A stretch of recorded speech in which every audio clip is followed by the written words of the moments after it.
What is up, ladies and gentlemen? My name is Marshall Cruz, and I receive hundreds of DMs every single day asking me, Marsh, how do I start a clothing brand? How do I scale a clothing brand? How do I create content that targets the right people to sell my clothes? And since this is the best channel on YouTube for clothing brand advice, I figured I would condense my 6-7 years of clothing brand experience into one video, one big giant super course for free.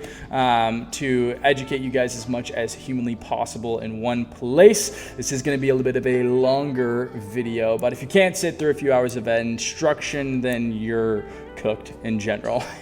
And you definitely won't make it through this whole clothing brand thing. And I'm hoping by the end of this video, I'll have pretty much all of your questions answered and you'll know everything that you need to know to really tackle this and feel confident walking in, knowing what you need to do, order of operations, set yourself a plan. So buckle up. It's gonna be a long one, and let's have some fun. So this pair of jeans has made me over $130,000 and kind of become like the entire backbone of my clothing brand. We sold over 1,000 pairs, sold out multiple times, and it's still the highest performing product that we've ever released in the last 2 years I've been running my brand. I'm Marshall, and founder of Tamed Psychotic, and in this video, I'm going to break down the exact process that I use to create what I like to call a hero product, which is essentially just a piece that is so dialed that your customers literally fight to buy it for long periods of time, forever, hopefully. By the end of this video, you're going to know exactly how to identify winning product concepts, how to run iterations and fine-tune those concepts into perfection, and then how to turn one idea into a 6-figure revenue stream. And I also have a somewhat selfish agenda as well with this video, and that is to essentially erase every piece of bad advice that you've gotten from YouTube clothing brand owners that have actually never done anything of significance with their clothing brand. So yeah, now that I've got that off my chest, let's get into it. Now, first let's talk about where brand owners get it wrong, okay? And that's creating products in a vacuum. They'll see something trending over on TikTok, they'll suck it up, slap their own logo on it, drop it, and then wonder why it doesn't hit. Or they'll drop 15 different pieces that they see on TikTok and Instagram and shit, drop it, and then just hope that one of them hits, all right? And that's not strategy, that's gambling, all right? That's a blind search, dude. See, the difference in brands that create one-hit wonders and the brands that build empires is one thing, all right?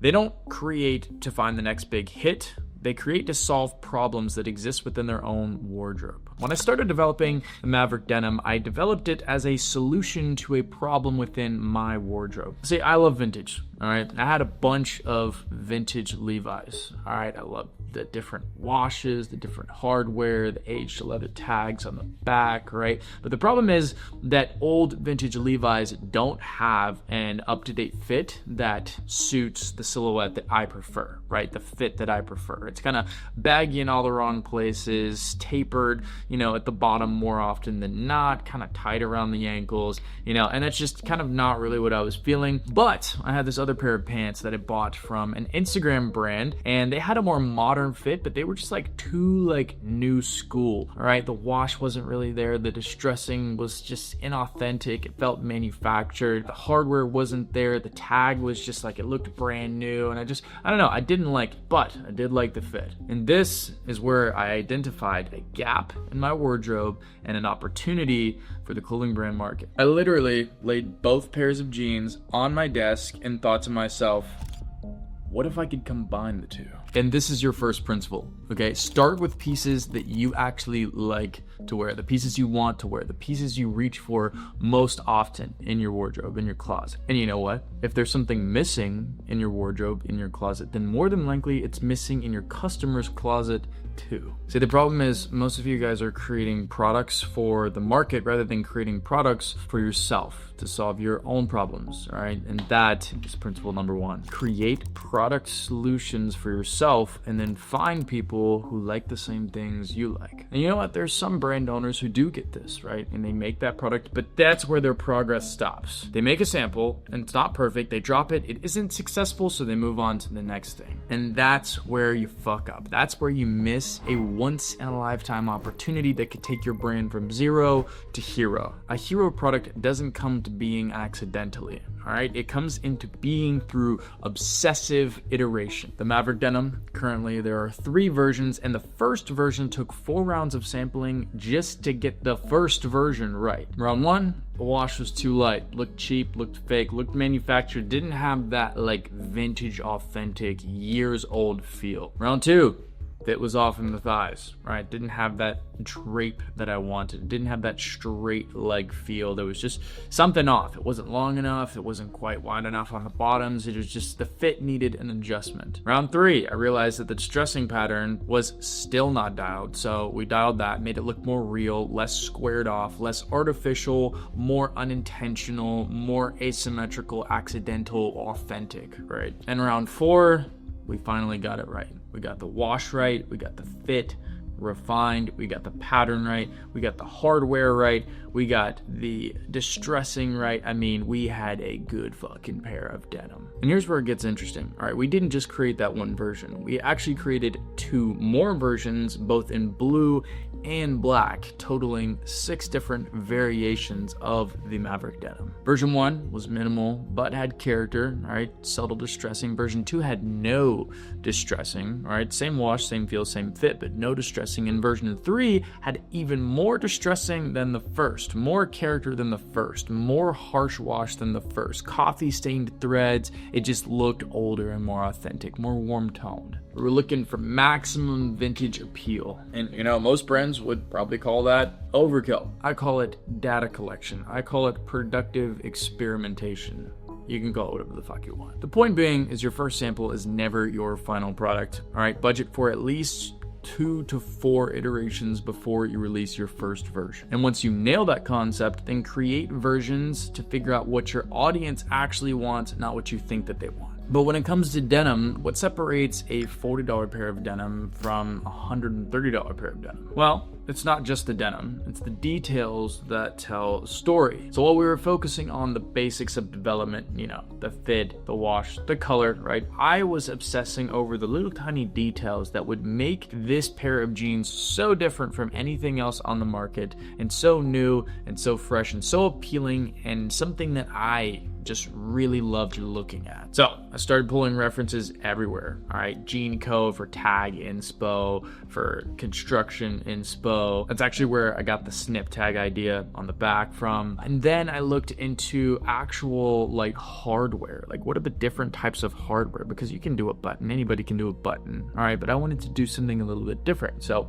I picked the fireman's clasp to basically be the pants enclosure, right? The button, the, you know, the fly closure, whatever the fuck you want to call it, clasp mechanism, whatever. And a lot of people liked it. All right, a lot of people asked about it, and it gave the jeans kind of a character. And in addition, I also created the back pockets to be very tapered towards the outside, because I wanted that kind of like baggy, like bow-legged kind of drapey fit. And the way that the pockets kind of tapered down on the back really kind of like forced that silhouette in a way that I really liked. And you know what this does? This gives you an array of details that gives your customer an option to highlight, right? Were they going to highlight the tag? Were they going to highlight the fit? Were they going to highlight the clasp mechanism? Were they going to highlight, you know, the wash or the pockets on the back? What were they going to highlight? And what we found is that everybody really appreciated the fireman's clasp, right? They appreciated the fireman's clasp and the snip tag in the back. So we took those details and applied those details that we already had data on, right? We knew people already liked these. We knew our audience already liked these,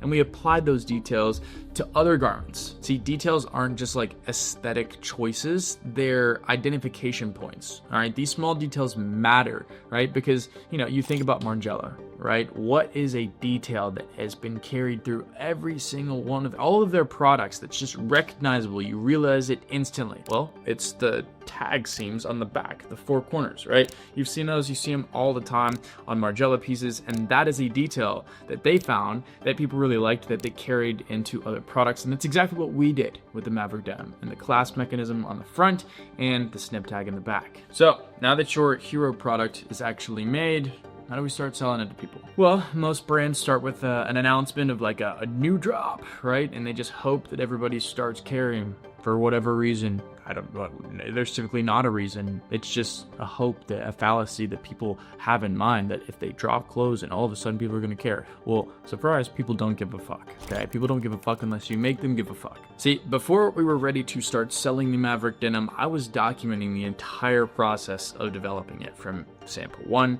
to sample 2 to sample 3 to sample 5 to sample 15. Okay, I was documenting the entire process, and the reason being, I'm gonna blow all of your minds real quick with this one lesson. Okay, if you can show the friction that stood between the idea and the conceptualization of the idea, you can assign perceived value to the conceptualized idea because you can show that it was difficult to obtain. Gold is not easy to obtain, right? You have to pay lots of money for it. You have to look far and long for it. Therefore, the value of gold, the perceived value of gold, is assigned. It's higher than maybe tinfoil, on the other hand, which is very easy to obtain. You can go to any dollar store and get it, right? 2 minutes away. I could DoorDash some tinfoil. I couldn't DoorDash gold, right?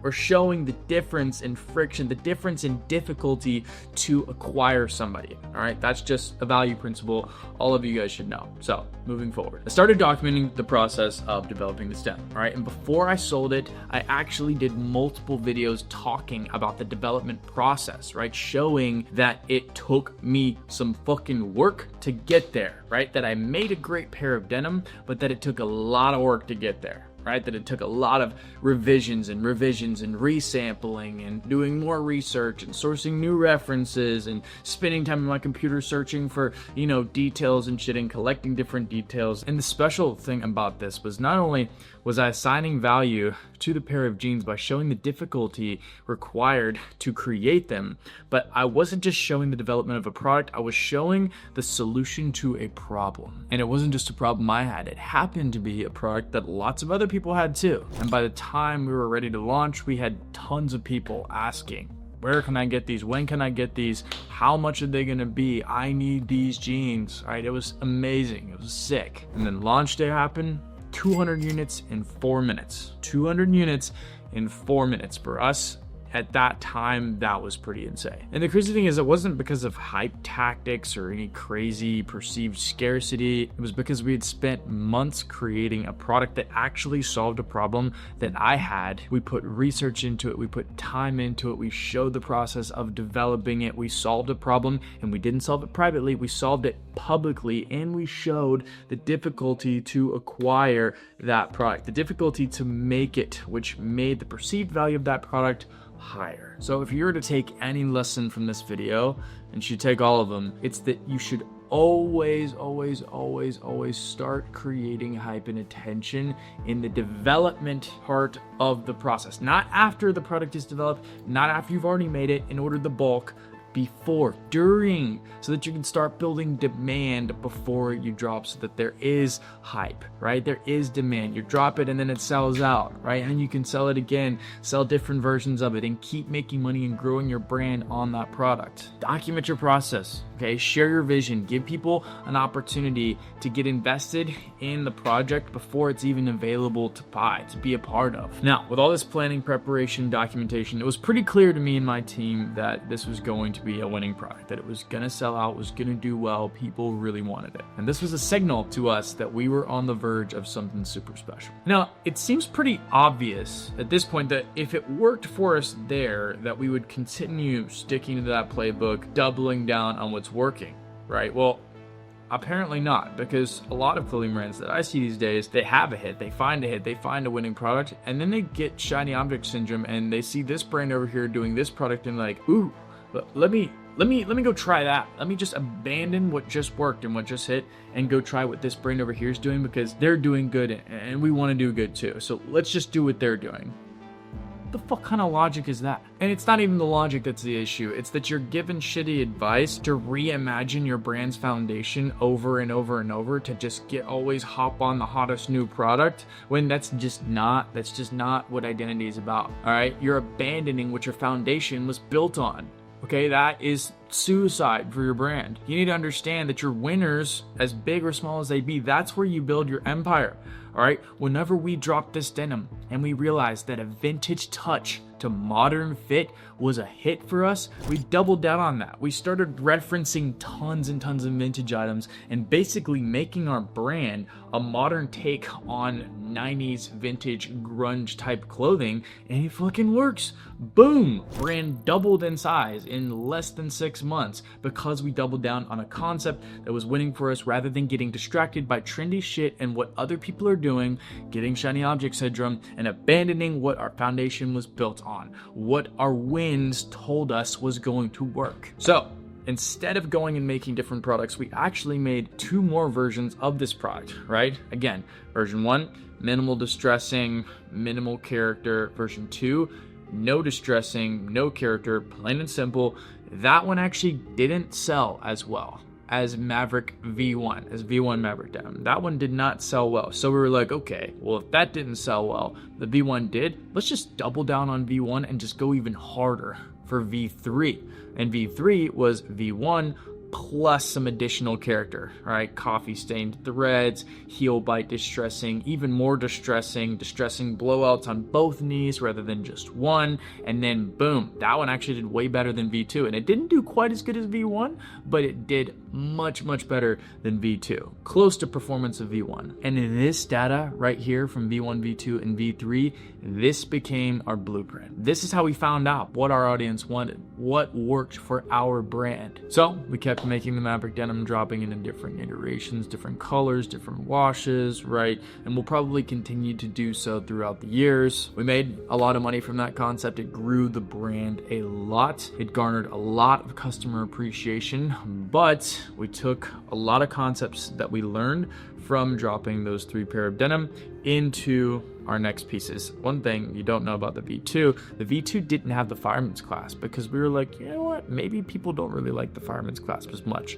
right? It didn't have it and it failed. That's probably one of the reasons it failed, right? So we took a concept that we knew worked for V1, put it back in V3, V3 went up, and then we took the concepts of V3 and dispersed them into our next products, right? For example, we made jorts recently, the Maverick Denim shorts, and we put the same tag, snip tag on the back and the fireman's clasp on the front of the jorts. They did great. It was a detail everyone loved. We made a couple of upgrades. We changed the wash just a tad. We changed the woven tag inside, and we, used a little bit of an unconventional fit, and people loved them. We did them in blue and black, and that detail I can 100% guarantee carried into the success of the newer products. Point is, when you find a winner, you don't abandon it, you evolve it. All right, you continue, you milk that shit. All right, your hero products, your winners should be the foundation of your brand. All right, not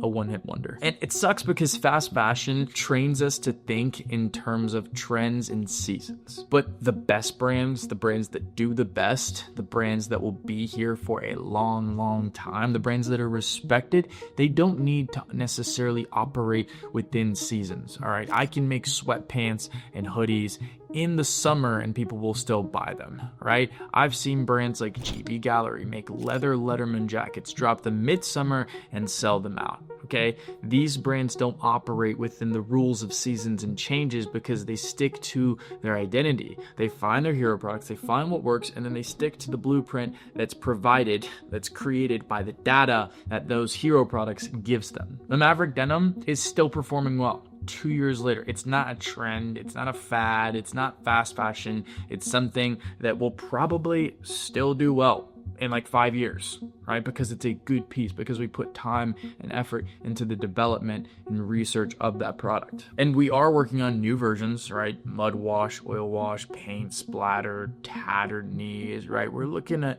other iterations, not because the first version doesn't work, not because the first version wasn't good, but because we want to continue making new versions and new iterations and evolving the product even further, right? Making it our legacy, because it's already the start of our legacy. It's our signature, that's our signature fit, right? But we can turn it into a worldwide, like a huge legacy, like a huge statement for our brand. Similar to how Amiri jeans are kind of like a legacy product, a hero product for the brand, and provides the brand with lots and lots of cash flow to put into other projects, right? Runway projects, big ass campaigns, right? Very high-end, high fashion concepts. And you know what's even more special is the Maverick denim has taught us more about our customers and what they love than any kind of market research could have done. Maverick denim showed us what details matter to them. How long is too long for a pair of jeans? What quality looks like for them, what story they want to be a part of, how they want to be perceived wearing the clothes. Don't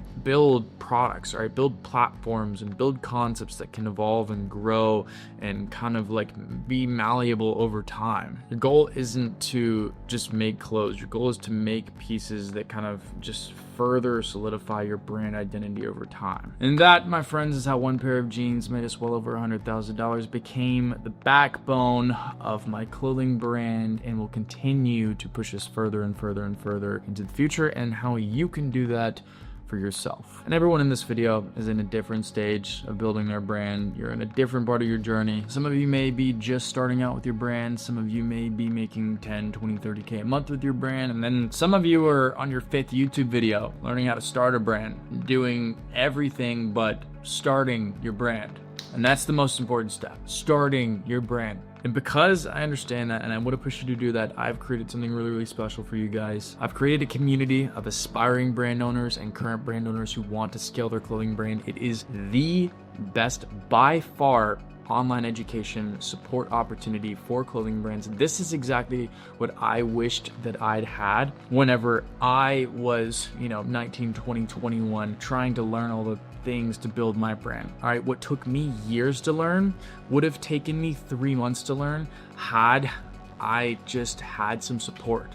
Right? Had I had other guys around me that were in the same fight as me, had I had mentors who had been there, multiple mentors, if I had had 5 mentors that I could ask questions, that could feed me experience, right? If I'd had a syllabus of tasks from point A to point B, point A being starting, point B being having my first successful launch, and then videos to teach each one of those steps, holy fuck.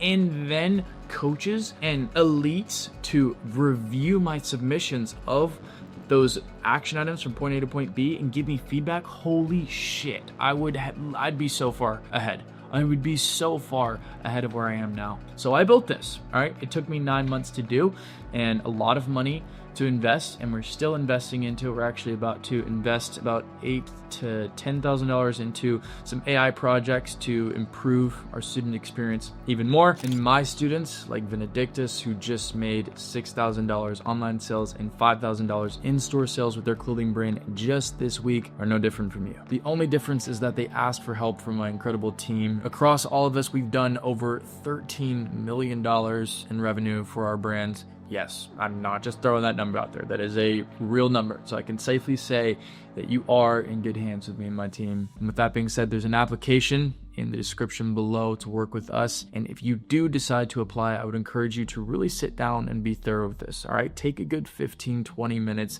and put your heart and soul into this, because we don't accept everybody, because we don't believe that everybody is fit to run with us. All right, because some people just don't have the heart for it. They don't have the grit for it. They don't want it enough, or they just want to get into it to make money. And that is not who we are. All right, we are raising and cultivating the next generation of brand owners. I want to be like a Virgil figure in 10 years. I want to be one of the, people who enabled the next wave of clothing brand owners to rise and take over the industry. That is my goal, so my standards are high. And if not, it's totally okay. We'll be dropping videos every single week, so please subscribe for more value. I'll be doing my best to educate you guys and just, help nurture you guys as brand owners, business owners, entrepreneurs, and young men and women. So thank you so much for watching, and I'll see you in the next one. All right, gentlemen. So before I was doing big numbers with my clothing brand, right? We've done 50K in 5 minutes, 70K in 10 minutes, 100K in 30 minutes. We've done some pretty decent numbers. I was pretty much under the impression that dope designs were pretty much all you needed to be successful, or to make a clothing brand successful. And I was dead wrong. And now that I've built Team Psychotic into a 7-figure brand and helped countless other brand owners to fix their broken marketing approaches, I've pretty much seen exactly what separates the winners from the losers, and today I'm going to do something a little bit different. I went through hundreds of DMs on Instagram of brand owners who wanted me to rate their clothing brands, and today I'm going to break down what's working, what's not, and exactly how these brand owners could fix it. Today you're going to see me tear apart brands with fire designs but horrible marketing strategies. You're going to see me revamp content for brands that have a good looking feed but can't really sell clothes. And if you're a brand owner watching this isn't about making you feel good. This is about pointing out mistakes in your strategies that can take you to the next level and help you blow your brand up in 2025. So if you're ready for some brutal honesty that might actually save your clothing brand from dying, then get ready. Pull out your notebook and take some notes. So brand number one, we're going to look at Youth Hood brand. So this brand is actually very refreshing in the way that they approach Christian ideas and esoteric nature of the Bible. Most Christian brands, frankly, they suck. They're horrible. They are extremely basic codes, right? And that's just me being completely honest with you. They're basic, they're repetitive, they're redundant, they're gross to look at, and it's not about the Christian elements. Obviously, I'm a Christian. I support the faith and exaltation of the faith, but you guys' designs just suck. You guys are not being creative, and kudos to Youth Hood brand. They are being creative, to say the least. They're actually awful, most of them. They just feel lazy, and it just comes off very repulsive to me personally. I hate people not putting effort into something as important as the Christian faith. If you're gonna do a Christian clothing brand, then exalt that shit. All right, put your whole back into it. Make some cool shit. Get creative with it. So kudos to Youth Hood brand. They're definitely making some moves in terms of design for their clothing brand. Reels like this are really, really great because they double down on their messaging and their identity. You guys can all learn from a video like this. They're choosing to speak to a very specific crowd instead of trying to speak to everyone, because when you try and talk to everyone, you talk to no one, essentially. So pick a stance, stand on your shit, and stick with it, all right? One thing that I would suggest is maybe taking a more founder-led approach for a bit. Maybe do a series where you're doing like a Bible verse of the day, Bible verse of the week, to really, really kind of pull the community together and, establish leadership, like an actual finite human entity as leadership for the community, as there is a community here. And I also think doing something like that would attract followers that aren't just there for the clothes, right? Because these designs are probably pulling people in. So if you could also take an angle that pulls people in, not just for the clothes, but also for the messaging here, because the messaging can be very, very powerful. I think that would really, really broaden your audience, broaden your customer base, and improve your sales. I don't really see many videos where the founder's speaking, even on the founder's page. It seems to be that they're leaning more into the design element to pull people in and provide themselves with a unique selling point, which it is. I will give credit to that.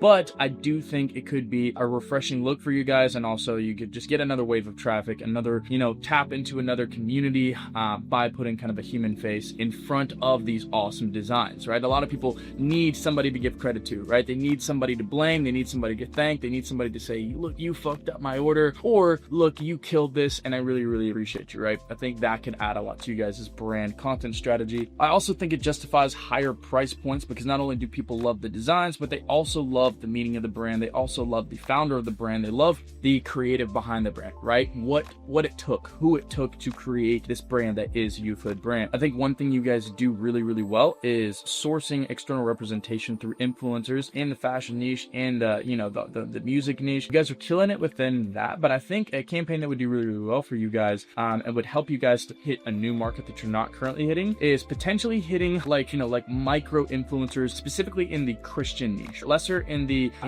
broad like streetwear niche where it's like all about clothes. Actually giving a community like the Christian community a brand to all stand behind, right? Because one thing that I do see is a lot of you guys got Wisdom K on here. You guys have got a lot of influencers, bigger influencers, specifically in the fashion niche, but I'm not really seeing any influencers in the Christian niche. I'm very familiar with the Christian niche as I consume a lot of Christian content. I really just think because that's such a strong element in your brand, if you poured into that with micro influencers, you'd really, really, really tear open a new piece of the market and give a large group of people, something to consume, something to, rally around. So Youth Hood brand, you guys are killing it. That would be my word of advice to you. But overall, you guys are doing way, way, way better than most. So congratulations to you guys. Keep killing it. The next brand that I want to look at is called Conflicted Lovers. All right. Now, from what I'm seeing here, you guys have decent designs. You guys looks like you guys had a viral hat design early on. Congratulations on that. I do think from what I'm seeing, it looks like you guys transitioned into maybe some different stuff. Maybe you guys want to try some different stuff. I do think it's perceived as lower quality. Just looking at it, I think you guys probably should have doubled down kind of on what you had proof of concept for, being the viral hat design. But I can't knock a brand for trying new stuff, so can't hate on you guys too much with this. And the pieces aren't bad. They're just not quite. They don't hit as hard as that first when you guys did that viral hat design you guys did. The primary thing that I'm noticing is a gap in quality for you guys as reels. I think there is a lot of improvement to be done with you guys' content. I think, you know, there's a lot of iPhone videos here that could just be done a little bit better.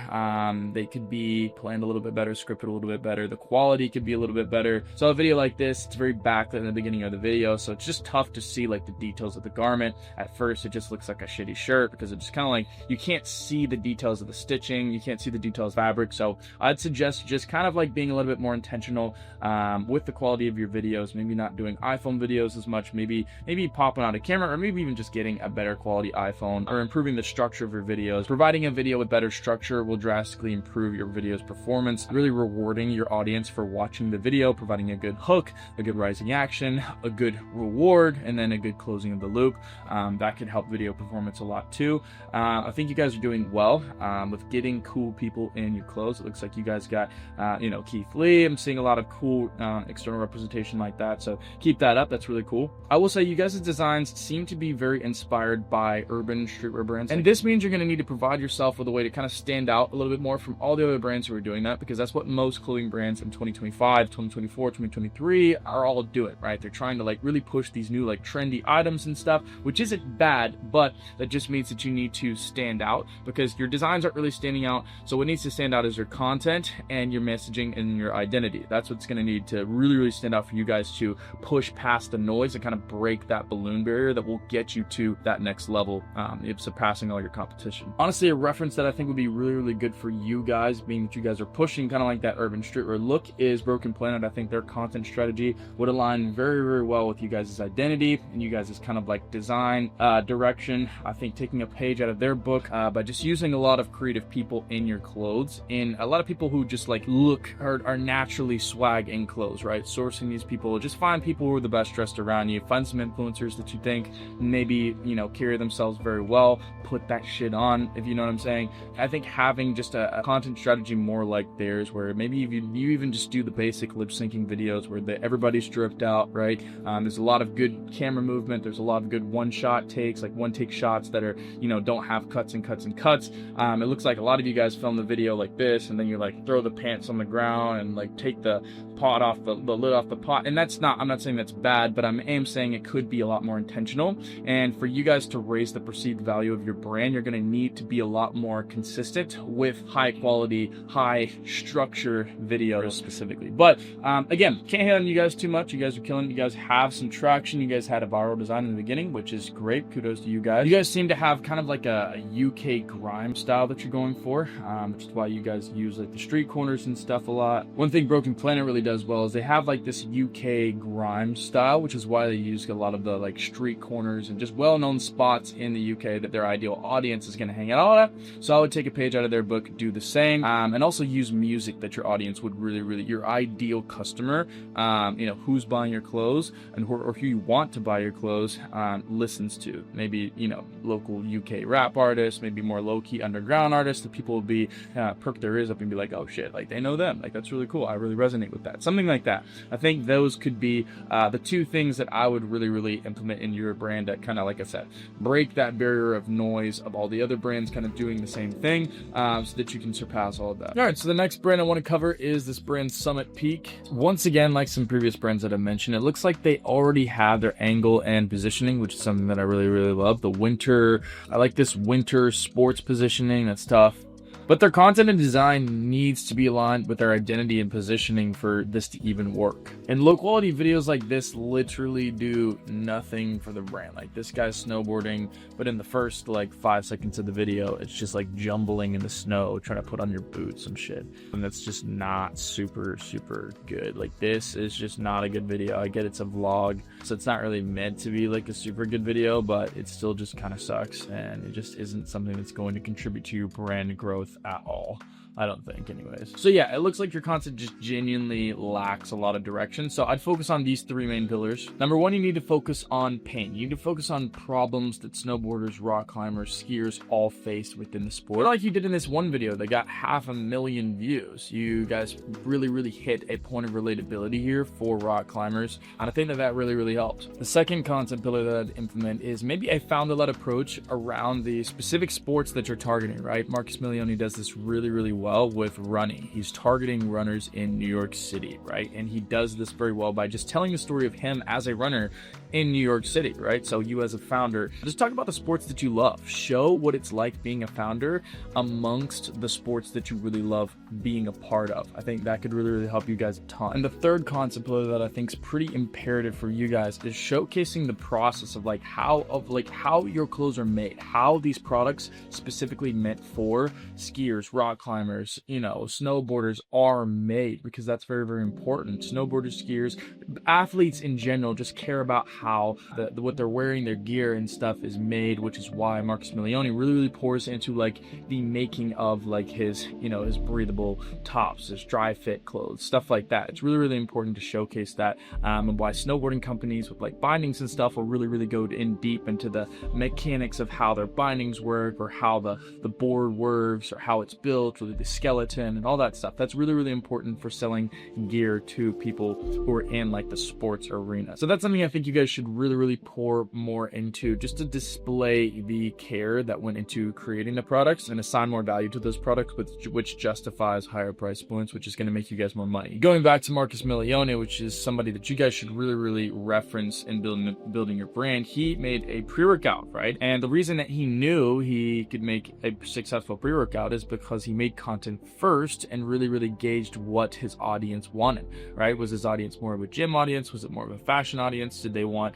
leather coats, or did they want fitness wear? Did they want gym wear, right? And he quickly found out that they like a mix of everything, but they really like products specifically engineered around running, pre-workout, training, physical fitness, stuff like that, which is why he's really successful. So I would really collect a lot of data by posting content in your specific niche, content that's really going to appeal to your potential customers, and then gauging, okay, this is what my customers want, this is what they will consume, so this is what I'm really going to pour a lot of my production energy into. Summit Peak can follow that approach, and that's really going to elevate their content and marketing side of things. And as far as design, I think they should really reference a lot of the things that these X Games athletes are wearing, rather than streetwear. I think they should really look at okay, what are the top snowboarders wearing? What are the top skiers wearing? What kind of drip are they wearing on the slopes, right? What are the top rock climbers, X Games athletes, motocross athletes? What are they wearing, right? And then pour into those references. Take reference from the dirt bike shirts, or take reference from the big flowy hoodies,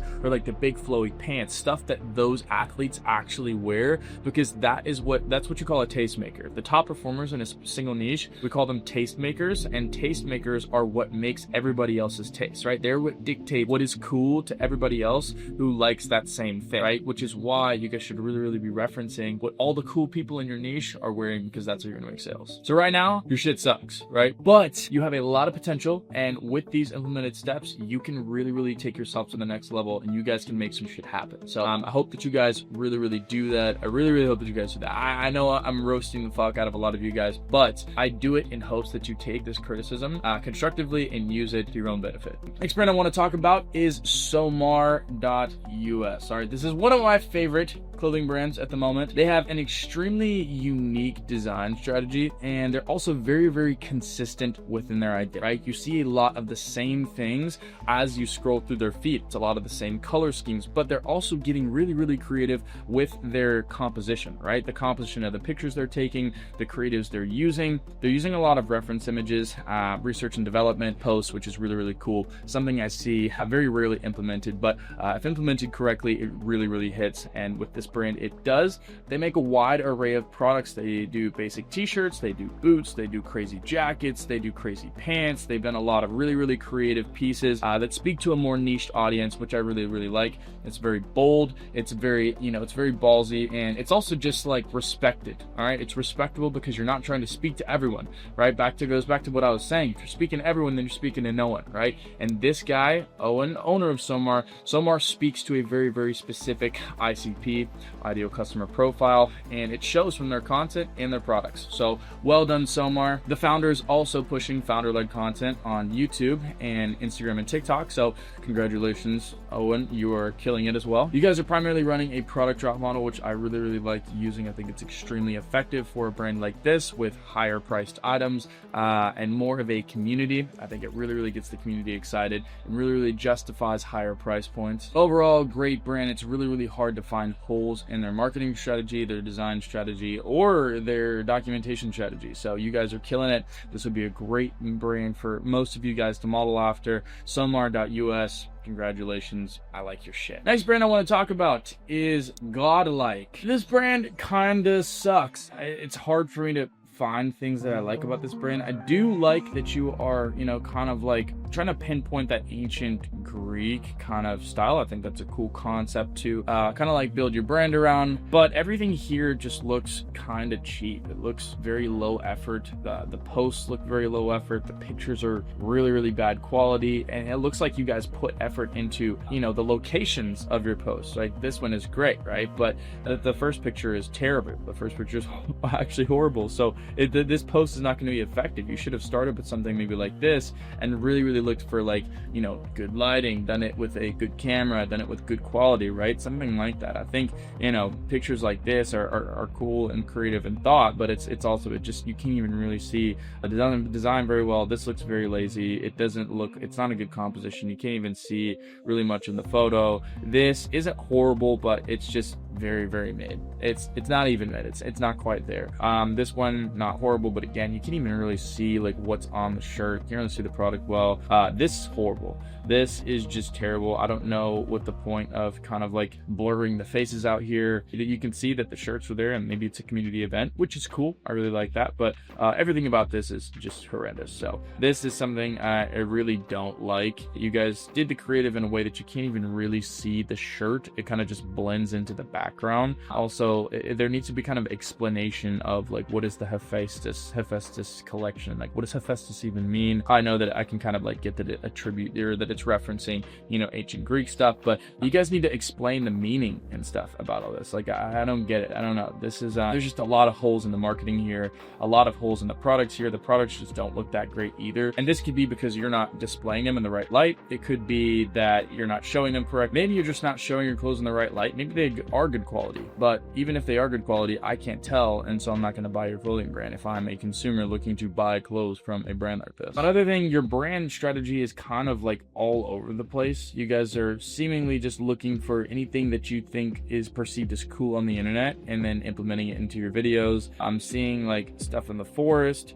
and then I'll see like stuff with like a cool car, like trying to like use the angle of the luxury car, and it's just very all over the place. There's no consistency here, and some of these videos are just genuinely like, they're not even like cool. There's nothing cool about this video. You're just driving an old Mercedes like in circles, and then like camera quality is just genuinely terrible. Also, there's no hooks in any of these videos. Like, none of these videos have hooks. Sometimes it takes a second for anything to even kick in. Like, this video is just a still frame of a guy holding like a box for like 5 seconds. What does that do for an audience? Like, it's no wonder the video has 44 likes, because like nobody knows what the fuck is going on in the video. Like this video, it just looks like you guys threw some cool pictures that you decided to take with your new car into CapCut and said, hey, like, you know, throw a transition in there, and it just looks terrible. Yeah, your content just needs a shit ton of help. Your clothes may not need help, your designs may not need help. Yeah, like, these designs aren't bad, but the content is just horrendous. And this is just me being honest. You know, I want you guys to fix that and start making money. That's why, you know, I wanted to mention you guys' brand, is because, you know, I think that, you know, there's a lot of effort here. I do see effort, misdirected effort, misguided effort, whatever the fuck you want to call it. It's just pretty bad. The designs are not even that bad. The designs are like pretty decent, actually. They're not like, you know, my thing personally, but a lot of people would really like these designs, and I'm sure you as a founder, you as a creator, you know, you like these designs, but I don't like the content and the way that it's displayed. Like, this is just crazy. It's like 1, 2, 3 posts in a row all just have the same exact picture. You're just wearing a different shirt in the picture, and maybe you take it at a slightly different location, but you can't even tell the difference. It's like the hood of Chicago in like some like park or like graveyard, but apparently it's in Cyprus. There just needs to be a lot of changes in the creative direction and, you know, content department of this brand. I think that you guys should actually take a page out of this creator David's brand. His brand is largely about the rich history of the Asian American culture, and your brand is about the rich history of ancient Greek culture, right? Which means that you guys have a common thread there, but what he does very well is explaining that. He does a very good job of telling that story, of explaining the value there, explaining why it's important to him, why it's important to his community, and that's something I think you guys could very, very easily implement with this, all right? Because if you guys really are passionate about the ancient Greek culture, which it seems like you are, you have a lot of, you know, names that I don't recognize, things that I don't recognize, cool designs and stuff. You guys are going to Cyprus, like that's cool. It looks like you care a lot about it, so show that you care a lot about it.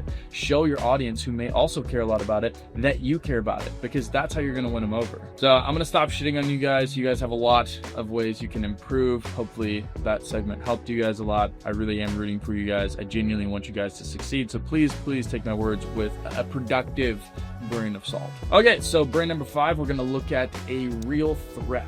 You guys really just need to get in the habit of making content. There's just like no content. The last bit of content you made was on January 3rd. Brother, it is now April 5th. And it looks like you're running a drop model, so consistency in your posting is going to be like needed, 100%. Needed, required, mandatory. Also looks like this guy is in high school, so maybe creating a founder series where you talk about building a brand while in high school would be an interesting angle to play, you know, maybe a founder-led play. I'll also say it's hard to see the quality of your clothes. Like I can't tell if it's good quality, so more than likely I'm gonna assume it's not. Brands that have really good quality clothing like to show off, right? They like to showcase that their clothing is really good quality. You can see from their posts that their clothing is high quality, if it is high quality. So if you don't see a lot of those posts, most people will assume that your shit's ass, that your shit is garbage quality. And maybe it's not, maybe it is, maybe it's not. Maybe you just don't know how to show people that your stuff's quality. But yeah, like there just needs a lot of improvement in your content. Let's take a look at the website. I mean, you guys are running a product drive method, which means you need to be posting content consistently. I would also remove whatever this red thing is. I don't know if that's like a design or like maybe it's supposed to be a tag or something. I don't know, but you're also adding friction to like the password page. Like I can't even see whenever I go to the website. All I can see is enter using password, the logo, and then I have to scroll down to read and see like the email input place. So I would also change that to SMS, as email is getting a little bit washed now. Email marketing is not as effective as it used to be. If you want to run a product drop method, then SMS is probably going to be better for you. So start collecting phone numbers instead of email. You're probably using something like Klaviyo, Postscript, something like that. So I would just go into your software, make that change, and start collecting phone numbers instead of emails. My personal experience is that phone numbers work way better than emails. I have an SMS list, and it's very, very effective. It contributes to the majority of our sales on drop day. So that's something I would do. Also, remove this red thing, because it's keeping your customer from even seeing that they can put in their email, right? Which is probably making your customer not only pissed off, but decreasing your opt-in rate. So that's it for today's brand roast. I hope that you guys got a good idea of what's working, what's not, and how to implement these changes that I'm recommending for these brands into your own brands, whether you're in the process of making your brand, you've already made it, maybe you're trying to scale it or make a proper pivot to help, make more money. And listen, guys, I've been in your shoes. I know how frustrating it is to put all your efforts and all your emotions and all your skills and stuff into a brand just to get no sales. And the truth is, there is a whole system behind successful clothing brands that nobody really even talks about. Most people will never figure it out, and that's why most brands will never be successful. And you know what?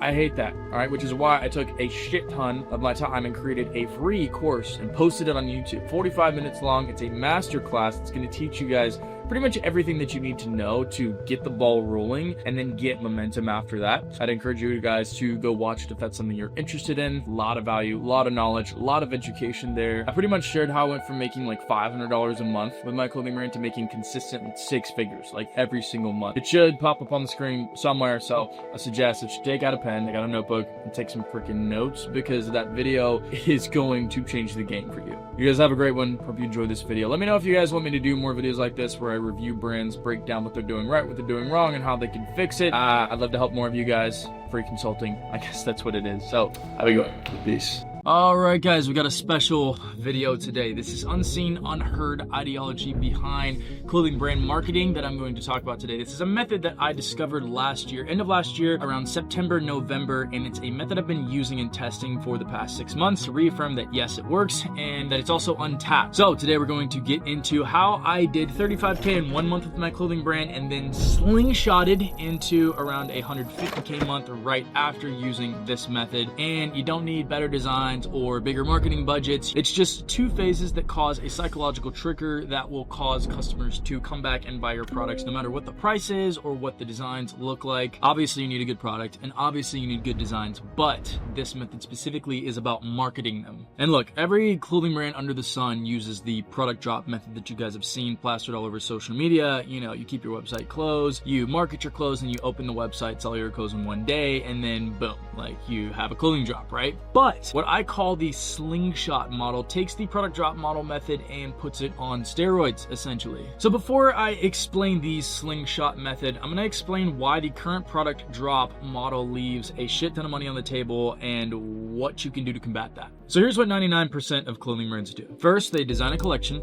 they produce what they think that they can sell, they build some hype, and then they drop everything at once. And if it sells out, then great. And if not, they discount everything until it's all gone. And the fundamental flaw with this approach is that there's not enough hype built up before release for you to sell as much as you probably could sell. And outside of the marketing campaign, there's no real momentum building mechanism. Each drop kind of exists in isolation. You do it once and then you got to do it all over again, build the hype all over again, rather than riding from the hype from the previous drops. It's like going to the gym once and then expecting to get jacked, right? You have to have progressive overload to build muscle over time. And in the same way, you have to apply that same principle to your clothing brand drops to make sure that you're building over time rather than doing the same $50,000 drop, $10,000 drop like every single month over and over and over again. I want to scale my revenue, right? I want to go from doing $50,000 to $100,000 to $100,000 to $200,000 to $200,000 to $500,000 to $500,000 to $1 million a month, right? And the only way to do this is to understand how to build momentum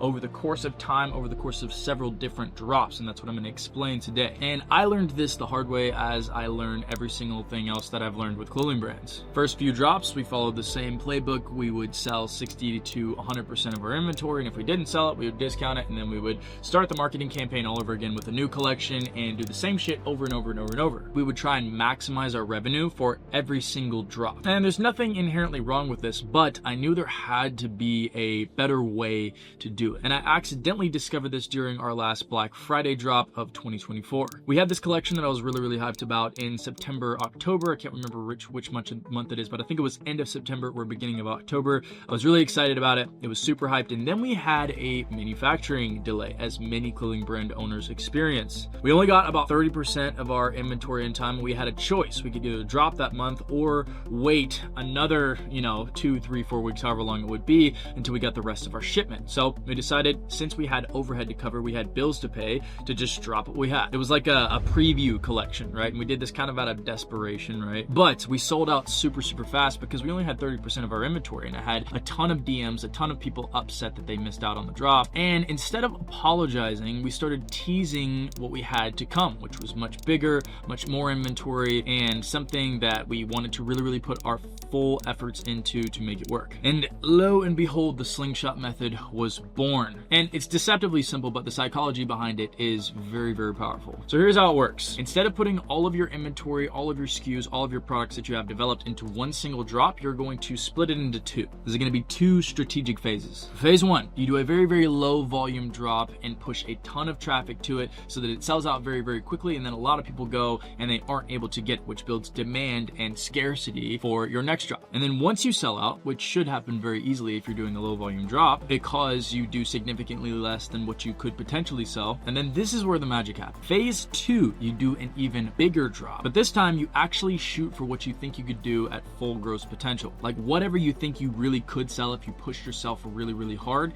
you do that number. You go even crazier with marketing, and because you already have demand from the previous drop selling out so fast, you already have a ton of people that are maybe upset that they missed the last drop. Now you have even crazier demand on top of what you really could do under normal circumstance. And this is because you've got all that emotional demand behind you. So for me, whenever the rest of my inventory came several weeks later, I marked this as kind of like the main event, right? The main drop of the year, the one we've been building and working on for months and months and months. And the response was insane. We had 4 to 5 times the amount of revenue in a single day. In one day, $100,000 in 30 minutes, and then another 30 to 50 the day afterwards. And the effect that I found was that the price point was no longer a decision-making factor for the customer.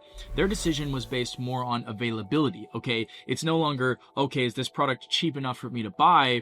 It's more so, this product is available or it's not available, and if it's available, I'm gonna buy it no matter what the price is. So why does this work so well from a psychological standpoint? Well, it's based on 3 principles that have existed for centuries. Well, first there's classical conditioning, right, which was discovered by Ivan Pavlov in the late 1890s, I believe. You've probably heard of Pavlov's dogs. Remember, he trained the dogs to essentially salivate at the ring of a bell because he would associate the ring of a bell with the time that they got to eat, right? Every time they would eat, he would ring the bell, so that whenever we rang the bell, eventually the dogs just started salivating on command when the bell rang. Now, what does this have to do with clothing drops? Well, it has everything to do with clothing drops. When a person tries to buy from your first drop but misses out, you're creating kind of a very powerful conditioning effect. You're pairing the emotional response of disappointment with your brain, which sounds dumb at first, but it's not, all right? It's actually genius. See, it creates what psychologists call a response acquisition. So they essentially learn that they need to act faster next time to avoid the negative feeling that they got from not acting faster the time before. So by the time your second drop comes around, just seeing the announcement of the release kind of triggers a psychological response. They're more so like primed to buy without hesitation, without thinking too much about it. And then second, there's the scarcity principle, which was first identified by psychologist Robert Cialdini, but it was Robert Cial something. He found that people value things more when they are rare or difficult to obtain. So when your first drop sells out quickly, the perceived value of your products goes up. And if the perceived value of your products goes up, you can charge more for these products. And finally, the third principle is the loss aversion theory, which states that people feel the pain of losing something about twice as strongly as they do the pleasure of gaining something of equal value. So basically, when somebody misses your first drop, they experience actual psychological pain, and thus they'll work twice as hard to avoid feeling that pain again. So this slingshot method kind of creates like this push and pull dynamic, which you guys have heard me talk about in the THCPP principle. So first you pull, you drive crazy demand, and then you push and maximize revenue. That is the slingshot method, and it actually fucking works. So how can you use it? And shameless plug here, but what I'm about to teach you is one of the many blueprints that I teach in my consulting group, Urban Unity. So let's talk about real world implementation. Okay, step 1, you want to limit your first drops inventory. If you think you can sell 10,000, do 3,000. Essentially do 30-40% of what you think you could actually sell. And yes, you're intentionally limiting revenue here, but you're setting yourself up for a much bigger payout down the line. My mom always told me you got to think past the end of your nose. All right, you got to think into the future, and that's what we're doing here. And when I first tried this, I limited my Black Friday preview drop to about 300 to 400 units. And the thing is, I knew I could sell at least 600, but I limited myself. Accidentally, I might say. All right, step 2, you need to market your first drop normally. Don't skimp on the marketing, don't get lazy because you know you're selling less. Try and build the same level of hype that you normally would. Social posts, email campaigns, SMS campaigns, influencer seeding, whatever. The goal is to sell out really, really quickly. My 35K drop sold out, I think, in like 15 to 30 minutes. And it was pretty much the same level of marketing that I always use. Lay flats, on body, short form, giveaway, that type of thing. Now, step 3, this one's very, very important. You need to document the sellout. You need to make sure everybody knows that your shit sold out really, really, really fast. And that's sharing disappointed comments, saying that everything's sold out on your story or on your feed, showing DMs from people who were like upset that they messed out, right? And this becomes really, really powerful content for phase 2. You know, and for me, I had people DMing me like, hey bro, like I tried for like 20 minutes to check out and get the Maverick Denim V1 and the site crashed, and then my cart, somebody jacked it out of my cart while I was checking out, yada yada. When is this restocking? When are these items coming back? And then they were like, next drop I'm setting 3 alarms, waking up early and making sure that I'm on the site before it even drops so that I make sure that I can get it. And that's the energy that you want behind this second phase. And this is step 4, all right? I'm talking the moment your first drop sells out, I want you to start teasing like, oh, like next drop coming soon, like an even bigger, better drop coming soon, more stock coming soon, maybe even market like a restock, restock. You don't have to say restock. It may not be a restock. You don't have to do a restock, but this is just verbiage you can use, right? You're gonna respond to all the disappointed people who missed out, like, don't worry, we've got something bigger coming. I won't disappoint you, stuff like that. And for me, I started teasing that next drop literally the night that everything sold out on the first drop. Now, step 5, you're going to set a 2 to 4 week gap between drop 1 and drop 2. Really, really crucial. If it's too short, you won't be able to cram as much marketing in and the scarcity won't be there. And if it's too long, then the hype will die down before your next drop hits, which means the demand will die down, which means that you'll sell less. So timing here is really, really important. 2 to 3 weeks from my experience is what I've found works best. Now, step 6, you're going to use the kind of missed out messaging for the marketing for your next drop, right? For those of you who missed out on our first drop, for those of you who missed out last time, for those of you who didn't get this product due to overwhelming demand, this is your second chance, you know, stuff like this. You're gonna want to reiterate stuff like this while you're marketing that second drop. And then step 7 hits, all right? And this is where you capture the full revenue potential, and the demand that you've created in your last drop plus the marketing campaign for this drop should more than easily cover the amount of volume that you need to sell. And obviously this is all contingent on good products, good timing for your drops during the year, good SKU diversity, good marketing, good communication, good website, good web dev, good e-com, good SMS, good email, good all that good shit, right? So for me, this was going from like 300 to 400 units to like 12 to 1500 units. But what's even more interesting is that our average order value actually increased by 30%. For those of you who don't know, average order value is just this average of the amount that people typically spend per order on your website. We call this AOV. People weren't just buying one item, they were buying multiple items to make sure they didn't mess up. And what's even crazier is that we would have orders that would come in for one item, right? And then that same person would come back 5 minutes later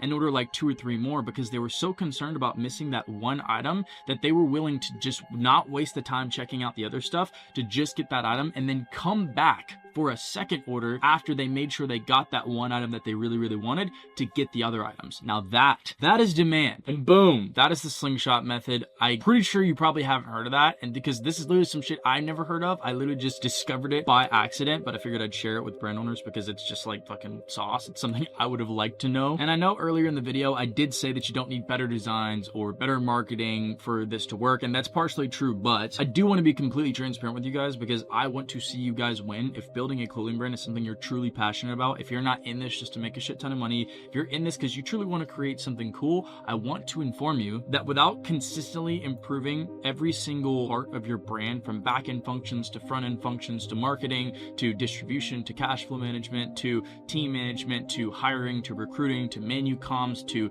selecting, you know, suppliers, working around tariffs, stuff like that, you're gonna fail. You're gonna fall on your face, just like I have a million times in the process of learning all this shit. And that is exactly why I made a 45-minute free course on YouTube up here that you guys can go and watch, where I go in depth on pretty much everything from start to finish. Not everything, but a lot. 45 minutes of instruction is a lot. So if you're going to watch, it's pretty much going to show you how to replicate my process that brought my brand from doing, you know, $300 to $500 in a drop to doing 6 figures a month in drops. And you know, combine that free course with the Slingshot method, with hard work, with actually having passion behind your work, you're not going to recognize yourself in 6 months. You're going to have some dope shit. You're going to have some real shit. And that's what I want for you guys. All right. So if you are a brand owner, keep fucking grinding, bro. Keep working hard. I'm in this with you. I'm in the trenches with you. I'm in this learning every day with you. I want to see you guys win. I'm in your corner. Just keep fucking grinding, bro, and you're gonna get it. It just takes time, hard work, and being willing to learn as much as humanly possible. And that's what I'm here for. So good luck to you guys. Keep working hard, busting it. I'll have a new video soon. And yeah, until next time, ladies and gentlemen. So I've been involved in the design process of over 1,000 clothing items, hundreds for my brand Tame Psychotic, and then also hundreds for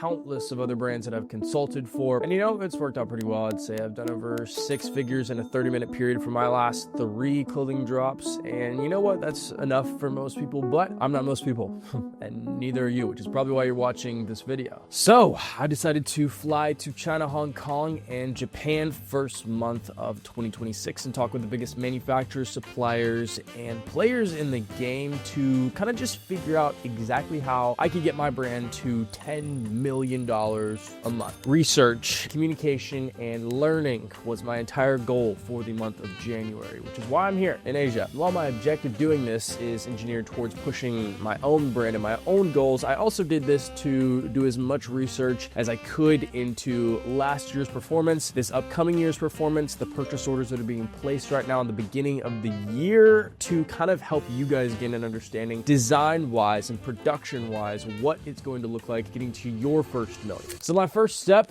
was sitting down and doing a complete analysis of the Q4 output from all of the highest yielding clothing brands in 2025. I spent a lot of time using tools online to basically get a good scope of other companies' sales, spent a lot of time on Facebook Ads Manager to get an idea of what ads are being run the most and what in general is getting the most engagement on Instagram, TikTok, what's getting the most views, what's getting the most hype. And that is pretty much a good indicator of the products that are currently crushing, the products that are going to crush here in this next coming year. So with that being said, I want to dive into a few principles that I think you guys should really keep your thumbs on this year when designing and creating to ensure that you are creating the right products. So principle number one, I'm calling it the newfound awareness of the silhouette. In fashion and in streetwear, silhouette is a word that defines the shape of your outfit. And a good way to think about this is, how would this outfit look if you were standing far enough away to see the shape of the human being, but not the details of the outfit? Maybe you couldn't see the jewelry. Maybe you couldn't see the headwear and the graphics and all that shit, but what would the shape of the outfit look like? That is what silhouette is. And more people are becoming aware of the power of silhouette. I think the industry-wide understanding of how goofy the ATL skinny jeans were and how it made you look super goofy with like a big boxy top and like really skinny bottoms and then some big shoes, like the understanding of that and this shift towards baggy clothing, baggy bottoms specifically, is pretty indicative in my book. I've also just seen a lot of fashion and streetwear creators educating people in regards to silhouette being kind of that first step in leveling up your fashion personal style game. So with that being said, I've seen a pretty significant shift away from graphics and away from these kind of like surface level details that make an outfit look better, away from the bright sneakers, away from all over graphics and stuff. And I've seen it shift more towards really simple, blank, plain pieces that people are just really proud of. And my personal style itself has shifted towards that in the past few years. I no longer wear these big giant graphics that I wore whenever I was a teenager. Now I just wear blank t-shirts. People really don't need like a giant graphic or message anymore. They just need something that fits really good, that makes them feel classy, that makes them feel good. We've also seen a hard lean into people kind of embracing the way that their body looks and really prioritizing their physique. A couple indicators of this would be the trend on social media where it's like, first outfit I'm wearing this summer, and it's them like shredded or like looking good, dyed down in the summer, tan and shit, right? And we've also seen a lot of clips of Rick Owens talking about the best couture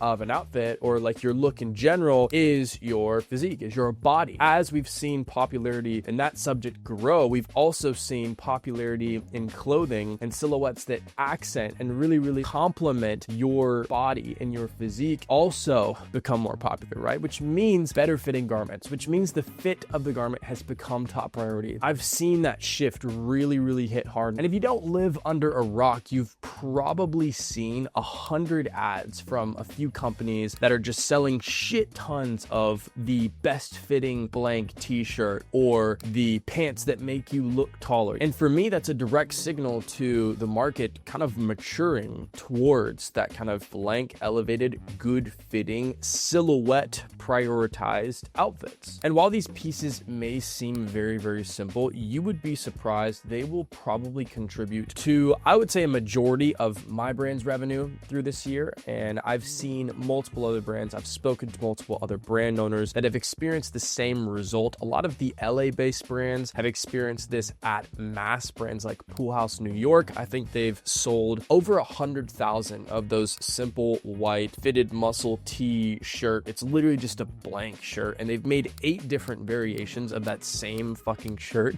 So obviously, whenever a company is spending so so much money on ads that you see an ad from them like every 30 minutes, and they've made 8 different variations of a product, and they're making bold ass claims like selling over 100,000 units of that product in the ad, then you know the company's rinsing. And I know the people who run the ads and do a lot of the marketing for that company, and I know how well that company and other adjacent companies who are selling similar products are doing right now. Why did this shift happen? What happened? How did this even come to be? For me, there were 3 cultural indicators and kind of just motivating factors that I believe caused this shift. The first being the rise of the TV show called The Bear. In this show, the main character wears this white t-shirt, and this white t-shirt kind of has this like 90s, early 2000s fit where it's like a little bit tighter on the sleeves. It's not as long, it's not as boxy, it's more fitted to the silhouette. And this shit blew up. I remember seeing TikToks with hundreds of thousands of likes of people green screening an image from the movie and being like, where did he get that shirt? And the brand Pool House New York was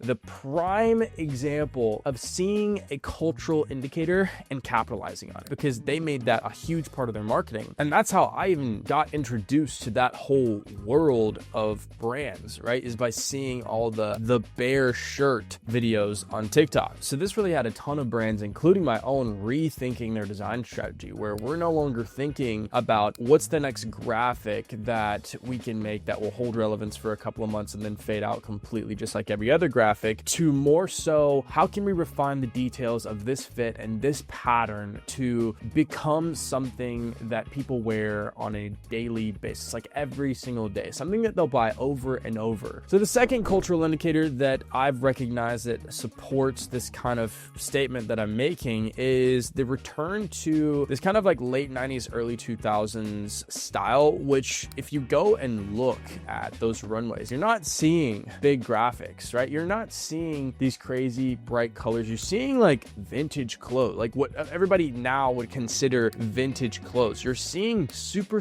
simple, calm, timeless shit. And that leads into what I would consider the third cultural indicator, and that's kind of these 2 buzzwords, one being timeless wardrobe and the other being capsule wardrobe. And basically what that means is a closet full of clothing that won't phase out in the next couple of months, a closet full of clothing that could last a decade if need be, a closet full of clothing that you could wear on a daily basis and not get shit on for, right? If I wear an old vintage t-shirt that doesn't have a crazy just graphic and a bunch of other shit on it, it's something you can't really shit on because it's timeless, right? It stands in a very neutral zone. It lasts a long time. It's never going out of style. Whereas graphics and graphic styles go in and out of style, just like you saw V-Lone, the revenge shit. It came in and then it left. But plain white t-shirts, plain black t-shirts, good denim, that shit never goes out of style. Now, it is now become harder to make those items because so many people are focusing on the details that if you want to really make an item that sells well, you have to really lock in, really create something that has a feature or has a component that other brands do not have. But if you can figure it out, you will be swimming. Not only will you be swimming, but you will be worn all the time. That's what I'm going for right now. Right now, I am really working hard to crack that fucking code, which is why I'm in China right now, learning and working as much as I possibly can. Now, principle number 2 is going to be the rise of the slim man, right? And what I mean by that is basically a shift in the industry from embracing these ultra baggy silhouettes that you saw were really big last year and the year before to moving towards slimmer silhouettes. The jeans are getting a little bit more straight leg. The leg openings are shrinking a little bit, right? And that is largely due to what I believe to be the heady boy trend. What is the heady boy trend? Well, heady is a term that refers to the French designer Hedi Slimane. So in the early 2000s, Hedi Slimane really changed fashion pretty much forever. In the 90s, these really like buff, ultra athletic models were like the shit. Think like Bruce Weber's most athletic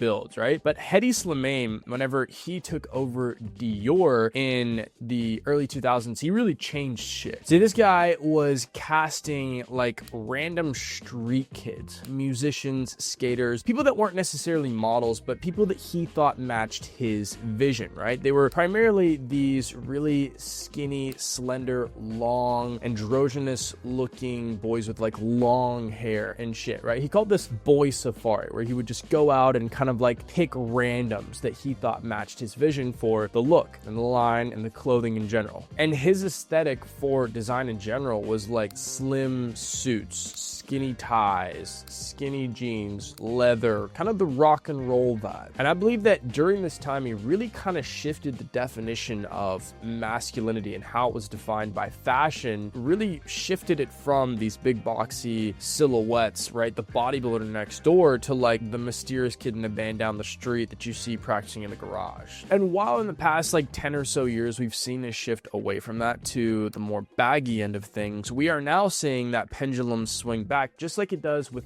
every other element of fashion. The pendulum always swings away and then it swings back, right? Because when everybody starts wearing something and it's really popular, people start getting tired of it and people want to be different. So the pendulum swings away. But as much as a lot of people don't like skinny jeans, they don't like silhouettes, we're seeing that pendulum come back and it is coming hard. And we're primarily seeing it in new age rock and roll and hyperpop. You're seeing that look and it's getting popular as fuck, whether we realize it or not. I honestly was unaware how popular the Two Hollis look was until I went to Complex Con and went to the Two Hollis performance and saw the people there. I was like, damn, like they're really worshiping this dude. And this look is kind of killing it right now. It's kind of fucking fly. So this rock star look, who is this for and what does it do for you, right? Well, number one, it slims your look, right? So if you're a shorter guy, you want to look taller, this slimmer look is really going to aid you in trying to achieve that. If you are a little bit skinnier, you can't really pull off the baggy shit because it just kind of hangs on you like a trash bag. This look is really going to help you kind of to just look more put together. Specifically, if you can target the skinnier crowd and the shorter crowd, you're going to really crush it. You need to find a silhouette that suits the customers and the target audience for your brand. If you are marketing to bodybuilders, you may think this Heady Slimane shit is not relevant to you, but it is 100% relevant to you because it is proof that if you make clothing that accentuates the physique of your target audience, you will fucking rent. A great example of this on the skinny side of things is a brand called Witness Valley. Witness Valley has blown the fuck up with a few pair of jeans, and it's just because they take the right pictures and they make the right products to suit their target audience. And it's going crazy. I've seen posts with like 30,000 likes on their shit. They're not even a big brand yet, but they are. They're bigger than people realize. And if you guys do this and you guys take that principle into any target audience, whether it's bodybuilders, skinny guys, fat guys, jacked guys, big women, little women, fat women, skinny women, you are going to crush. But as people find clothing that they wear more and more often, they have less and less of a desire to buy new clothes, which opens up a really, really good opportunity for brands that I've seen for my brand specifically in the last year do very, very well. And that is accessorization. Because when you don't need new clothes, you still have that urge to jazz it up. You still have that urge to kind of stack your swag. And the easiest way to do that, if you already like the clothes you wear, is accessorization. Now, I'm not going to spend too much time trying to convince you guys that accessories are going to be huge because you probably already know it. And if you don't know it, after I tell you these 3 advantages they give you, you're going to. All right. So advantage number 1, they're cheap to make. That's the biggest thing, right? Making this M2B bomber jacket is a lot more expensive and a lot more time consuming in the development process than making a wallet or making a phone case. There's a lot more variables that go into wearable clothing that you have to worry about than there are accessories. If you're making a wallet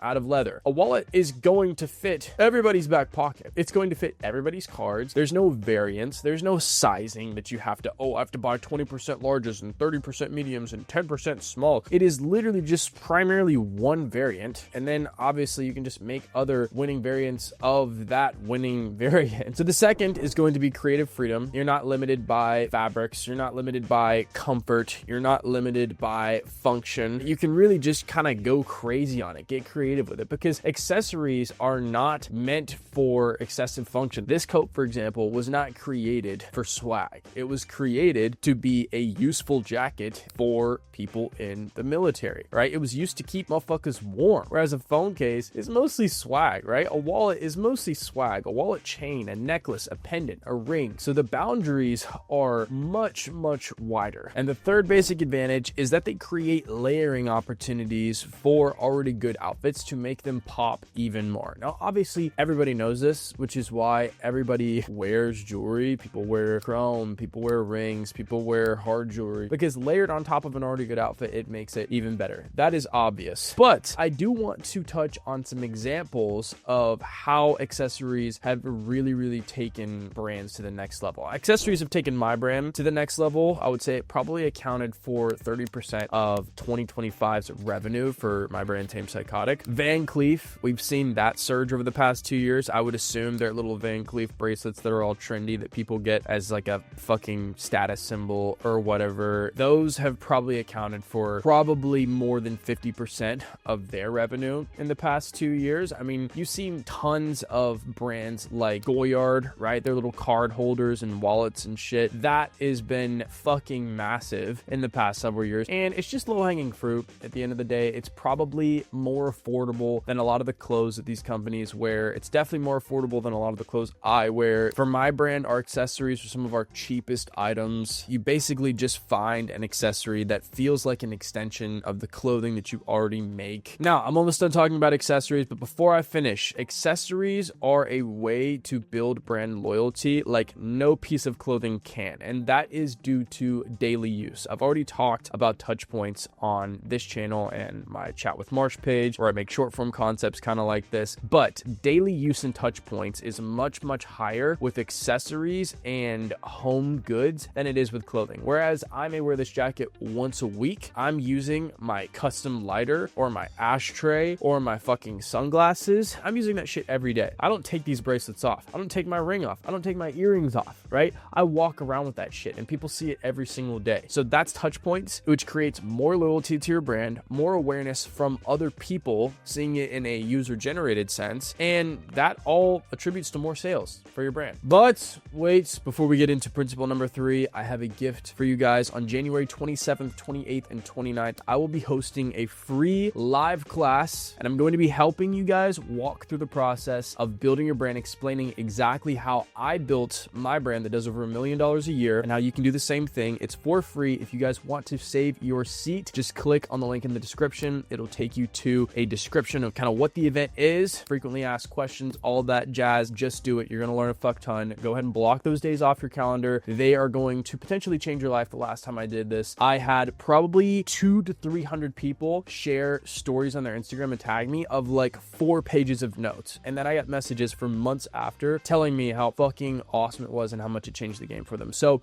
if you want to change the game for yourself, go save your seat. Now, back to the video. So this next principle we're going to talk about is something that a lot of the top brands are doing, but nobody really talks about. And that's something called referential design. And what referential design is basically just creating things that clearly reference a past work of art that was appreciated. That could be TV shows, it could be clothing, it could be works of art, it could be movies, you name it. So things that your people already love and respect that live outside of what you've already created for your brand, to kind of give people external reasons to come and fuck with your brand other than just like the clothing that you're making. So for example, we'll take the brand 2J's. They did an entire collection around Lamine Yamal and FC Barcelona, which is like a massive soccer club in Europe. And they understood that their audience cared deeply about football culture, so they created products and marketing campaigns that reference it and pay respects to it on another level to kind of get their audience further engaged in the brand. But for my brand, Tame Psychotic, we've done a lot of military references because our audience appreciates that kind of just like grungy, hardcore, going through hard shit to achieve a larger goal kind of culture. So for us, it could be military jackets, it could be Zippo lighters from the Vietnam War, it could be military totes, it could be hats, headwear that they used in the military. And Virgil Abloh's 3% rule that you've heard me talk about and other YouTubers talk about time and time again, brand honestly like pours heavily into this. The whole idea behind the 3% rule is to take something that's been previously appreciated, change it by 3%, add an element to it that refreshes it for the current world, and to re-release it. And when you see all the major players doing this, you can't really prove it wrong. So the idea here is not to reinvent the wheel, it's to bring new and fresh ideas to already appreciated ones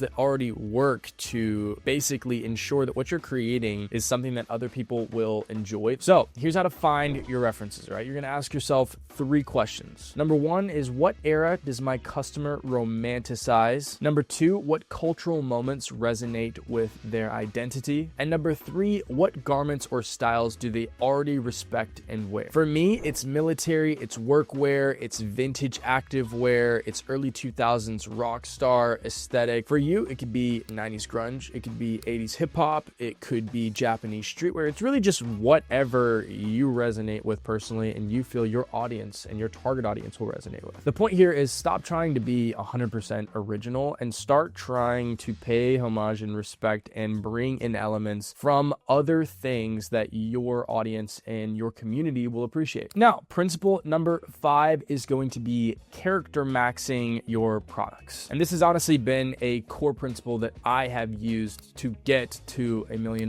with my clothing brand. And basically what that is you are showing the development arc of a product, right? You're not showing just the final perfected product. You're showing the arc and the development. Just like movies and TV shows will get you to fall in love with a character by showing you the development arc of the character, right? If you can showcase a product developing and maturing over time, you can get people to fall in love with the story of the product. And this is honestly what most brands get wrong. They create one product and they feel it's perfect, and if it doesn't sell, then they just quit and move on to the next product. But the best products are never going to be version 1s. They're never going to be your first attempt, right? The best products are products that you've tried once with, you've experimented, you've gained data, you've tried another time with, you've experimented and gained more data, right, on what people like. You make iterations of it until you finally reach that golden iteration that's like, boom, that's it, right? And people have seen version 1, version 2, version 3, and now version 4, boom, it's perfect. It's something they resonate with. They've fallen in love with the story, the development of that product, and now they're bought in, they're invested, and now they want to purchase. Now, a great example of this would be a product from my brand called the Maverick Denim. All right, now we have done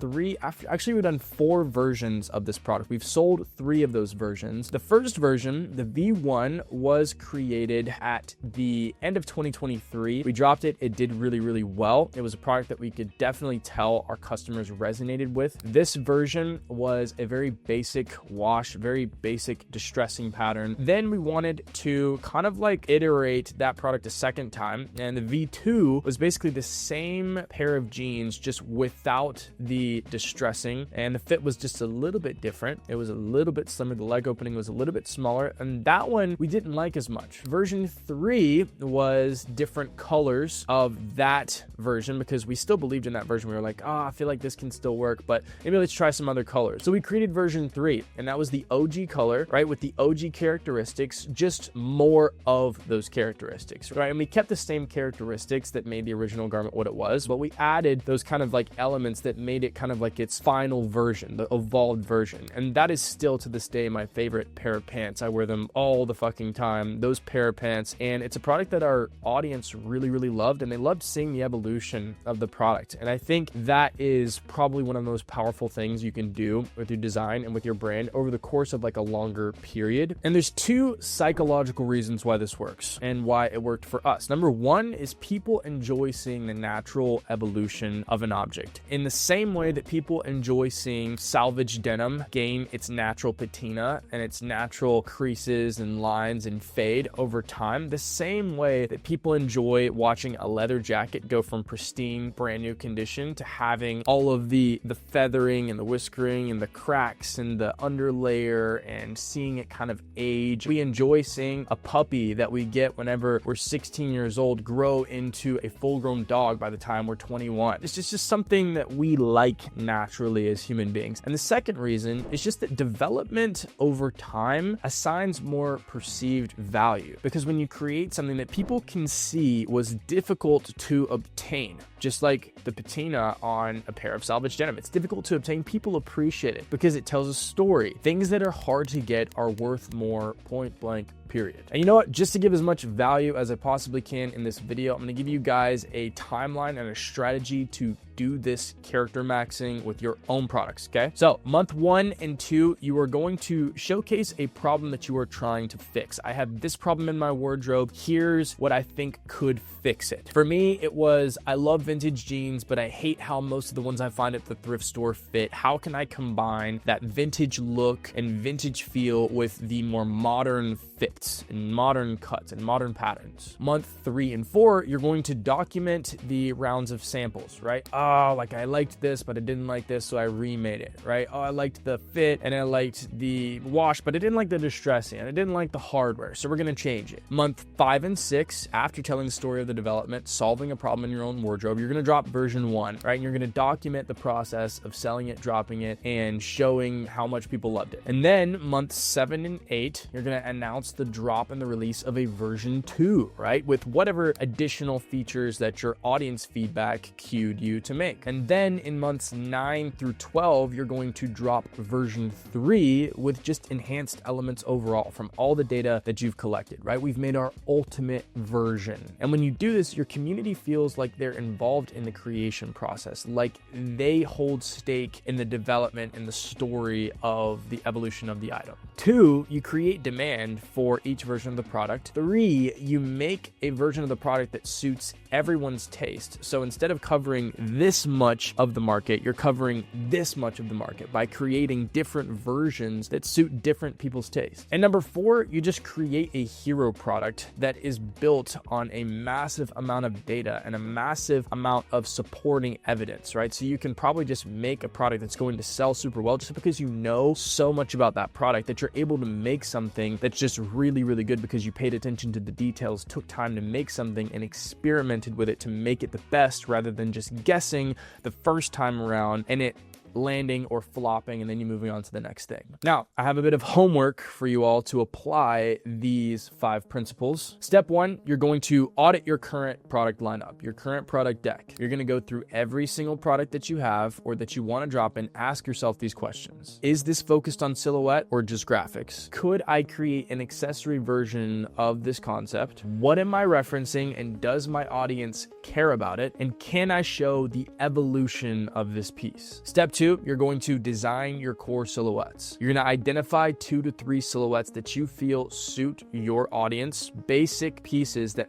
fit that silhouette, and you're going to create them in multiple colorways with multiple graphics, multiple different variations. Step 3, you're going to develop your signature accessory. Pick one accessory that you believe aligns with your brand's DNA and go deep on it. Make it your signature. Don't watch a shit ton of accessories. Take a lot of time on that one accessory. And then step 4, you're going to map out all of your references. You're going to list 10 cultural touch points that your audience respects. These could be eras, movements, subcultures, icons, whatever it is you feel aligns with your brand culturally. And this is what you're going to use as your referential design pool for marketing campaigns, products, Instagram posts, whatever. And then step 5, you're going to choose your hero product. You're going to pick one product to character max. You're going to go through the steps that I talked about earlier. You're going to document the process of developing it. You're going to show the character development, the design development, what you like, which iterations you liked and didn't like, which ones sold best, which ones didn't sell best. You're going to collect a bunch of data as you make these different versions, and you're going to refine it, and then you're going to make your fucking hero product. Now, every brand uses these principles, whether you realize it or not, and the sooner that you adopt them, the sooner you will take your brand from here to here. Just like my student Christian, who did $100,000 in Q4 of last year, just like my student Olga, who did $10,000 her first drop. These guys adopted and used the same principles that I'm teaching you here, in addition to all of the other things that we teach in Urban Unity. And if you'd like to do the same with your brand, I'm opening a few more spots in Urban Unity to take on students this month to help push you guys in 2026 and hopefully make some more brands that pop up and do some crazy numbers. You can apply with the link below, but if you're not ready for that yet, I'd highly encourage you to attend my free live masterclass on January 27th, 28th, and 29th. You can find the link for that in the description as well. Please be there for this. You are going to learn so so much. It's gonna be awesome. I'm really excited for it. With that being said, I'm gonna pop up a video right here that I'd like you to watch next, and it goes just more in depth to the marketing principles that we talked about in this video. And for now, I will say sayonara, and I will see you in the next one. All right, it's 11 o'clock at night, but I cannot sleep because last month my clothing brand did $136,000 in sales, and this month we're looking at doing almost $200,000 in projected revenue. Almost 200 racks in 1 month. And just 2 years ago, I had a lot of followers on social media,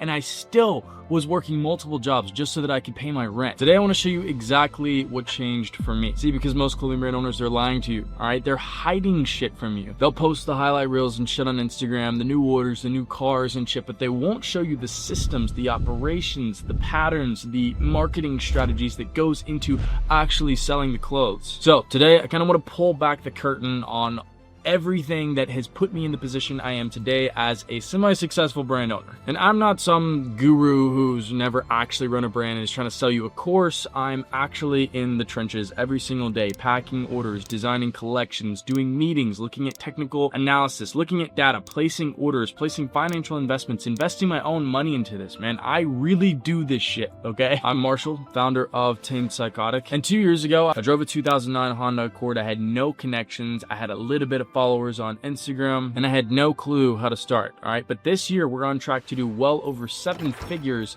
with Tamed Psychotic, and a lot of you guys are probably asking yourself, okay, how the fuck did that happen? And today, I'm gonna tell you exactly how it happened. And that success is largely due to the system that I developed to start and scale a clothing brand in today's market in 2025, and that is finding a manufacturer that won't screw you over, developing a good marketing strategy, building a real community that will support you month after month after month, and creating drop strategies that will put 6 figures in your Shopify dashboard in 1 day. But before I show you everything, I need to show you the foundation that makes all of this shit possible. See, because we weren't always cracking 100K a month. All right. In fact, our first month we made around $600. Our second month we made around $600. Our third month we made around $2,000. Our fourth month we made almost $30,000, and so on and so forth until today. In 6 months we were making consistently 40 to 50, and now we're hitting 100 a month pretty consistently. But there's something that nobody really talks about when it comes to building a brand. The specific turning point that changes everything. For us, it came down to this one decision that completely changed our trajectory. And it was the decision to stop selling clothes, but instead to develop a world that people wanted to be in and then sell tickets to that world, the tickets being the clothing. When I realized that, everything clicked. All right, everything clicked and the revenue started climbing, and it'll continue to climb until I reach a point where I can. See, the biggest mistake that I see most clothing brand owners make is just focusing on the wrong problem entirely. They're obsessing over designs, websites, colors, when there's a much more fundamental issue at hand. See, most of these guys fail because they don't understand this one truth, and that one truth is that the world does not need another clothing brand. All right, there's tons of them. We don't need another one. What people need is identity, community, and self-expression. See, when I first started Tamed Psychotic, I noticed that there was a bit of an underserved audience at hand, all right? Nobody was really making a clothing brand for the guys that just wanted to be men, all right? The guys that wanted to be a badass, the guys that wanted to be better by whatever means necessary, right? And maybe that becoming better process wasn't supposed to look perfect. Maybe it wasn't supposed to look polished and classy, right? Maybe it was gonna look a little bit messy. Maybe it was gonna look a little bit grungy, right? And I wanted to create a community for these guys because I am one of those guys. I am that guy, all right? I wanna be better, but I'm not perfect, all right? And our brand, Tamed Psychotic, is all about the chaotic pursuit of an imperfect, superior self, all right? And that's an underserved audience. I didn't have a brand that I could go to that I really resonated with. So I identified that as my hole in the market that I could fill by creating Tamed Psychotic. And once I figured that out, that core message became our driving force. It became what built our community. And we ended up building an aesthetic kind of around that mission statement, around that sentence that is our brand, that makes up our identity, right? It's this 90s, early 2000s grungy, manly, biker, gritty kind of aesthetic, and it works so well with our mission and really creates a world that you can can be a part of by wearing the clothing. But that's great and all, but what separates 5-figure brands from 6-figure and above brands is this next step that I want to cover. And this next element is product development. See, because all these massive clothing brands aren't just throwing random shit at the wall and seeing what sticks. And that's what every small brand thinks is happening, but that's bullshit. It's complete bullshit. There is a science to it, okay? It starts with something that we use in really the creation of any business, and that's going to be market research, right? Market research is essentially where you take a deep dive into the market that you want to break into, the market you want to build a business in, and you figure out, what are my competitors doing? How did they get to where they are? What are the top performers in my niche, in my market, doing to retain their position on top? You want to target specific trends that are being capitalized on, that may be in the rise. You want to see what other brands are doing that's working. Is it essentials? Is it heavy graphics? Is it heavy garment design? Or is it more focused on what the print and what the graphic looks like? You need to do research and figure all this shit out. For myself, I like to reference a lot of vintage garments from the 80s, 90s, and early 2000s, because these are the garments that are being sold now in vintage stores for like triple the price of a normal t-shirt these days. All right, these are designs that have stood the test of time, right? I'm looking at old band t-shirts, old Harley t-shirts, old grunt style t-shirts. I'm taking references from vintage Carhartt, vintage Levi's, vintage Dickies. I'm on Reddit hunting for what vintage items are selling for the most, what vintage items are in the highest demand. And then once I have some concepts that I like to collect data on those concepts, right? I like to get a sample made or a mock-up made and then post it and see what the people think, see what people think. You can do this on Reddit,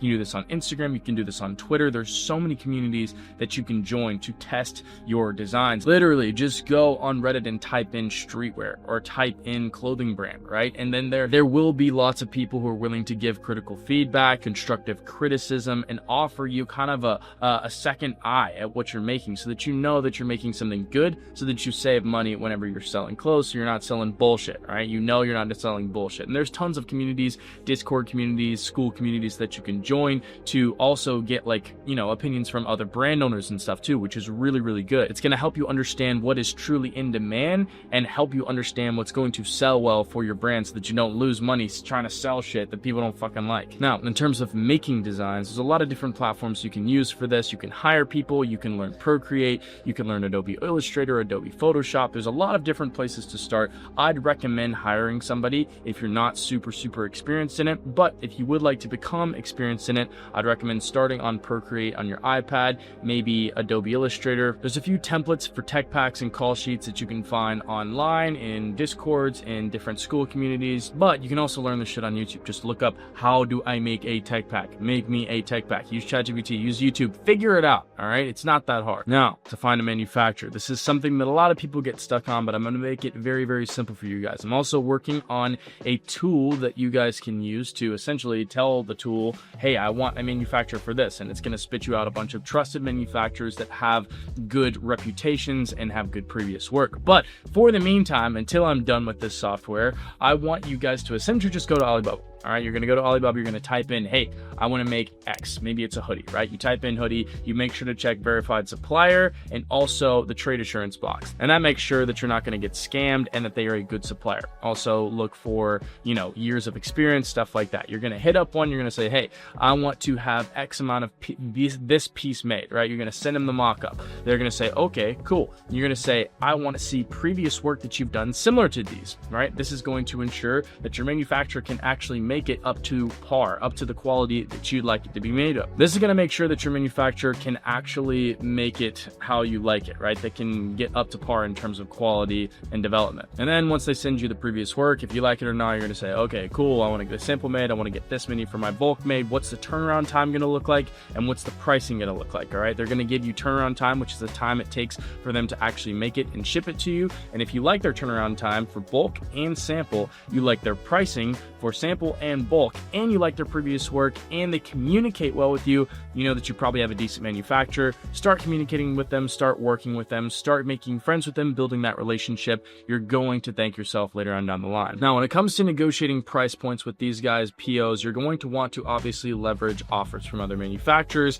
You're going to want to try and get it as low as possible, and you're also going to want to pay in chunks. All right, that means paying a fabric deposit up front, 10 to 30%. That means paying the second chunk after the garments have actually been made. That would be the second 30%. And then the last 30% you're going to pay once they're able to ship everything out. All right. That incentivizes the manufacturer to work hard and get their shit done, while also saving you from having to fork out all the money at one time, which is nice. But even with amazing products and good branding and designs, most clothing brands fail because they're missing this one little thing. This one little thing is the single most valuable asset that Tame Psychotic has built that is making us tons of money and will continue to make us tons of money for years and years to come. And if your clothing brand isn't growing, you're fucking up just like everybody else is, and you're treating your followers like numbers on a screen, when in reality, they are the key to your success and should be treated as the key to your success. Now, real quick, let's go back to brand foundation. All right, once you know your brand foundation, your brand's identity, you can structure content to target the ideal customer that matches that brand's identity and foundation, right? The target customer that's going to resonate with who your brand is, what message you send, what your mission and objective is with the brand, the reason for its existence, all right? The people who, like I said earlier, want to live in the world that you have created and are willing to purchase a ticket, the ticket being the clothes, to enter the world. So now it's time to attract them by posting content that speaks to that specific customer, that matches your brand's foundation and identity. And we do this with 4 content pillars that drive our social strategy. The first one being brand story content, all right? Telling the story of your brand, why you send the message that you do, why you exist, all right? Virgil said it best. He said that whenever you're creating something new, it needs a reason to exist. And without a reason to exist, it will fail in terms of success, in distribution and people consuming your products. So you need to tell the story of why it exists, what inspired it to even become real. Why did you decide to make a clothing brand? Why did you decide to name it what you named it, right? What's the story behind that? The next thing you're going to want to hone in on is product showcase content, product display content, all right? Showing your products in a very creative way, using flat lays, getting creative in the studio, getting creative with your lookbooks, showing the clothes in a really cool, creative way that not only shows the product and shows the, and this isn't just about showing the quality of the product. That is important, but what's also important is framing that product in a way that speaks to your ideal customer and refers back to your brand's identity, the foundation that is the reason all this shit exists. Number 3, behind the scenes. Behind the scenes is very, very important. Why? Because the reason something is valuable is typically because it is hard to obtain, right? Gold is valuable because it is hard to get your hands on. Tinfoil is not valuable because you can get it at every Walmart and Dollar General in a 2-mile radius. So how do you assign intrinsic value to your clothing? Well, you show that it was difficult to get, right? That it was difficult to make, that it was difficult to do photo shoots of, that it was difficult to do marketing campaigns around, that it was difficult to construct. You need to show what went into the creation of that product. Every tiny little step, from the drawing on the iPad, from the getting the sample on your screen, from getting the mock-up, from sending it to the manufacturer, from getting your shitty sample to getting your good sample, to doing the photo shoot, shooting behind the scenes of what it took to get the pictures and shots that you posted for your website or for your Instagram page, right? You need to show everything. You need to show the process of building that product, right? You need to show why this product is valuable. Why is the product valuable? It's because it was hard to fucking make. It was hard to get the product from point A to point B. Point B being in your customer's hands, all right? So show that process. It's very, very, very important. I would say that it's almost more important than showing the actual product photos and stuff like as a whole. I don't know, that's just my take. Maybe it's a hot take, but I think it's legit. And the last thing, number 4, you're going to want to be posting community engagement content. All right, you want to post content that incentivizes your community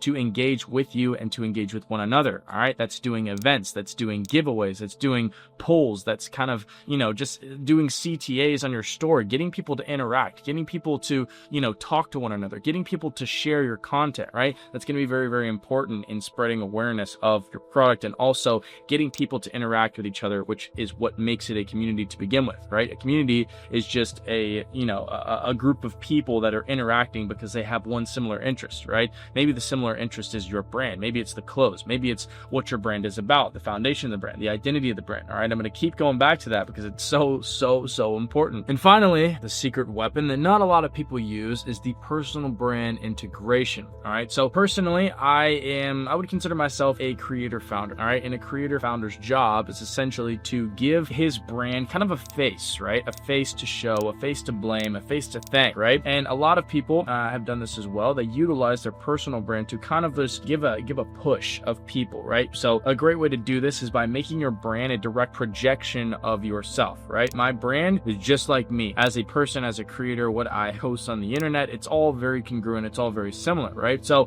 yeah, one way that you can do this is just literally just founder's documentation. Document the process of building your clothing brand on your personal account from your perspective, right? Because not only does this give the customer multiple perspectives of the development of the brand, not just the story of the brand from the brand's perspective, but also from the creator's perspective. And that just provides a whole new angle. And when people can see things from multiple sides, they tend to like it more if it's actually good. So just something that you guys can implement. It's something that I implement, and it's very, very, very powerful. It can push extra traffic. It can assign more value to your products and to your brand if you do have a good, strong personal brand to pair with it. There's just a million ways you can do it. You can make the brand more tangible, more understandable, more digestible to your audience in the way that you want it to be perceived, because your personal brand matches it exactly. There's a bunch of different ways that you can leverage this, but it is massive leverage, and it's something that I use and that I would encourage you to start to develop so that you can use it as well. Now, building a die-hard community has been a massive contributing factor to our brand success, but there is one system that took us from doing decent numbers, sort of good numbers, to doing crazy numbers in a very, very short amount of time. All right, and it is called the drop model. A lot of you guys have probably heard of it, but few of you guys probably understand it. And this is where most clothing brands just completely fuck it up because they don't know what they're doing. They just throw their products up on a website 24/7, post a few things on their Instagram, and then pray that they get sales. And then they're shocked when they don't get sales. What the fuck? Why am I not getting sales? My products are on my website. I'm posting Instagram posts. Why am I not making money here? You can't just do that and hope somebody buys your clothes. All right. That's why most of these clothing brands are stuck at like $500 a month, 50 orders a month. And you know what? They'll stay there until the intentions behind their marketing changes. And the brands making serious money are the brands that figured out how to make most brands' monthly revenue in a single day. And this is the exact system that I've developed and used to do upwards of $100,000 in just 30 minutes. Lock in real quick. This is very important. It's 4 steps. Phase 1, the tease. All right. You're going to start creating hype 3 to 4 weeks, just teasing your audience, giving them a little taste of what's to come. This is going to be about 3 to 4 weeks before your drop. You essentially want to create a curiosity gap. All right. You want to create a level of mystery for your consumers to where they're interested, but they don't know everything. So they're tuned in, right? They want more. They want more because people want to understand shit. People want to see the full story. That's why movie trailers work so well, because you give people a little taste, a little tease of something, and they want the whole thing if it's good. This could be product teasers, detail shots, behind the scenes shots, something that gives a part of the picture but not the whole thing. Now, phase 2 is going to be your collection phase. All right, this is where you're going to collect as much data on your customers as possible. You're going to drive all your traffic to a locked website with a phone number or email collections page on that website password page. You're going to collect phone numbers and emails for 2 to 3 weeks before you drop so that you can have that phone number to communicate with your customer with. This is a very, very important step. Without this, your brand, your drop will not succeed. All right. Because number 1, you need to establish a prior point of compliance with your customer. All right. If they're willing to do something small for you, like give you their phone number, they're more likely to do something bigger for you, like buy a $50 shirt. And number 2, the most important thing is you can use these phone numbers and emails to directly communicate with your audience without the whims and, ups and downs of the algorithms on Instagram, all right? You post something on Instagram and maybe 5% of your followers see it, right? But you send out an SMS blast from your Klaviyo, your Postscript, whatever you're using, and every single person who put their phone number in is getting a text message, right? There is no discrepancy. There's no it may send it to this person or that person. Like, you have a direct line of communication between you and your customer to let them know, hey, our drop is live. Hey, here's a discount. Hey,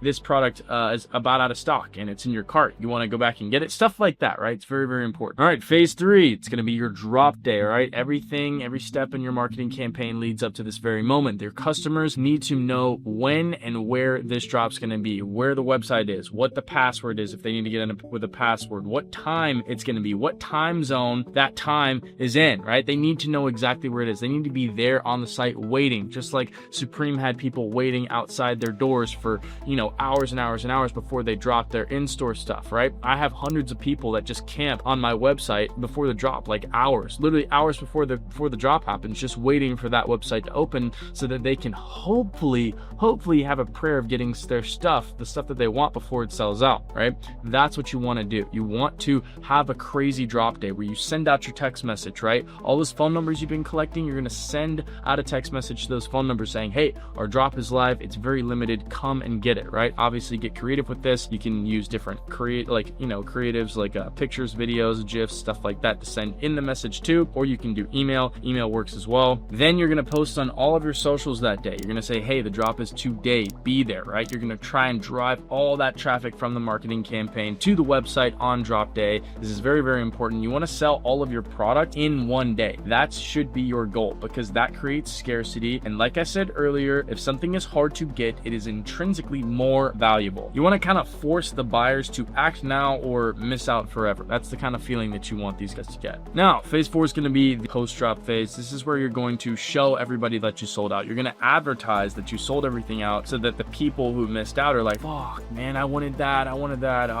Do you guys have any more, right? You want to give people the kind of FOMO that makes them come back faster this next time, all right? Because the key here is to remove price from their decision-making process whenever they come back to buy your stuff, right? You don't want them to think about, oh, how much is this item? If it's this much, I'll buy it. If it's this much, I won't buy it. You want them to think, oh, I want this item. If it's available, I'll buy it. If not available, I won't buy it, right? It removes price point from their decision-making process, and that gives you the opportunity to bump your price points so that you can sell these clothes for more. And this is where most brands fall apart, and where I screwed up many, many times before I started getting it right, all right? They nail their first big launch, and then everything collapses, and they're screwed for months because they missed this one little tiny thing. And this is why you'll see a lot of clothing brands hit 30, 40, 50K, and then just implode, and you never see them again, because they screw up the operations and the back-end systems that go into making a business function, into making a clothing brand function. And then they're running around like chickens with their head cut off. Their comments are flooded with unhacked customers. The DMs, the emails are flooded. They're screwed. And this right here is huge, all right?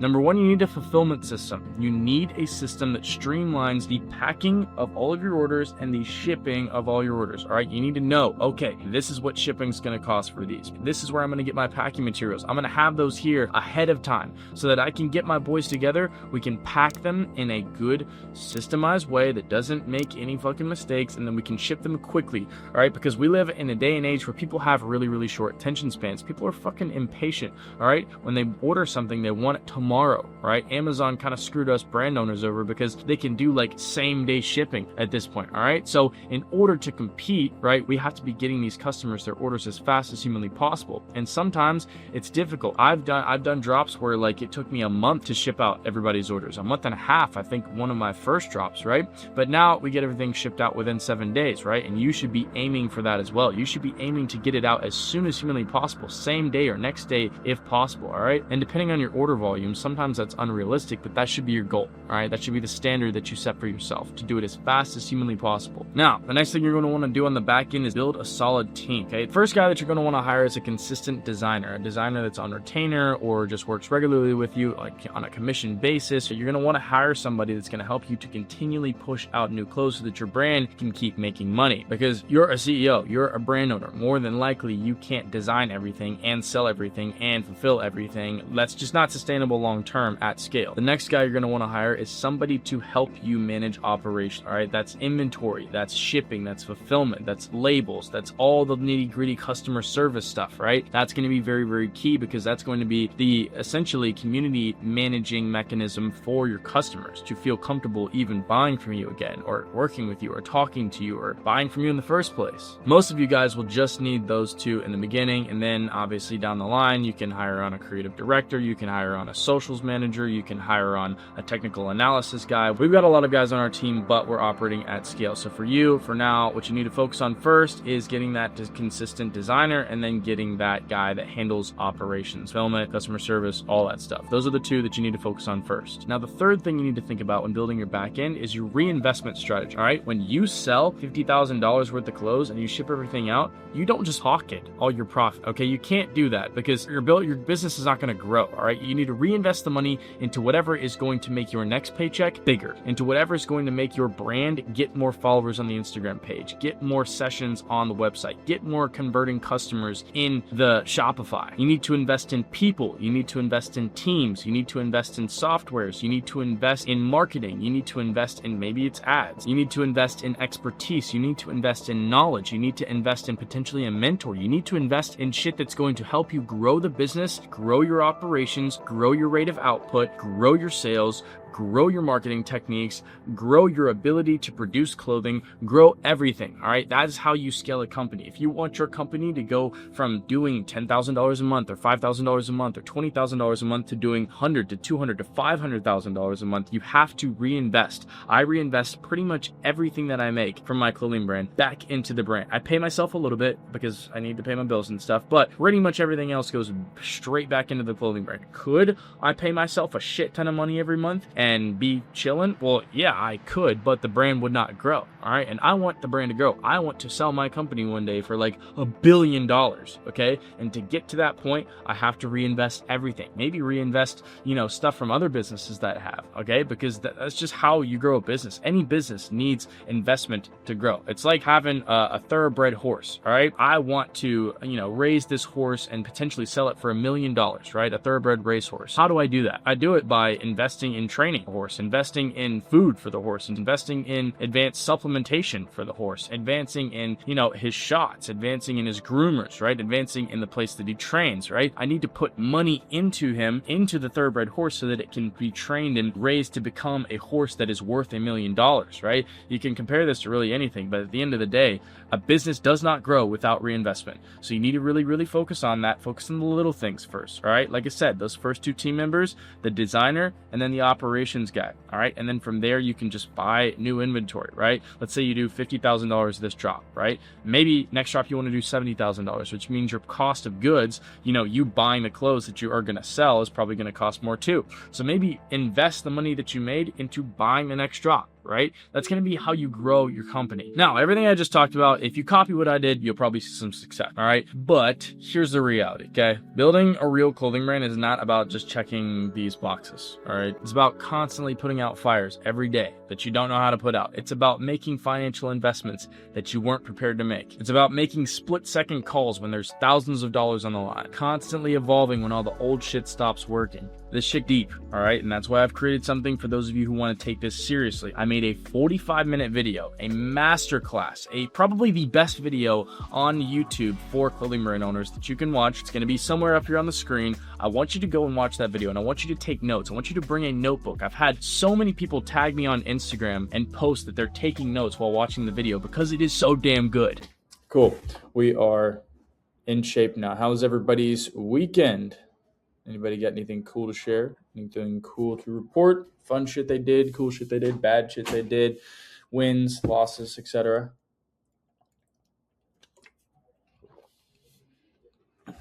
I had some good samples come in today. Nice. So I got that. Cool. You want to show them? Yeah, sure. I'm wearing let's see. This is probably a better view. We turn the camera. All right, so I got some double-waisted denim shorts. Nice. The hip or something is a little weird, so I'm gonna have to adjust that. And the waistband is like 2x2 rib knit. I'm gonna change that to be more similar to this waistband right here, which is a triple channel waistband. But these ones came out great. It's a 500 GSM French Terry, and I don't know what wash this is called, but like you see how it looks like dirty. Mm-hmm. I saw that somewhere and asked them if they could do that. But yeah, these came out great, like perfect length, and I have a black pair too that I'm wearing right now. Nice. Well, sick, Thanks. dude. I fuck with that. Good stuff, Thanks. man. New samples is always a good day. New samples is probably like one of the best feelings that you can experience as a clothing brand owner. I think it really, like, there's very few things outside of like having a good drop or, posting a cool photo shoot that you get more dopamine from than getting new samples. So cool stuff, man. Thank you for sharing, Michael. Okie dokie. Looks like we have pretty decent attendance now. 10, 7, 11 after. Cool beans. Alrighty. Well, today I want to talk a little bit about artistic research and specifically how deep your research should go when you are creating, when you are looking to enter a niche and you are looking to dominate a niche. Really, what separates most people, the winners from the losers, is going to be how intentional were you to kind of like research your work, right? So to kind of restate that in a way that like makes sense, in the clothing brand space, what separates the winners from the losers is literally just how deep you are willing to go into research and development. R&D is probably the most important part of the entire process. It's more important than sales. It's more important than distribution, than fulfillment, because it is basically where you find the prerequisite to make sales, where you find the elements that you can sew into your products that make them good enough to sell to your target audience, right? So let's say I want to enter into the snowboarding niche, right? I want to enter into specifically like Midwest snowboarding niche, right? So like Montana, Utah, Colorado, that kind of vibe, right? I am basically going to go in there and I'm not just going to treat this like, oh, let me go look at the other brands that are selling products, right? I'm going to break down the details of my target audience, right? I'm going to break down the details of who they are. I'm going to understand them better than anybody else. I'm going to understand why people choose to spend their time snowboarding rather than reading books or going jet skiing or going rock climbing or going on a road trip, right? I'm going to spend my time trying to understand everything about everything that is, hang on, the fuck? I'm going to spend my time trying to understand everything that is stereotypical. Who keeps like buzzing on? It's like making me lose my train of thought. All right. I think we're all good. Okay. I'm going to try to understand every single element, every single like part of this ICP that makes them who they are, beyond just their preference in clothing, right? I think preference in clothing is kind of like the first obvious step within market research and competitor analysis that we all have to do whenever we're breaking into a niche. But what I think is even more important is basically making your audience feel seen and heard in ways they do not even fully understand. You guys have heard me talk about that a lot, making an audience or making a customer feel seen and heard. It's all about the customer experience, right? I'm going to keep saying that because it's true. And whenever you can tap into your audience's head, your target audience's head, your customer's head in a way that nobody has really tried to tap in, right? Then you can create like an unexplainable bond between your brand and your customer, right? And we talk about the what does it mean to build a cult audience, right? That's something I've studied, something that I have really been into for a long time, and hope to one day become a world authority on, given years of studying and writing, obviously. But what I have found is that the way that you build a cult following is, number one, you need to do something special, right? You need to do something special that is worthy of attention. And then you need to put people on how to do that special something, right? And if you can do something special and then explain to people why it's special and how they can do that special something too, then those people will not just enjoy the product of what you're doing, but they will attribute their ability to do said special thing to your willingness to share, right? So for example, we'll talk about music. I've been talking about music for a while now, and I think it's applicable in this scenario, right? With music, if you can put your audience onto a song or an album or an interlude or a part of a song even that makes you feel a certain way, and that will make them feel a certain way, right? Something that they appreciate, something they hear and they're like, damn, that is good. Like, I need to save this right now. Or a movie, right? If you can put them onto a movie, or you can put them onto even a director, right, that makes a certain type of art,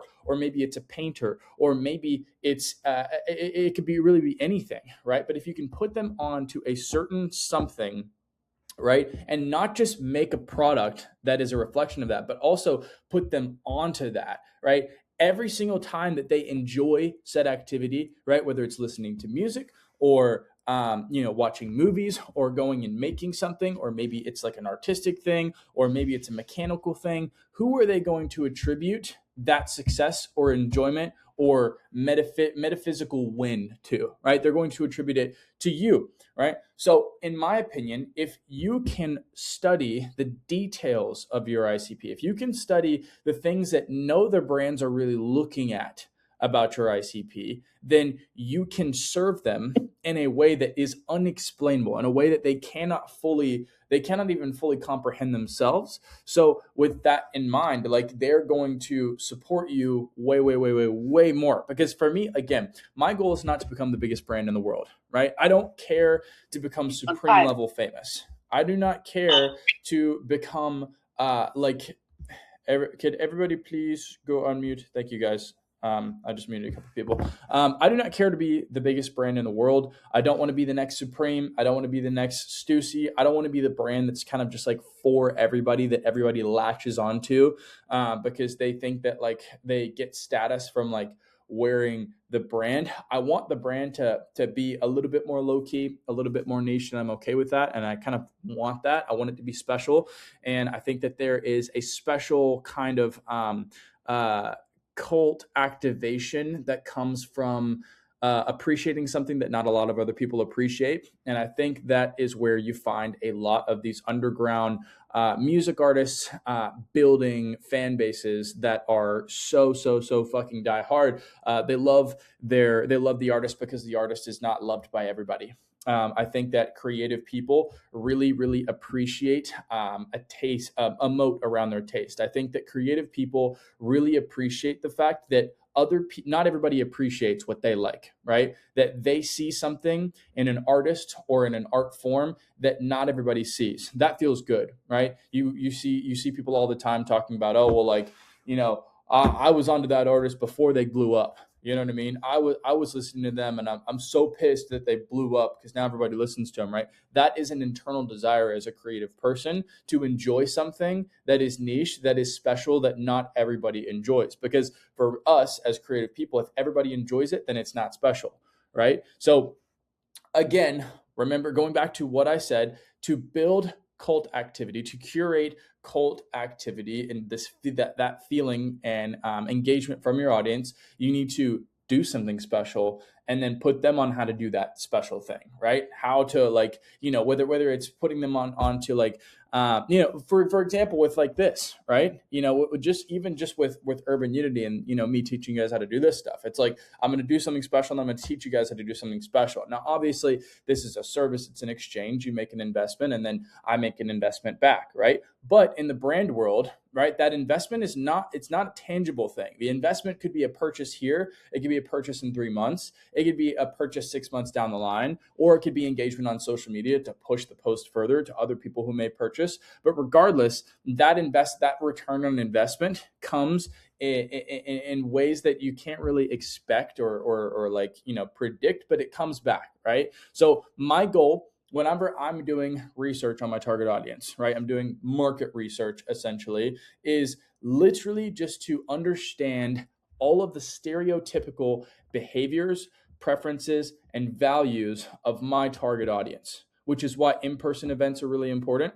Any kind of in-person interaction is important. I think an internal form of communication is really important. So like a Discord or a broadcast channel, or maybe even a second Instagram page where you can share stuff that people feel like less people will see. So they're more willing to chat, they're more willing to send messages. I think that engaging with your customers via social media and customer service is really important, whether that's email or DMs, or, whether you're using like Gorgeous or whatever, customer service software you're using. And I think that if you can do those things, remember, in-depth research on the stereotypical, the stereotypical values, preferences, and kind of just like consumption habits or whatever of your audience, and also provide them with a way to kind of like talk about that with other people,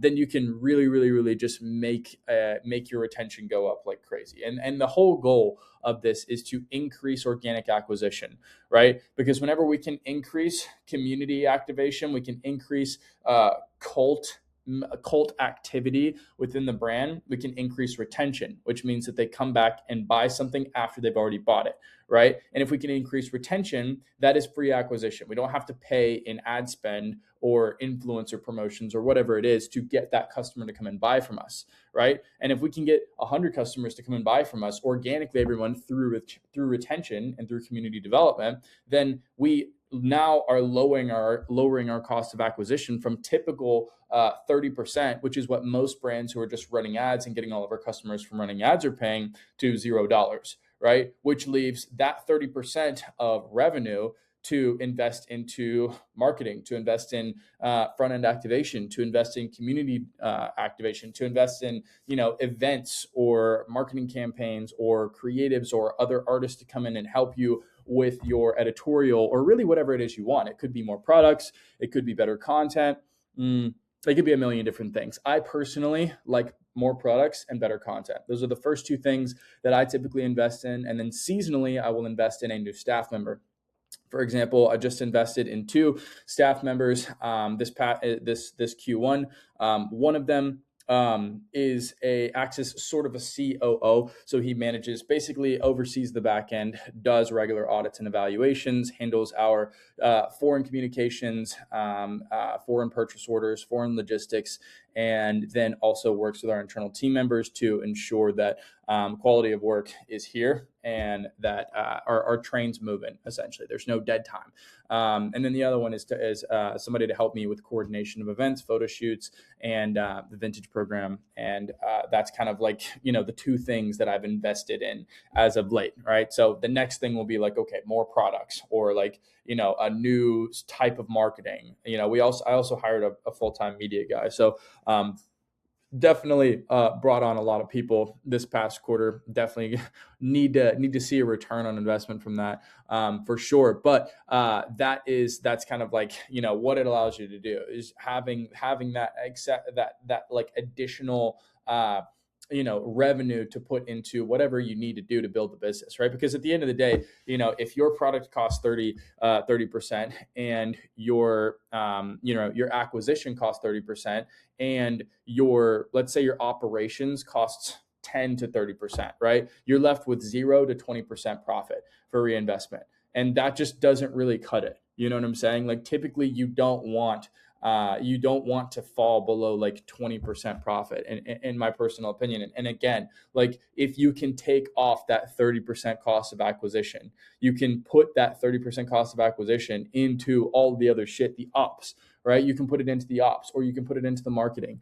You know what I'm saying? So it really is just about, finding leverage in your budget, and finding ways to finding holes that you can kind of like fill so that you can move your energy elsewhere, move your funding elsewhere, move your investments elsewhere to scale the brand. And that's kind of like what generating this cult activity is all about. So I think that that really personal CIA level research on your ICP is important. And I'm going to give you guys a few examples of some things that I have done as of recently. I'm literally on Do Not Disturb. I don't know why that's going off. One of them is actually attending a music festival this weekend. So my audience is very, very centered around, and you'll see this with most clothing brands. Most clothing brands will kind of be categorized by kind of like their consumption habits, right? So what are they consuming in terms of media, right? And that could be music, that could be movies, that could be books, that could be influencers, that could be social media content, it could be memes, it could be a ton of different things, right? So we'll just focus right now on music and memes.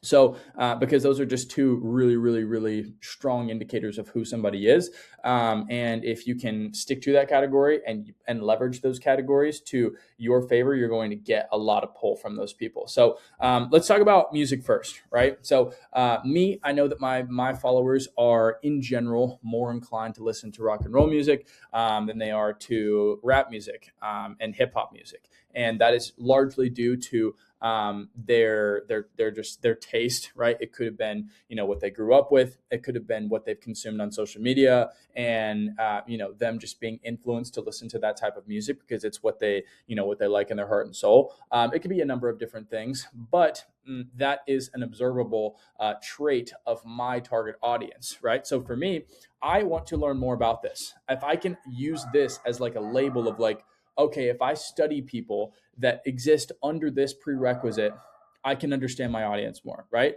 So for me, I bought tickets to 2 music festivals. I wish that dog would stop fucking barking.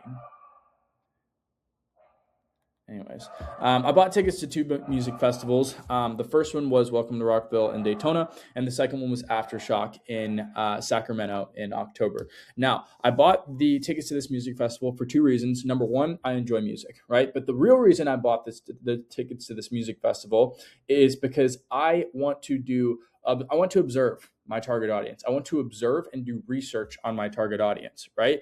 And this is something nobody really does, but one of the most powerful things that you can do is just step into your target audience's playground, into your target audience's sandbox, and just watch them, right? I'm going to go to this music festival and I'm going to watch what people are wearing.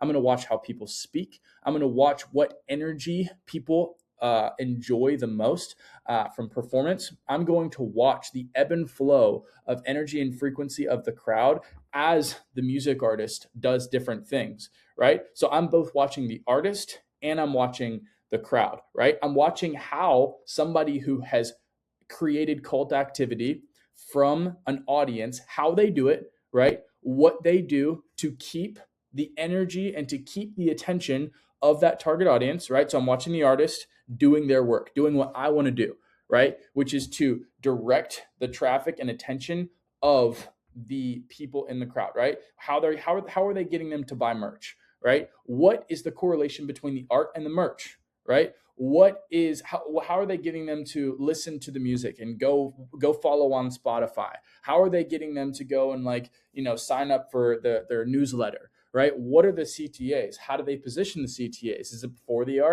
artist performs? Is it after the artist performs? What are they doing to personally connect with the target audience before they pitch that, right? I'm going to figure out all of that, and then I'm going to simultaneously watch the audience, and I'm going to watch their energy and how receptive they are, and how connected they are with the artist as the artist is performing. And if I can watch those 2 things in tandem, I can observe the dynamic that I need to create for myself to be able to target those exact same people, the people in that community, right? If the umbrella is that type of music, right? And I'm targeting the people under that umbrella, right? Maybe it's a small subset of those people, right? But if it's a part of those people, I can literally just go and study those people, study the artist. Now I know what to say, what to do, how to act, and how to kind of flow and interact with the target audience in order to win. And in addition to that, I can study the other consumption habits of that audience. So again, what are they wearing, right?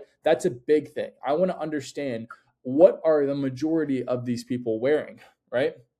What are what bottoms do I see everybody wearing? Is everybody wearing boots, or is everybody wearing tennis shoes, or is everybody wearing graphic t-shirts, or is everybody wearing flannels? Is everybody wearing Carhartt jackets, or are they going to be wearing zip hoodies? You know what I'm saying? And if I can figure out these things, I can better understand what products that I need to make in order to suit my target customers' needs and my target customer's desires, right? And there's a lot of different points that I could nitpick here. I'm going to watch how they talk to people, or I'm going to watch like what they're receptive to versus what they're not receptive to. And I'll be picking up on stuff like that, but it's not worth going into on this call. I just want to kind of like give you guys an example of a way that you guys can like go into market research. So another thing we talked about music. Now I want to talk about memes. I think that memes are probably one of the greatest forms of communication alongside GIFs. And the reason that memes and GIFs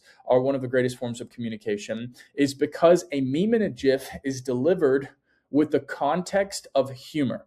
And whenever you can receive a message within the context of humor, your walls internally are subconsciously lifted, right? They are brought down so that you can actually behold a thought or like take in a concept without that wall. So that's why whenever people are trying to send a message to their significant other, oftentimes what they will do is they'll find a meme on TikTok that maybe sends the same message, right? But in like a funny, haha, goofy way, because they think that their partner will receive it in a way without the walls being up, right? Because let's say I didn't like the fact that my girlfriend was drinking when she's out and about with other guys, right?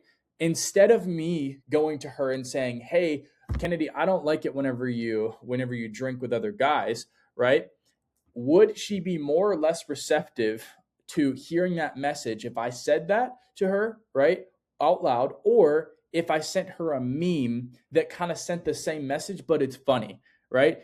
Obviously, she's going to be more receptive of the meme, and that is definitely an avoidant habit, like a habit of an avoidant, and I wouldn't recommend that in a relationship. But it is a way that I'm just using it as an example of a way that people communicate with people via meme format, or via kind of like the funny ha format, like the joking format, in order to like lift those walls, right? And lift those kind of like internal barriers that we all have, right? So I think that for me, like I haven't done a ton of research into memes, but I have done some research into memes, and specifically my niche. And I think it's important to participate in the consumption of memes in your niche, because I think it's important to understand the details of what kind of like ticks your customer. So for example, within my niche, there's a band called Crowbar. Now, Crowbar is a band from the 90s that's like a super, super heavy sludge metal kind of band. They're hard to listen to,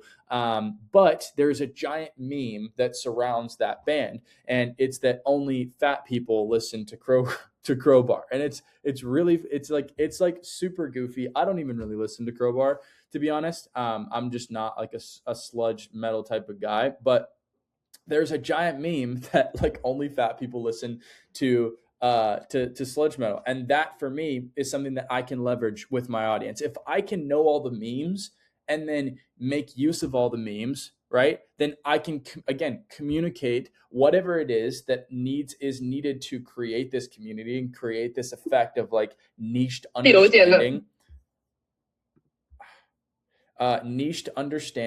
so that I can now be that much closer to my target audience. Like if I can deliver all the same memes that they're seeing, or memes adjacent to that, then I can slip moments of humor that only certain people would understand, right? And again, people appreciate niche humor, especially more creative people who are drawn to like more interesting and unique products and brands. They're going to appreciate the humor, the joke that not everybody is going to understand, right? If I said knock knock, who's there, and then I made some dumbass joke that like would be funny for like the mainstream like room temp IQ audience, then the people who enjoy more niched creative stuff are not going to laugh, right? Like for me, I don't laugh at dumb shit. If you say a joke and it's not funny to me, I'm not going to laugh out of obligation.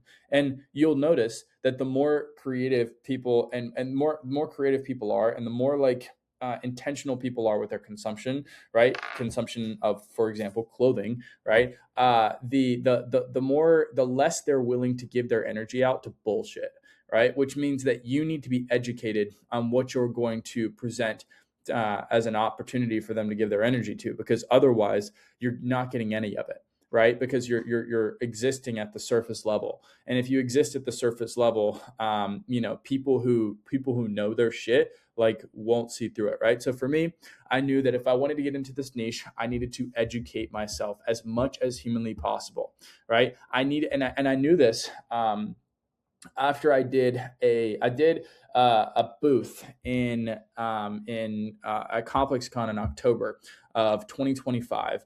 And basically, this booth was an idea of a co-creatives of mine, but he didn't end up going. So I ended up doing the booth myself and the social media content myself. And one of the things that he suggested in the booth, because he was around during that time, he was very familiar, was like a video game thingy. And I've never played video games. I played Super Smash Bros.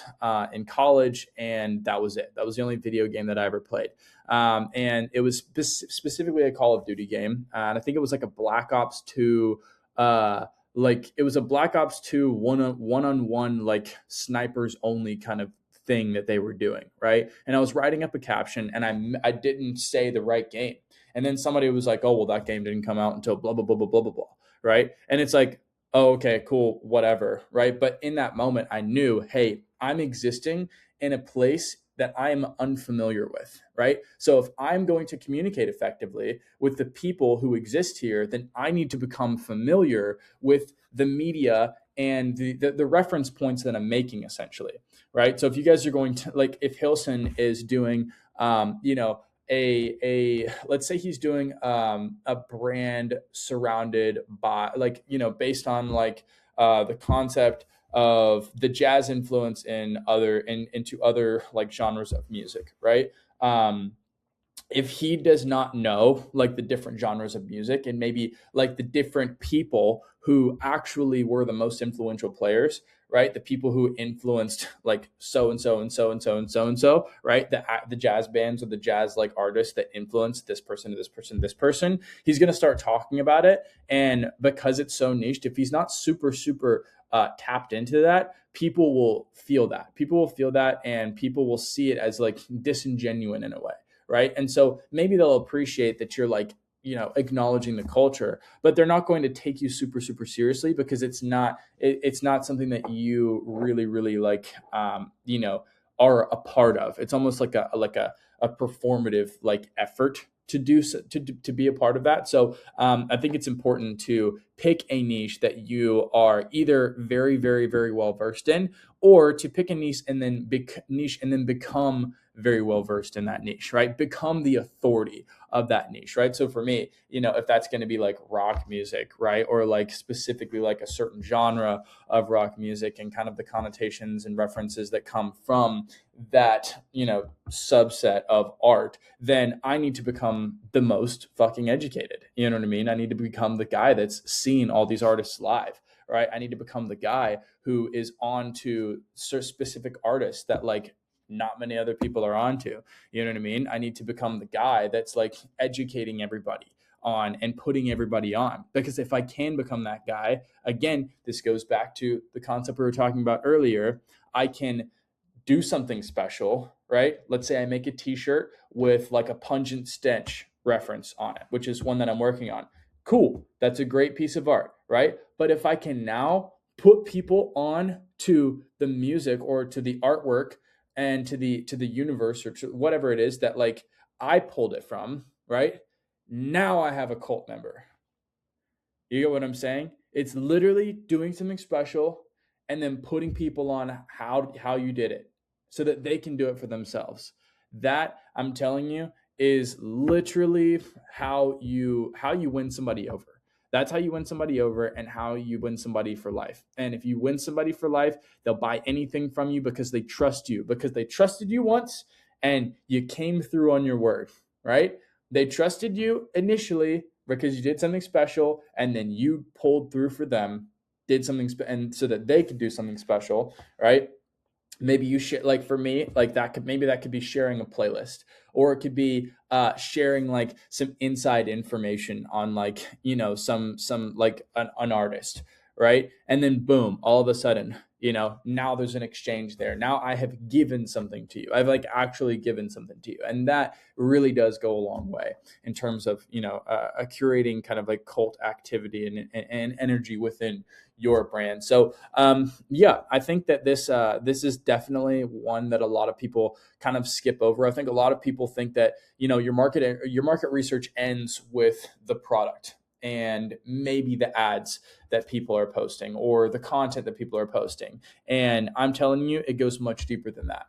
And if you can go much deeper than that and you can become like autistically obsessed with your target audience, with the intricacies of what makes your target audience special, what makes them unique, what makes them who they are, what sets them apart from other people and niches and subsets of people, if you can figure out all the little nitty gritty shit, then you can really speak to somebody in a way that they've never been spoken to, right? And we know from just observing human beings that if I can speak to you in a way that you've never been spoken to, then you're going to remember it, right? And in the same way that whenever I hear somebody say something to me or give me a word of advice in a way that maybe I've never heard it before, that's what's going to stick with me. It's not going to be the first, second, and third times I heard it in the way that's kind of vague or kind of elementary or in a way that just doesn't really hit me. It's going to be that fourth time when I heard it in a way that I'd never heard it before, to where it hit me and I was like, damn, like that was for me. You know what I'm saying? Almost like a God thing. You know what I mean? Like I found something for myself there. You know what I'm saying? So yeah, I don't know. That's kind of my thoughts on what I wanted to share on kind of like that creating cult activity. If I'm curious, does anybody here have an example where they have seen that happen with their audience, or maybe a suggestion for any of us to to practice to get information like that, or to curate kind of a community, or kind of to curate cult activity, even for yourself, like maybe a suggestion of how you want to do it for your own brand, or how, you can do this for, or how somebody could do this for a different brand. Anybody? Yeah. What you got? What's up? I haven't done it yet, but I've seen some people, because my brand is kind of in that like video game nerdy techie type vibe.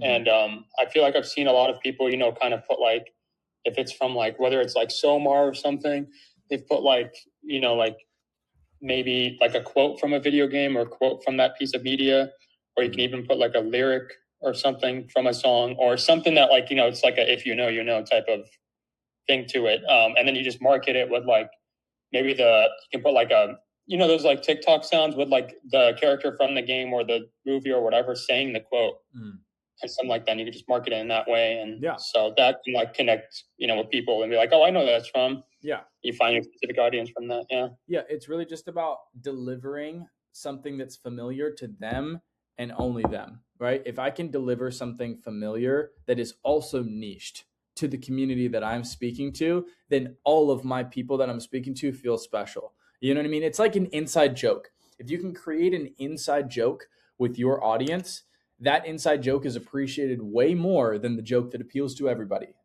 right? And, the translation of that is, if I can find a marketing mechanism that appeals to just my target audience, then my target audience will receive the marketing effort with so much more reception and openness and almost appreciation than if I give them a mainstream top of funnel marketing effort, right? And say, hey, come buy this, right? You know what I'm saying? Like in the video game niche, right? I'm sure there's tons of characters that like maybe there's a famous character from a game where it's like they say they're selling an item, like they're like an in-game merchant or something, and they're selling an item.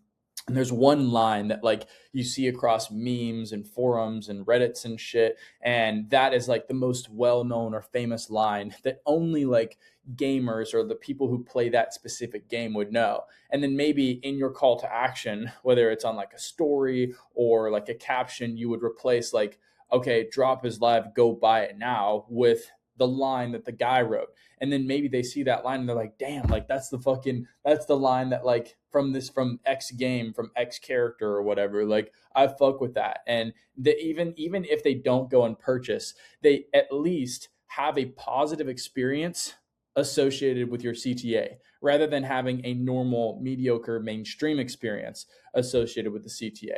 And this is another way that you can soften your pitches, right? A way that you can make people feel less sold to while still selling to them is by sewing in these really niched things into like your ask from your audience. Because within like, you know, selling products in e-commerce, there's always a give and then there's an ask in return, right? Your give is your marketing content, right? It's the effort that you put into the product. It's the effort that you put into serving the customer with the product or with the marketing of the product, right? And then the ask is going to be the CTA, which is where you make the product available and you tell people, hey, the product is live, go check it out, right? And if you can sew these super niched kind of references or super niched kind of delivery to your CTAs, and you can sew that into your ask from the customer, then it softens the ask, right? Because if you just asked your customer to buy from you every single day, eventually your customer would be worn down and they will leave, right? Because they don't want to be asked to buy something every single day. If you can give them something for 9 days and then ask on the 10th day, they're much more likely to receive it, right? And then it doesn't knock them out of the arena completely, right? And if you can wait 10 days, ask on the 9th day, and then ask in a way that doesn't even feel like an ask, then they're stuck here. Like they're not leaving because they're just getting. You know what I'm saying? They're just consuming good products. They're consuming good media. They're consuming good content. They're consuming good. They're getting to participate in community activity that feels good to them. They're going to events that feel good to them. Like the event was made for them. You know what I mean? And that is huge. That's super, super, super huge. And I think that should be like a really, really high priority effort for every single brand owner, especially once you understand your niche more and understand who you're speaking to more. This is why it's so important to do in-person events, and why it's so important to find some way, shape, or form to like create community communication and activation.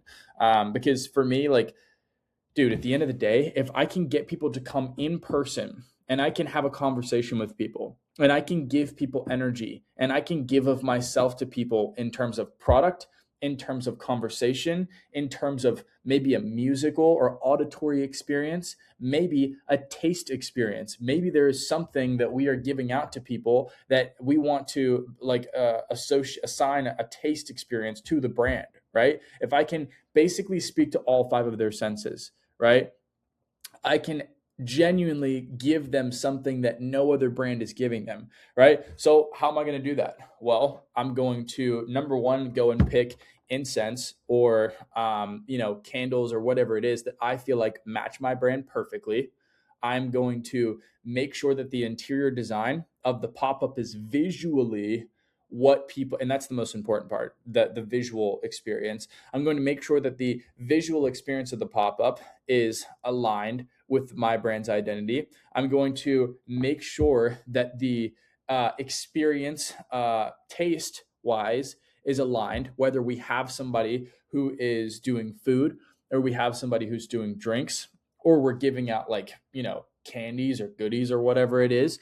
I'm going to make sure that the actual product is kind of like aligned with who they are, right? Which means for me, I'm going to be doing graphics, and I'm going to pick graphics that I feel are most aligned with our audience and are most communicative of like who we are, right?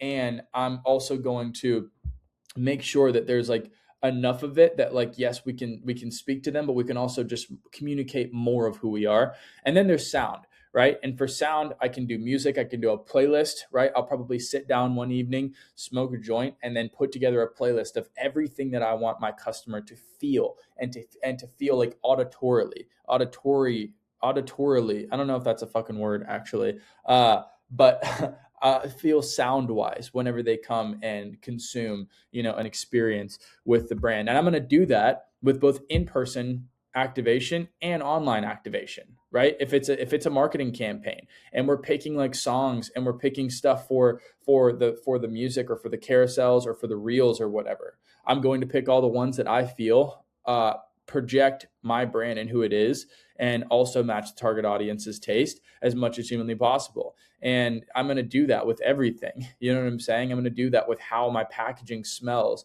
whenever the customer receives it. I'm going to do that with, you know, how, like what I'm going to like start seeing. I'm going to try to start like throwing in like goodies that kind of, I feel like match with like, you know, the vibe of the brand. If it's like something sweet, something salty, I don't know, but I need to do research on that and kind of do development on that. But if I can, again, speak to all 5 senses of my customer, right? Maybe give them a link to a playlist, like a QR code that like you know, tunes them into a playlist that is like also a part of the universe, right? And I can do that with like literally every fucking sense. Then I can, and again, you only know this shit through research. The whole reason we're having this conversation is because I'm trying to encourage you guys to do more research on your target audience so that you can speak to their 5 senses better in with every opportunity that you get, whether it's in person, online, through a marketing campaign, or through a product, right? So yeah, this is all going back to the customer experience. This is all going back to what does my customer have a good time shopping from me, consuming my product, and being a part of my world. And if they do, then I have a cult member. You know what I mean? I have somebody that is with me, ride or die, no matter what, right? If we change direction with products, cool, they're still buying. You know what I'm saying? That shit is really, really, really, really fucking important. And it's definitely like, it's a huge, huge, huge moat opportunity for community-based brands right now, because nobody is thinking about these things. Most people, like only the top 1% of brand owners, I would say, are thinking on this level. So if you can think, if you guys can all think on this level, then we're sitting in a room full of 33 people who are going to be like generationally like moving the entire culture of like clothing brands, right? We will go from a generation that we have seen previously of brands that really only care about reaching as many people as possible and making as many sales as possible, to a generation of brands that just wants to give to their customer as much as possible. And at the end of the day, like, that's love. You know what I mean? Like, I don't want to make this all sappy and shit, but in my opinion, love is wanting to do things for other people and then appreciating when other people do those things back to you. You know what I mean? I think that's important. And if we can sow that into what we're doing with the brands, you know what I mean? If what we're doing with our own brands and, you know, what other people are doing with the brands, and create like a culture of people who do that, then like, what's stopping us from like building massive ass brands that impact people in, you know, crazy awesome ways, and curate communities and human and foster human connection that, you know, even churches and you know, like those and clubs and shit are not doing. You know, that's at the end of the day like a crazy opportunity. And if we can pull that off as individuals, like, I'm gonna die a happy man. You know, I'm going to die a happy man if I was able to, you know, impact a lot of people on this earth in a great way, in a way that I'm good at, and in a way that I'm good at doing, you know. And that goes back to like the whole purpose dynamic. You know, purpose is a dynamic that consists of passion, proficiency, and something that like the world needs. You know, something you're good at, or something you love, something you're good at, and something that the world needs. And that's why I'm so big on all of this self-reflection and self-awareness, like, you know, discovery practice and stuff that we do with like the 18 question framework and stuff, because I want to be a happy person, you know, and I want to be living according to my purpose. And I want my work to be part of my purpose. I want, like, you know, to be able to pay my bills and be doing that while, like, you know, working according to my purpose. You know what I'm saying? So I don't know, just some thoughts, and that'll kind of wrap up the lecture, so to speak, for today. And we'll get into some questions and answers for the rest of this call. But yeah, just wanted to leave you guys with those thoughts. What's up, Christian? What do you got? How we doing? Pretty good, bro. I can't complain. Awesome. I just had a quick question, a little bit off topic, but I was curious how you do your like forecasting for how much you order. I'm planning a big few months, so really understanding what I'm like capable of selling and not, just because typically stuff sells out. So I don't really know what the demand is for specific things because I don't know what I can sell if I don't have it to sell. Right. Well, here's what I'll say. You need a mix of experimentation, and then you need a mix of things that are going to pay the bills. So, like we talked about last time, I would recommend that you have you play it safe, right, with items that you know are going to sell, right, and you don't order crazy amounts of those items. You order enough to pay the bills and then to see how much further you can go, right? So let's say you sold 100 units last time. I know you sold more than that, but for this example, we'll say you sold 100 units last time. Well, realistically, you don't stand to lose much if you order 120 this time because you sold 100 last time and you sold out, which means that there is kind of like there could be a possibility that you could sell 200 or 300 or 500, but you're playing it safe and you're growing, right? What you need to remember is that you have time. You have more time than you do money, right? So play into your time and play into the fact that you need to prioritize data right now. So again, your execution should be safe execution, repetition of what's worked according to the data, right? Which for you have some decent data now because you've been running it for about a year, for a little over a year, 2 years, whatever it was. And again, that other part should be experimentation. And this should be, again, more data and figuring out what can I sell, right? A step into that is I'm doing leather flip-flops. I've never done footwear, right? But I'm doing those this summer because I want to experiment and I want to see like, what can I sell? I'm also going to be doing like wallets and wallet chains, and I'm doing belts, and I'm doing crazy weird headwear, and I'm doing like weird accessories and shit like that. I'm honestly just kind of like experimenting, and obviously I'm going to, in tandem, make sure that a lot of the items I'm selling are going to like provide me with the revenue that I need. And part of this is calculating what your break-even threshold is, right?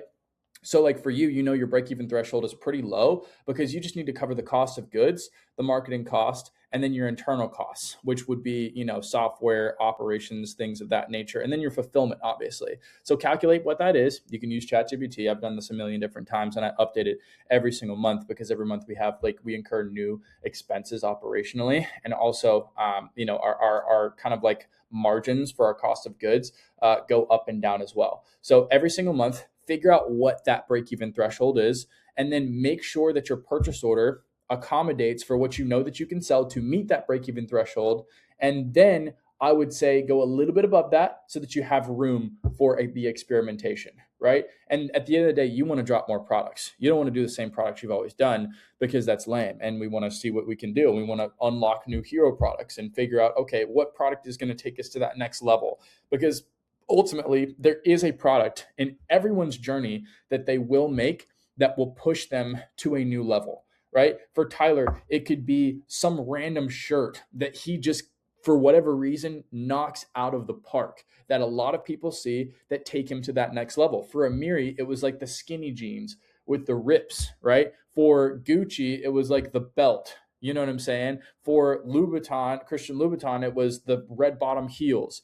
For let's just say what's one of those like designer bag brands, fucking, what's the wallet, like the card holder that everybody gets that's just like literally just some hype shit. I don't know. Goyard wallet, right? For Goyard, it was like the bag and the wallet. You know what I'm saying? Everybody has a hero product that's sitting there waiting for them to make. All it takes is discovery, right? So if you can just continue putting effort into discovery and figure out what that is, eventually you're going to find it, and your brand's going to go from like inching up to boom, like we go up in leaps and bounds, boom. Like I've literally watched this with my own brand and my friends' brands before. I have a buddy, his name is Trenton, and he dropped a product in 2023, and it was literally like these like cheetah print.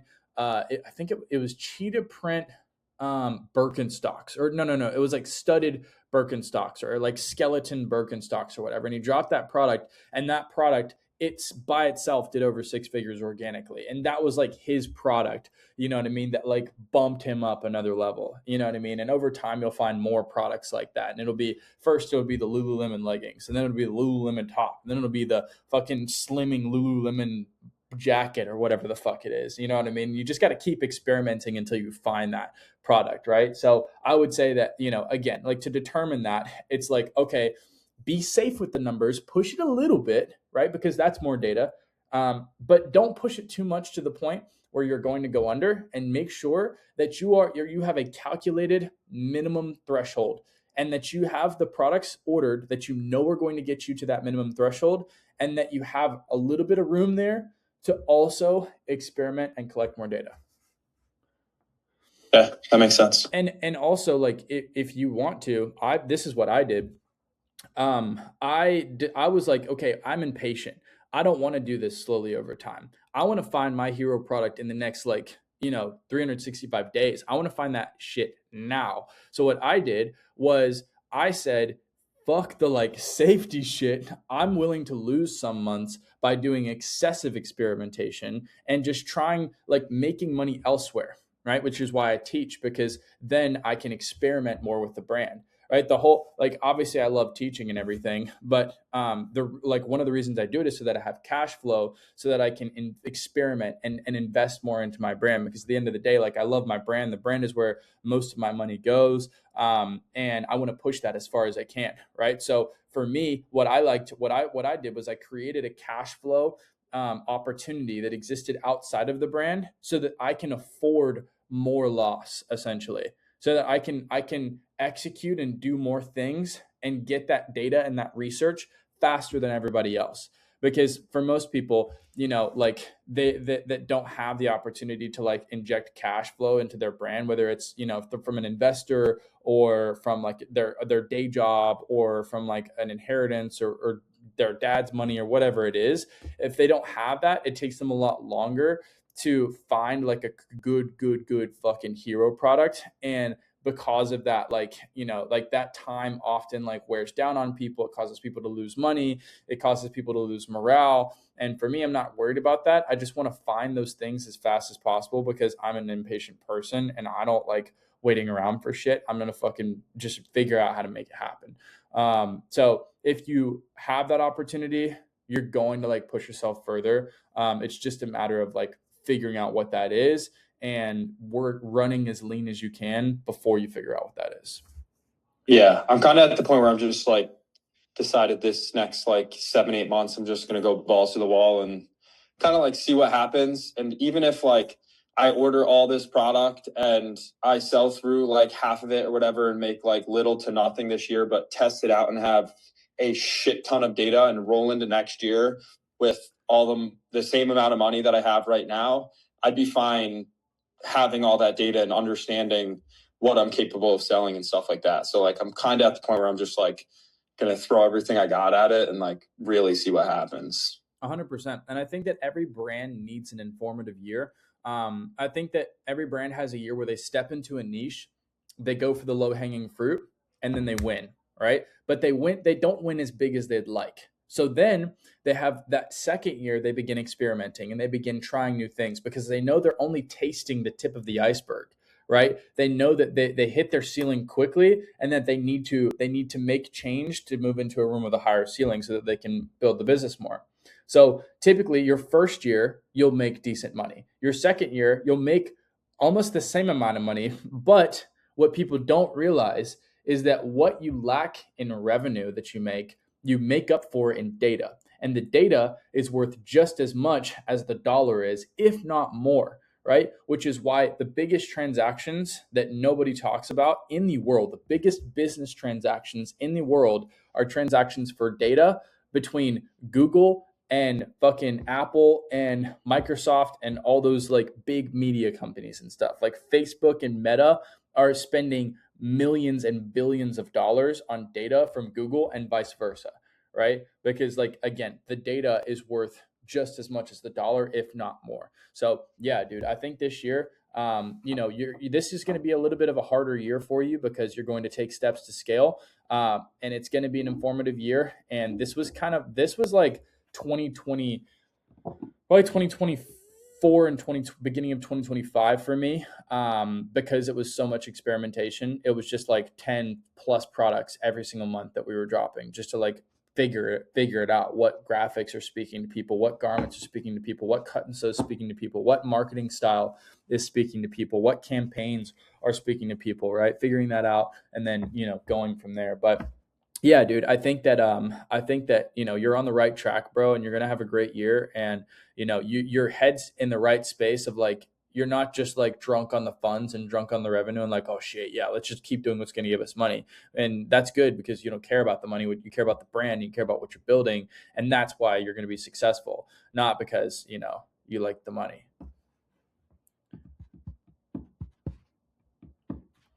So yeah. Sweet. Thank you. Sweet. Awesome. Cool Appreciate beans. Okie dokie. Tyler, what you got, dude? Yo, what's up, man? What's up, dude? What's up, dude? So you going True Detective Matthew McConaughey kind of vibe right now, huh? With your like living conditions. Yeah.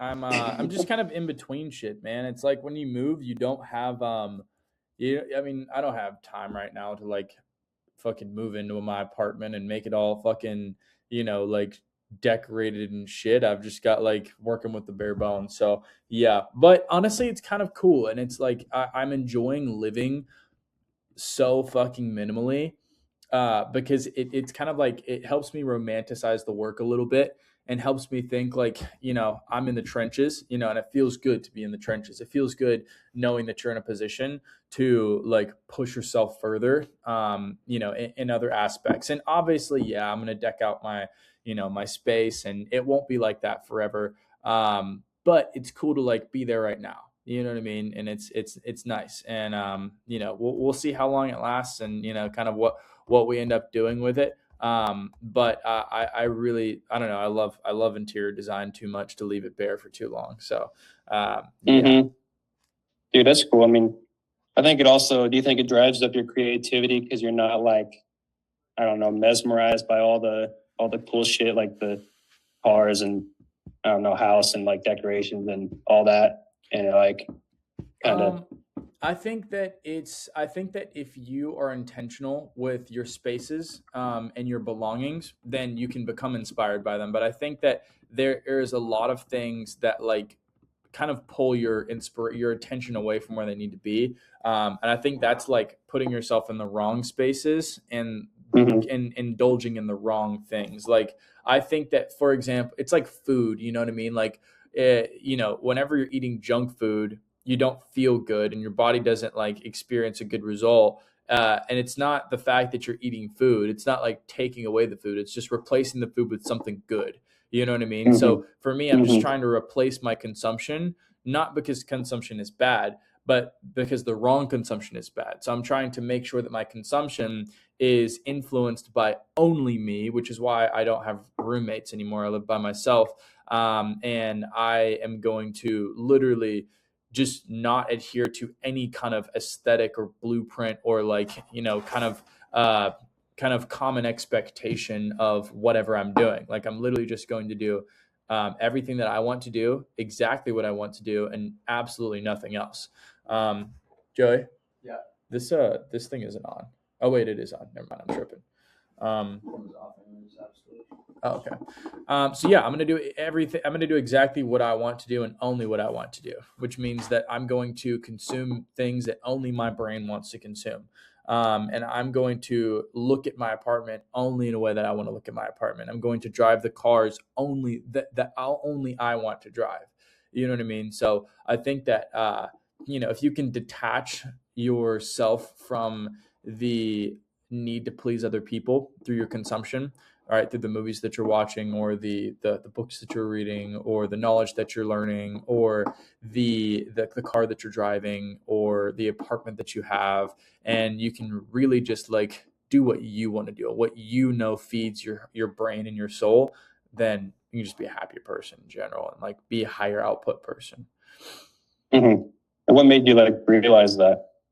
To be honest, I think it just I spent time away from home.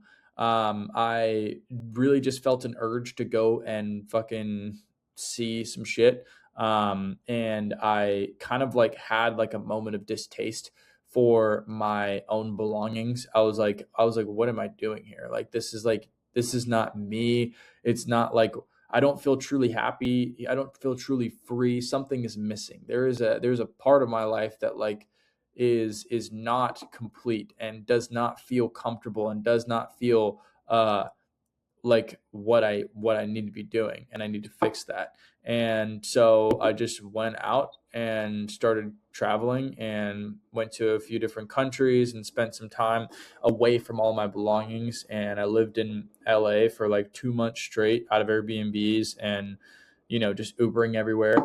And I had to be in LA rather than Miami where I live for that time because I had to be in and out of the hospital and shit there because I saw like 4 different orthopedics. I got surgery on my arm. I did, you know what I mean? I had post-op and all that shit.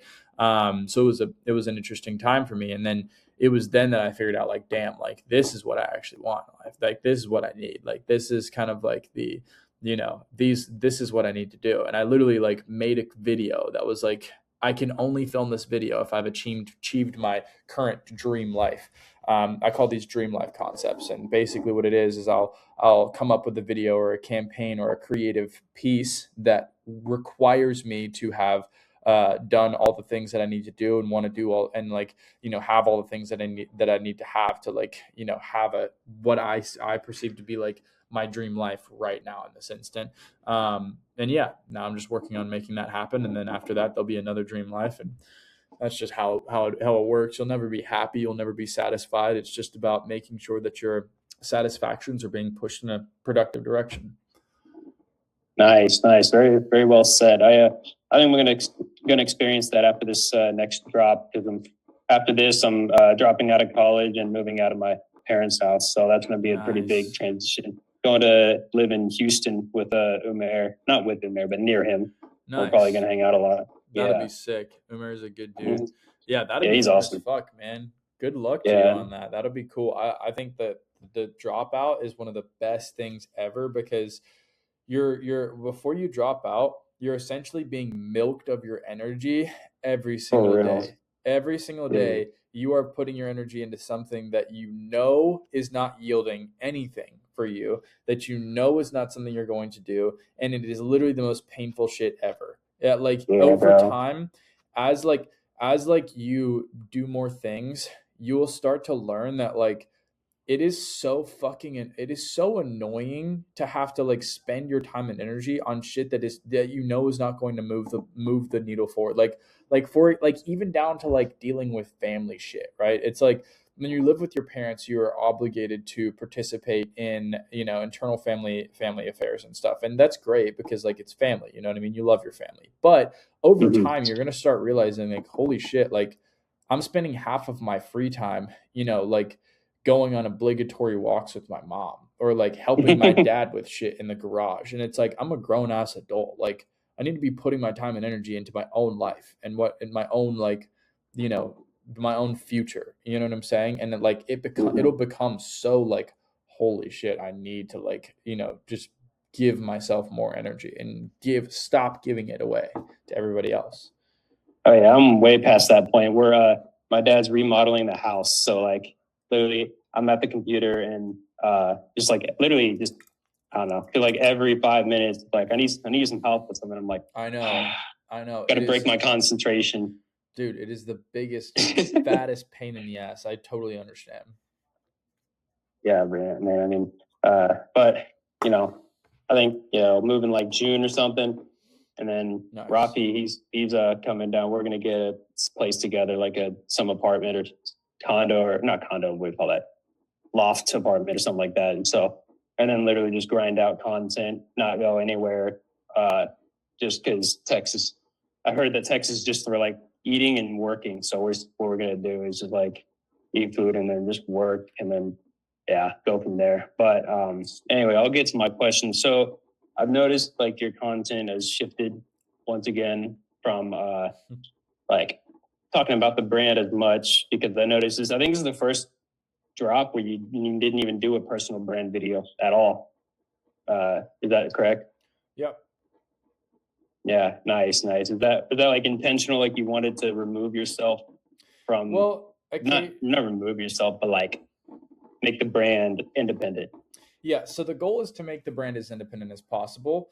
And what I have learned, and this is experimentation, obviously, every once in a while you need to experiment to see like what you need and what you don't need, where your effort needs to go, right? Where your effort needs to go and where your effort doesn't need to go. And for me, I decided to, because every month essentially, I have like several different buckets that I can put my time and energy into, my creative energy, my time to film videos, my time to edit videos, whatever it is.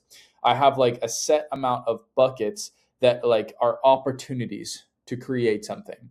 And so for me, I like to basically test different doses in different buckets, right? So for example, in the beginning, it was like, okay, we're going to put more effort in on the personal brand end of things, and we're going to put less effort in on the like brand side of things. And over time, we've basically put different doses of energy into different pots. So maybe some further into product showcase this month, maybe some into short films this month, maybe some into personal brand concepts this month, maybe some into like fucking, like UGC style videos this month, right? And it's all about finding the right dose, right? Where do I put my energy? What bucket do I fill up the highest? What bucket do I put the least, fill up the lowest? You know what I'm saying? Mhm. So for me, it's not necessarily like there is a right or wrong way to do things. It's all about finding the ratios that suit your audience. So for me, and this is literally my job here, right? My findings is that for me personally, more involvement on my personal brand end of things and more UGC style content is higher yielding than putting all of the effort into like the short film bucket, right? And putting less effort into like the personal connection bucket, right? So for me, my execution next month or this month into next month, like going into next campaign and dropping everything, will be a lot more personal brand content, right? So a lot more like I'm talking about the brand, I'm showing myself building and doing for the brand, and less on the super, super high budget cinematic shit, and a little bit more into the tasteful stuff that is a little bit easier to make it volume. Yeah, I kind of got that like from your content. Like I saw you doing some like basket case gallery inspired kind of videos where you talk about, but there's a one like carousel where they just talked about the clothing and everything, and then I think you did something similar to that. So That was just more testing. I love testing. Testing is like, I think that like if you stay with one thing that works, like you'll never like find the thing that like crushes. You know what I'm saying? Like, yeah, maybe it works, and if it ain't broke, don't fix it. But there's definitely something that works better. There's always something that works better, right? And if I can just find the thing that works better, that works the best, right? If I can find the thing that works better than what everybody else does, then I'm the best. And at the end of the day, I want to be the best. I want my brand to be the best. I feel that.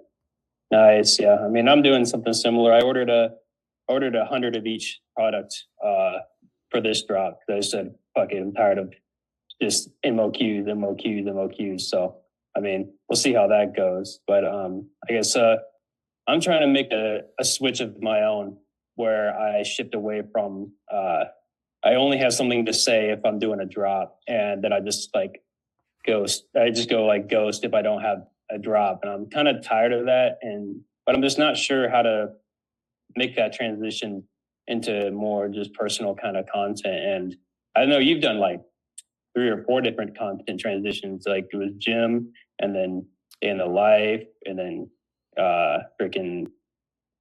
brand, and then now just kind of storytelling, like Noah's Ark type videos. And I like that a lot. And I'm just wondering, like, well, how do you kind of make that shift in content style? Well, here's what I'll tell you, right? Success in content is all about refining a repeatable, like finding a repeatable format that you can refine over time and then execute with the most data, right? So for example, if I do a 25-part series and the structure of each of those videos is the same, By video 6, I'm going to have enough data to be able to make video 7 just about as perfect as it can possibly get, right? And then I'm going to execute at perfect execution, tested execution until the end of the series, right? And then typically I just get bored, to be honest. It's not that the series stops working, it's that I just get bored and I want to do something else. So then I do something else, right? So for me, I've done a lot of the cinematic stuff, and I've figured out I'm good at the cinematic stuff, and I can do the cinematic stuff anytime I want. If I want to, I can make a cinematic video and it's going to get at least 10,000 likes. And like, people are going to like it. And that's just how it is. Like, cool. Awesome. I know that now. So now I'm kind of done with the cinematic shit for a little bit. Now I want to go kind of maybe do a day in the life series where I'm like more so just showing like my life and like showing the work that we're doing with the products, right? Some super chill shit, some super easy to do stuff. Like, and what that's going to do is it's going to, again, and this is where all the growth happens. Like for me, whenever I'm fucking off, like for the past 6 months, I've just been doing random like cinematic concepts. I haven't even been like the last cinematic concept I did, I wasn't even in it. I was literally just directing. And like, that's cool. But what that doesn't do is provide growth, right? So for me, I want growth, which means anytime I want growth and I'm like, all right, let's fucking buckle down, let's lock in and let's grow, which is going to be like the next month. I find a repeatable format that I can collect data on, test, refine, and then boom, I hit it. Now it's perfect. Now we're going to fucking rinse with this like content in this way, because now I know everything there is to know about that style of content, that format, and I'm just going to fucking run that shit until I get bored. You know what I mean? And that is where I always grow every single time. I've done this a million times.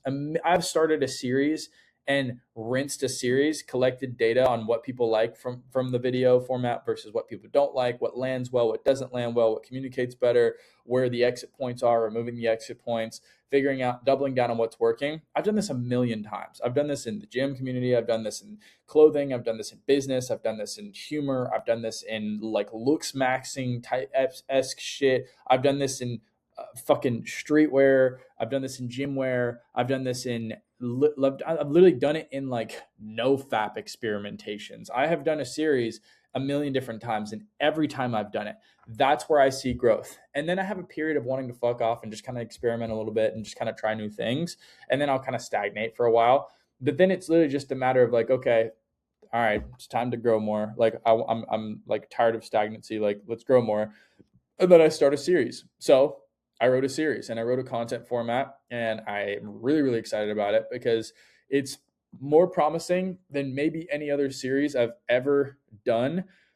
And it's specifically promising in regards to how well it's going to target my niche audience and how well it's going to communicate to those people. Like, I'm communicating in ways that I've never done before, and using mechanisms that I've absolutely never used before. And obviously this will all be testing. We'll see how it kind of goes, you know what I mean? But by the third or fourth video, I'll know, hey, this is good, this is not, don't do more of what's good and less of what's not good. And then it's just a math equation. You know what I mean? Then all it is A plus B plus C equals the result I want, right? Figure out what A plus B plus C is, right? What is A, B, and C? Is A like a verbal hook, or is it an on-screen text hook? Or is it a jump cut clip montage hook, right? Is B clip selection of workflow or lifestyle? Or, what's the ratio there? Is it 60-40? Is it 50-50? Is it 70-30? You know what I mean? Is C, a plug and a CTA at the end of a video, right? Is C like saying follow for the next thing, right? Or is C leaving the audience with like, an introspective thought or something to think about?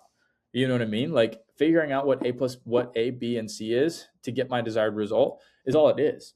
You know what I mean? Mm-hmm. So that's what content is. And if you can see it that way, then you're going to win. Nice. Yeah. I mean, I've been feeling that too. Like my own gatekeeping series, I'm sick and tired of it. I want to stop. Yeah. And eventually it just gets stale. For real. It's not even that it stops working. It's just like, I don't want to do this anymore. Yeah. And the views are just like literally just not even, they don't even feel very earned because it's like, it's so like doing the motions. Yes, 100%. I get that totally, 100%. Yeah. Do you do that for your brand as well, like that testing? Yeah. Yeah. I mean, Okay. I mean, whether it's for like this month, we tested like a 5 minute long video as like the primary like activation for the marketing campaign. And I think I'm still reading into to the data of this. And specifically, I'm looking at feedback. I think that it's a format I'm a little bit less familiar with. Therefore, it's harder to execute well, right? The standard is much higher, right? It's easy for anybody to make a cool 30-second long, like kind of like artistic video, right? It's much harder to make something good for 5 minutes straight. You know what I mean? It's harder to make something good for an entire 5 minutes. And this is why, like, especially on a platform that works against you. You know what I mean? Like Instagram and TikTok has trained the user to not, like, on YouTube, that short film would probably do well, right? But on Instagram and TikTok, that short film's not going to do well. And it did pretty decent. It did pretty okay. I think it got like 6,000 likes or something. For a 5 minute video, I'll take it. 5 minute videos, literally, this is how much the platform works against you. When I went to post that video, it like put a pop-up on my screen that asked if I wanted to trim the video, because they do not recommend videos over 3 minutes long to like non-followers. So for me, I was cooked from the beginning on that video. So that's what I learned, right? And that's what I tested. And now I know, okay, maybe not the super lengthy ones. Let's keep these a little bit shorter so that we can get recommended to non-followers.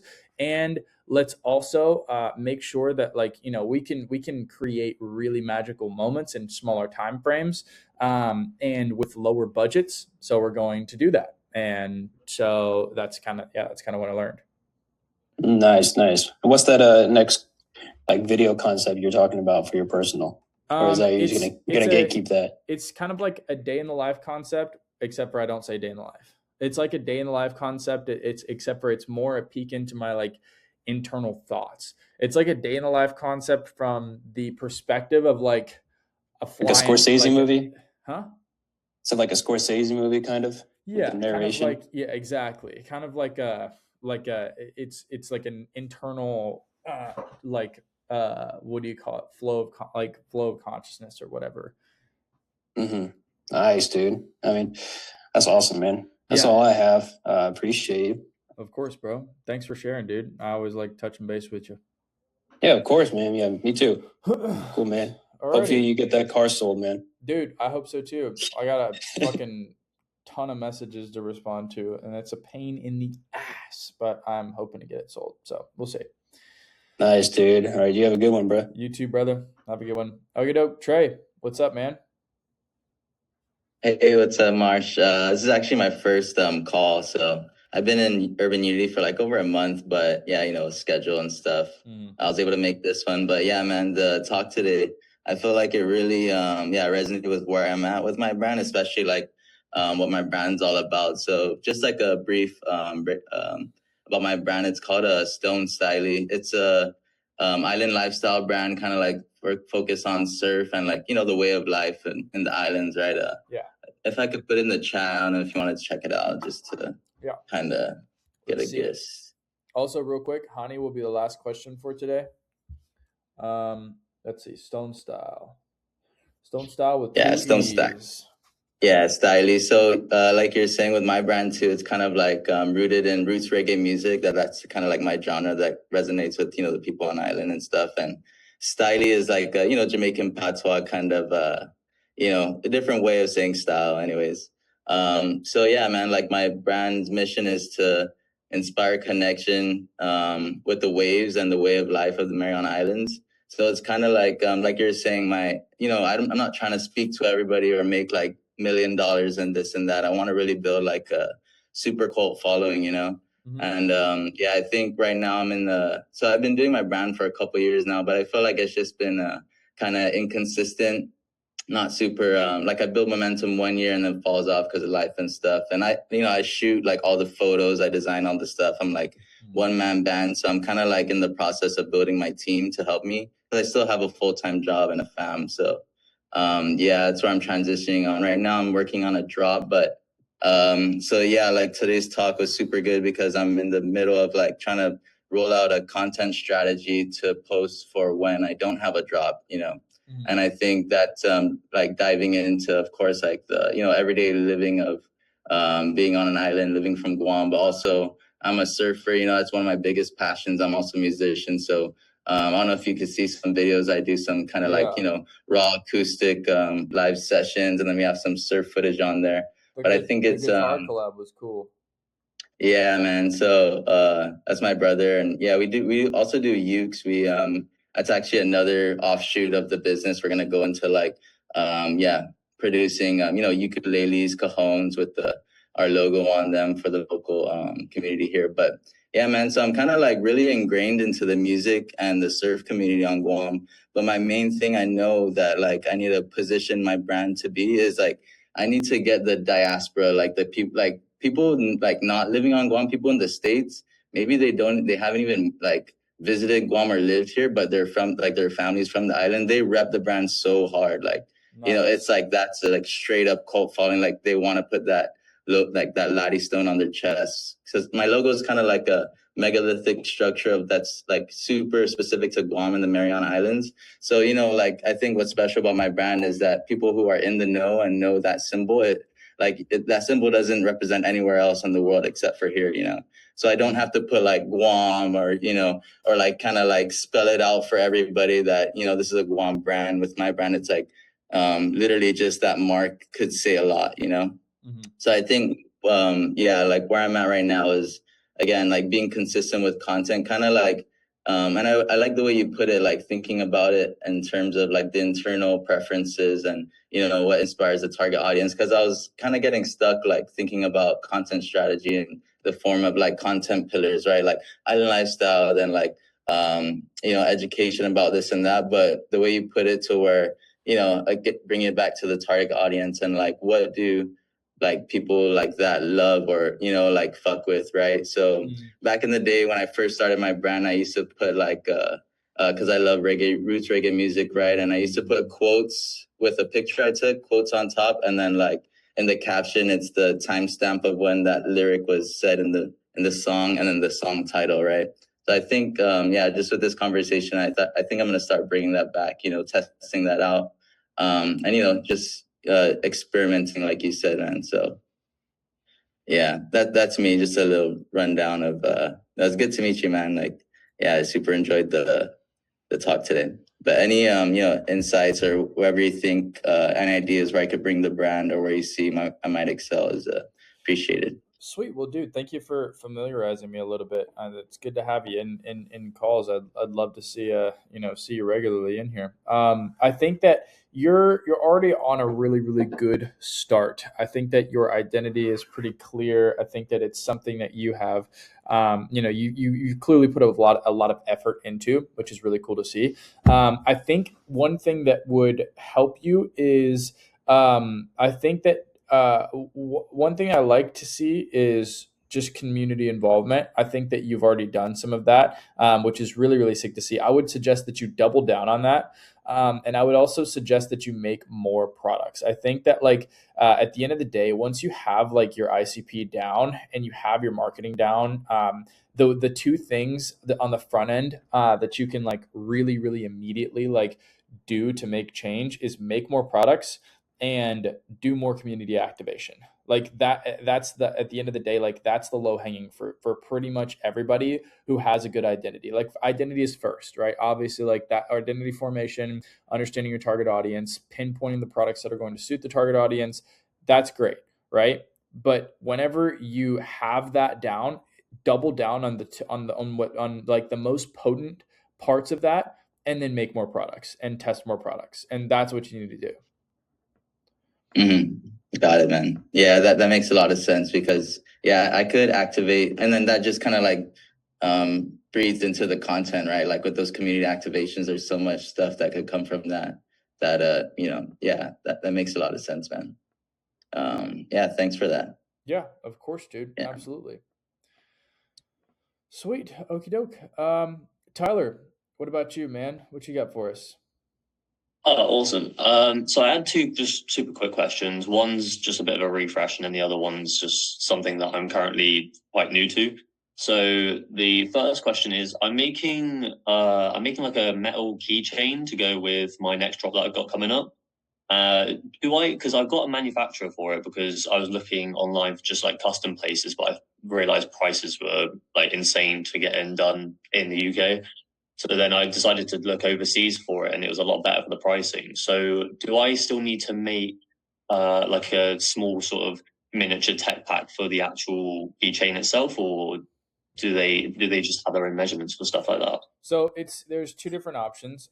You can, number one, ask for like what stock molded like inventory that they have. And basically that's going to be like, what have they made before that you can like make a selection from. So that's how like most hardware is made. Like most hardware is not like custom molded hardware. It's like they make a selection from hardware that's like already made at mass. You can either do that, or and that's going to be cheaper, and it's going to be have a lower MOQ, or you can get super custom shit made. And if you want to do super custom stuff, then you need to have a CAD design made for it. And which a CAD design is like a 3D design. And then you would submit that as like with your tech pack. Like, so for example, I am doing a wallet right now, and on this wallet there's like custom like hardware and like a custom like chain hook mechanism, and that's something I had to like get 3D designed, right? But realistically, what you could do is literally just pick from their inventory of whatever mechanisms they have like readily available. And that's going to be cheaper and easier because you're not going to have to pay like a designer to come up with something super unique. But at the end of the day, it's not going to be like 100% unique. It's going to be something that maybe other brands are using. And it's going to be hardware that like other people are using, you know what I mean? So it's either about finding the most unique, stock items that like you can use with your accessories, or, spending that extra little bit of money to get the 3D design made if you have like a creative idea, and then paying to get it done. Yeah, that makes sense. And then my second thing that I had was just a bit of a refresh, was because at the minute I'm just constantly keeping on top of like competitors' marketing and stuff like that. So then when I come around to, I've already planned my marketing campaign, but like obviously just getting fresher ideas from like higher up brands and stuff like that. If you still do it, like, what do you still look for when you look at competitors' marketing campaigns and stuff like that? Like, what's really like what stands out? So just so I can sort of see what I need to look for, if that makes sense. I know what I need to look for, but it's just if there's anything I'm missing or. I think that the biggest thing that I look for is I look for the length of the campaign. I look for the deliverables that they include in the campaign, and I look for specific communication that I feel like they're leaning more into. So, like, are they talking about their SMS list more often? Like, weirdly, like more often than I see a lot of people do. Okay, well, if they are, then it probably heeds to the fact that their SMS is attributing a lot of their revenue, right? Which means it's something I should put more effort into. Another thing is how like what types of creatives are they making for like this world, like their world building content. Like product showcase content is cool and all, like, but at the end of the day, it doesn't need to be like crazy weird and like super experimental. If it's product showcase, just showing the product, right? So I'm looking at specifically like what world building content, like what kind of editorial cinematic shit and like storytelling stuff are they posting, to like really like figure out like what is their method of doing that world building, and then I just test it for myself. Yeah, that makes tons of sense, because I was going to say a few things that you mentioned that I wouldn't even have like looked for, so that's really helpful. So yeah, that's everything. Thank you. Sweet. Yeah, of course, dude. I got you. Okie dokie. Tyrese, what's up with you, man? What you got for us? What's going on, bro? How are you? Doing good. I'm doing good. I like that lesson because it leans like heavily to what I'm trying to do. But outside of like topic, because I'm trying to like, because I was doing like a lot of reflecting on my brand and on my personal brand. And I kind of want to like lean heavily more into like building the personal side of my brand, just like what you was talking about, like putting more of the effort on the personal brand side. So kind of want to do like the same thing you did, where you said that you locked in for like 6 months, and you was like working behind the scenes and like doing like brand related stuff and building your personal brand. And my question is, during that time, I don't know if you want to like share it or what, but during that time, like, were you like posting? I really, during that time, I wasn't posting much content at all, to be honest. Like, I was mostly doing the work that like I can't really show on camera too much, which is like the computer work, the team building, the culture development, the like, the product development, the research for the graphics, you know what I mean? The research for everything. And it's kind of in those like periods, some of the work is like harder to like showcase than others. So what you're going to do is you're just going to like lay the work out in front of you, whatever you think is going to like move you forward. And then you're going to basically highlight what you think is cool would be cool to show on camera, right? So like, for example, a meeting with like your employee to go over how like customer service is probably like not like going to be something that like people appreciate on camera, but like, going and like doing a fitting for a model for a campaign that you're doing, like that's cool content.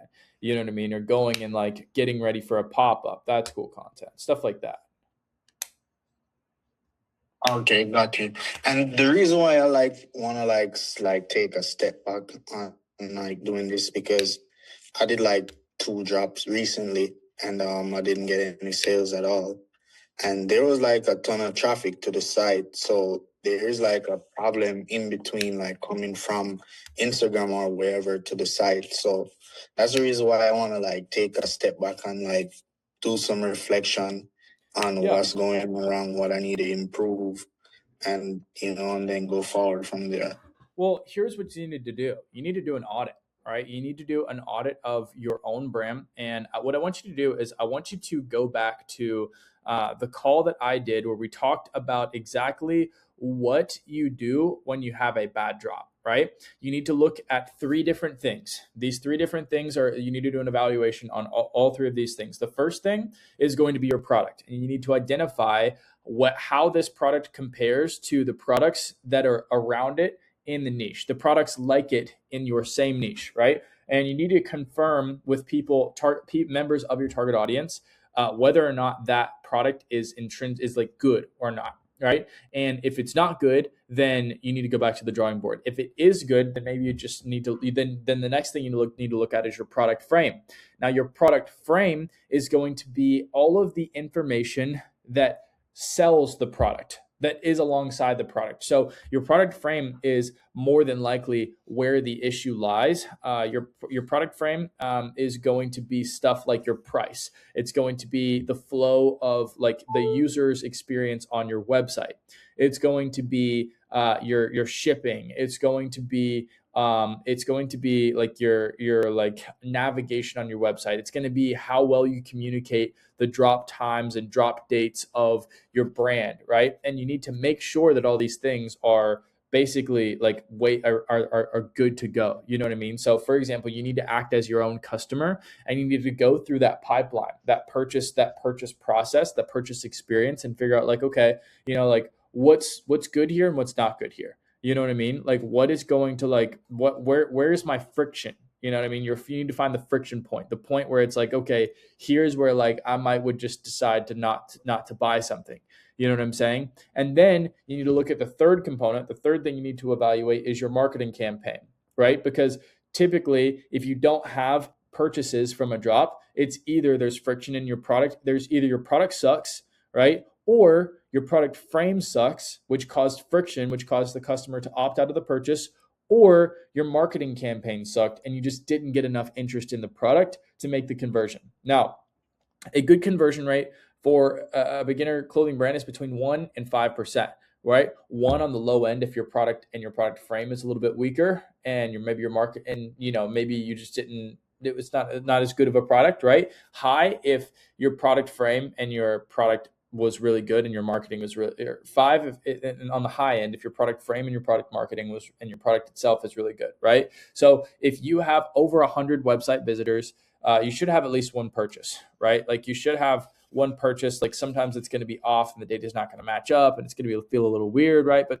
typically that's like rule of thumb is if I get 100 people to come to the website, I should be able to get like one purchase out of that at least, right? So for you, you want to basically figure out like, okay, well, if I'm getting over 100 people on my website and I'm getting 0 purchases, where's my friction point, right?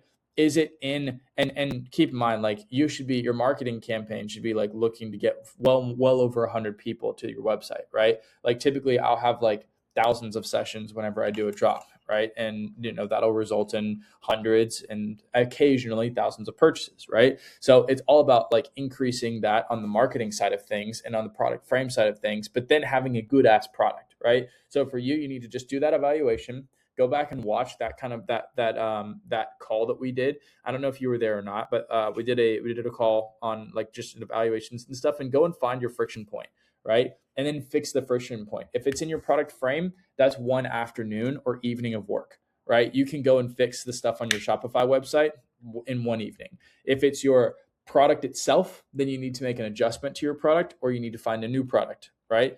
And if it is the marketing campaign, then you just need to ideate more concepts for your marketing campaign and then give yourself more time to film and create concepts in the future. Yeah, and another thing that I was like auditing was for my like first drop, I did like 25 sales. And then, my second drop, no sales, third drop, no sales. So I went back and look at and what I did differently.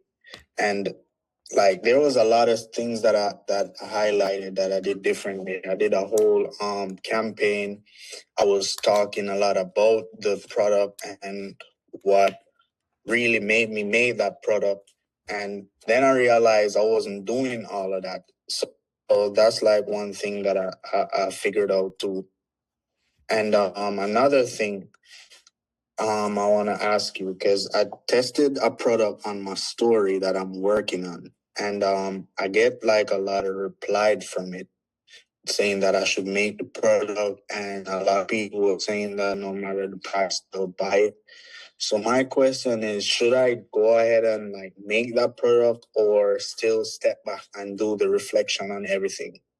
I would say if you have the data to support the product creation, then create the product. So if you have the feedback saying that the product is good and that people, and that people will buy it, then make the product. All right, I'm gonna do that. All right, bro. That's my question, though. I appreciate it. Yeah, of course, dude. Thanks for sharing. All right, thank you. Alrighty, Hilson, what's up, brother?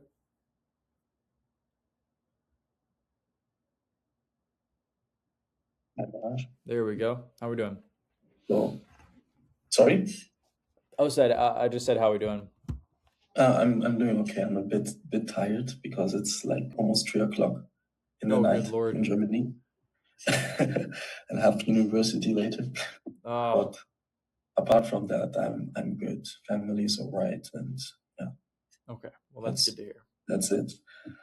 So I have I have a question, and my question is like as you know, I'm still in the beginning. I did everything I had to do, and I'm currently in the design process.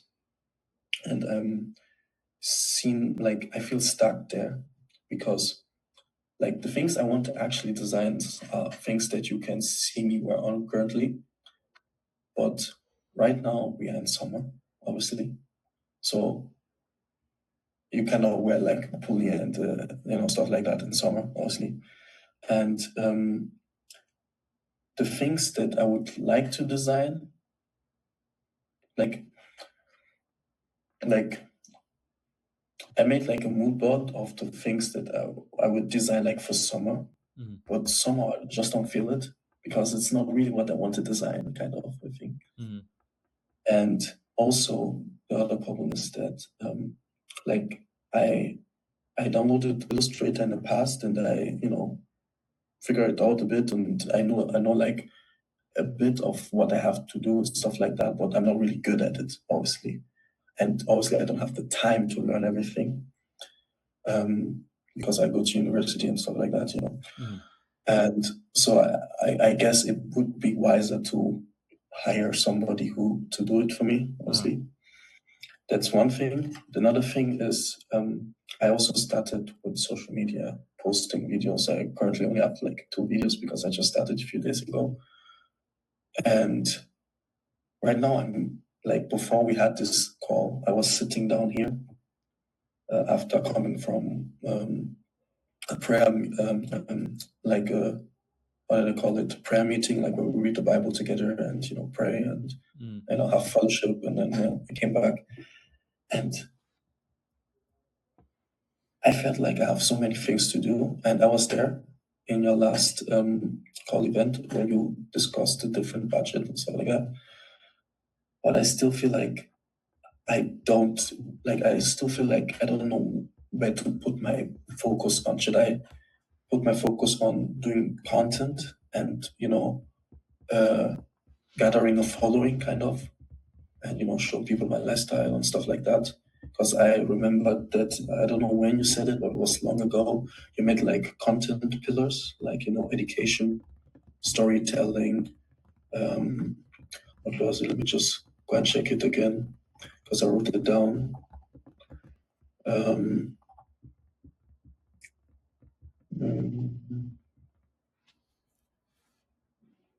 Yeah, so storytelling, value, education, product showcase, and community and engagement and behind the scenes kind of thing. And my question for you would just in general be, what should I focus on? Like literally, what should I focus on? Yeah, that's understandable. I mean, I think that like it's easy to like to feel like not super, I don't know, to feel like there's a million different things you could focus on.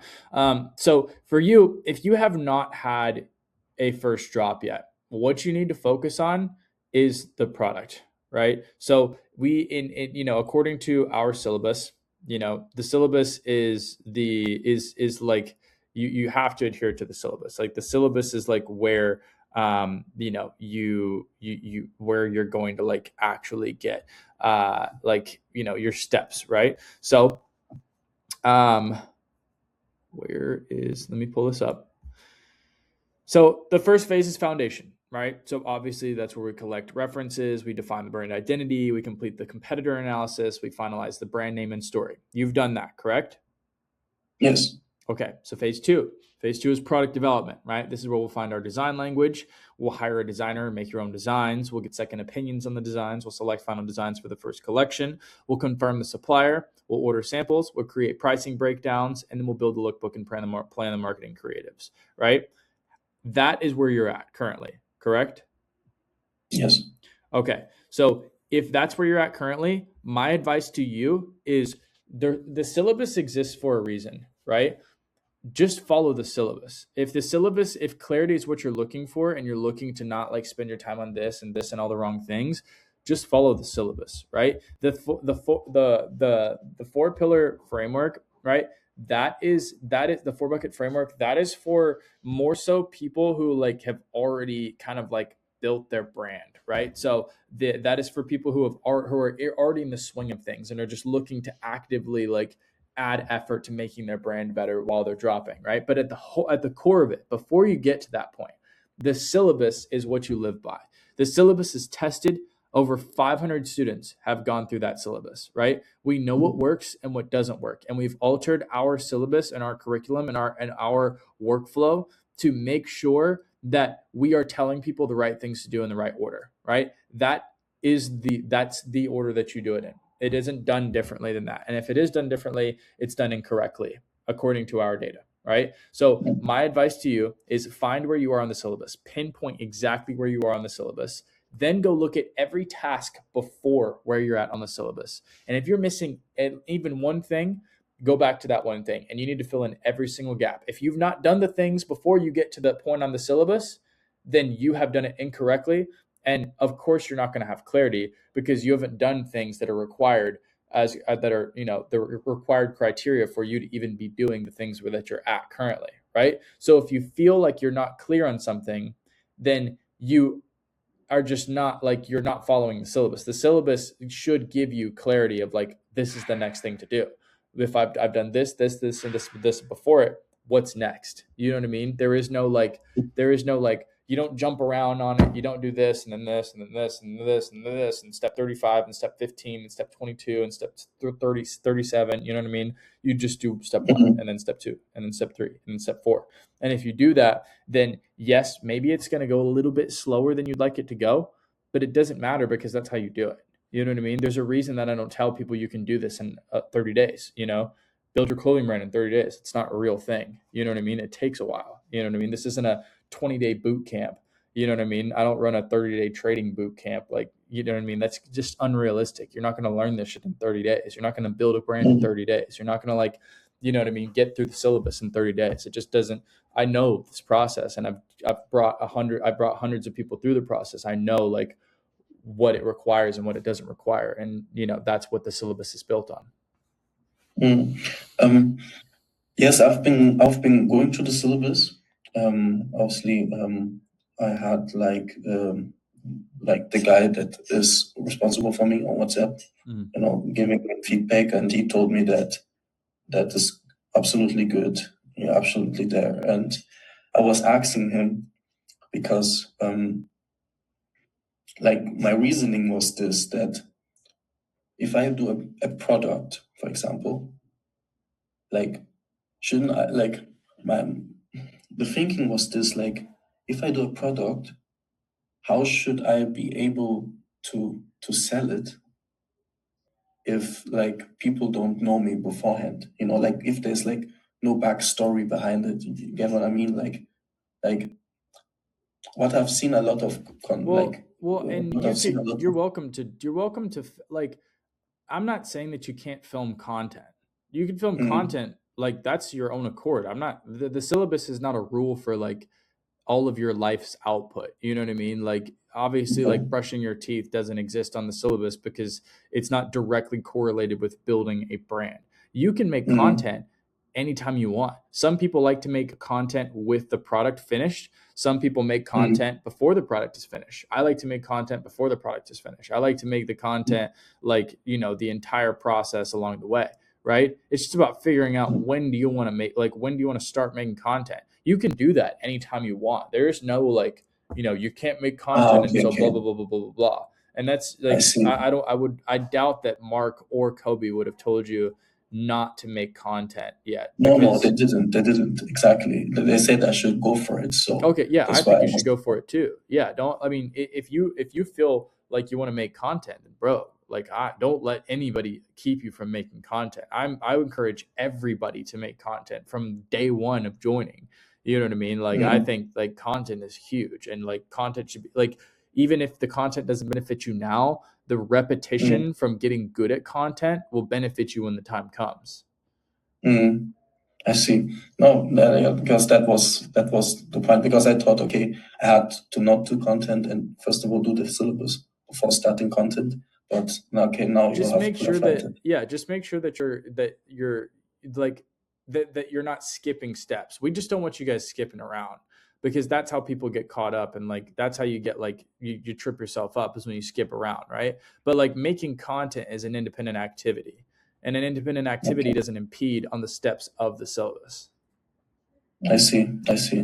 Then I would have I don't know, my question is, because looking at designer, because I looked on Instagram, stuff like that, I couldn't really find somebody, or maybe I didn't look correctly, probably that would be the point. But I couldn't really find somebody that does the things that I'm looking for. I don't know, most designers were more of, doing, streetwear, but more the, like more like the rough edges stuff type of thing. And you can obviously see based on my style that that's not my language. And I don't know, I wanted to ask you, like, do you know where I could go to find people that specifically do like more like this type of style, like So more the minimalistic menwear, so minimalistic European wear menwear style kind of.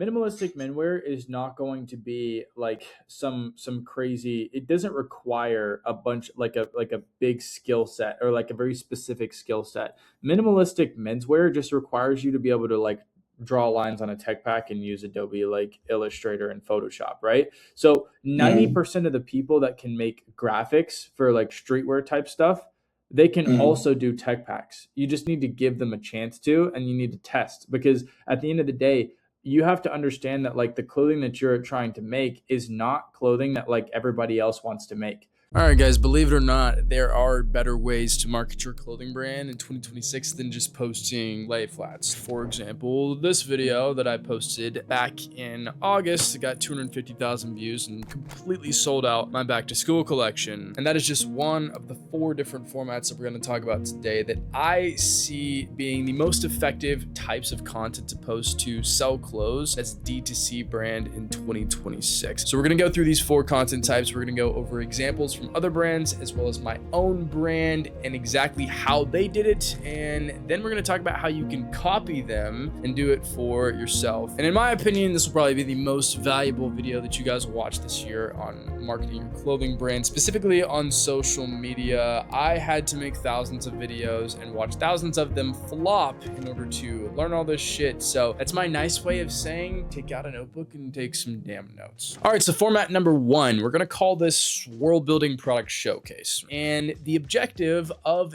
this format is to basically showcase your product in a video format where it's clear that you are showcasing your products on the model, but there's another layer of interaction with the environment, with the background, and that level of interaction contributes heavily to the world building for your brand. To kind of better describe this, we're going to look at an example from Viscardis. I don't believe really anybody other than maybe House of Errors does this better than Viscardis. In this video, they are promoting their Brazil jersey, which is one of their best sellers. And what better way to show you their Brazilian jersey than to do it on an outdoor pitch with kids in the background playing soccer in Brazil? Obviously, that's going to be an insane way to do that. Mutamar is actually one of the pioneers of this format, and they did a really good job of showcasing this with this video where they have the model. Obviously, he's just modeling the clothes, doing what models do, but in the background, there's kind of like an office crash out scene going on, you know, kind of like Wolf of Wall Street. The market just tanked and everybody's fucking freaking out, and it gives you a very specific energy. It's color graded to be very, very office vibes. So let's talk about how you guys can copy this format and why you guys should copy this format. So why should you guys copy this format? First and foremost, it's repeatable as fuck. You can make several different videos. Like Mutamar made like 5 different videos in like several different spots with their Sydney collection. You can kind of do a lookbook where it's like several different videos, which gives you several different opportunities to go viral. And in addition to that, it just showcases an extra level of effort behind product showcase, which most brands are just fucking lazy. So let's talk about how you can copy this for yourself. So I actually did a carousel of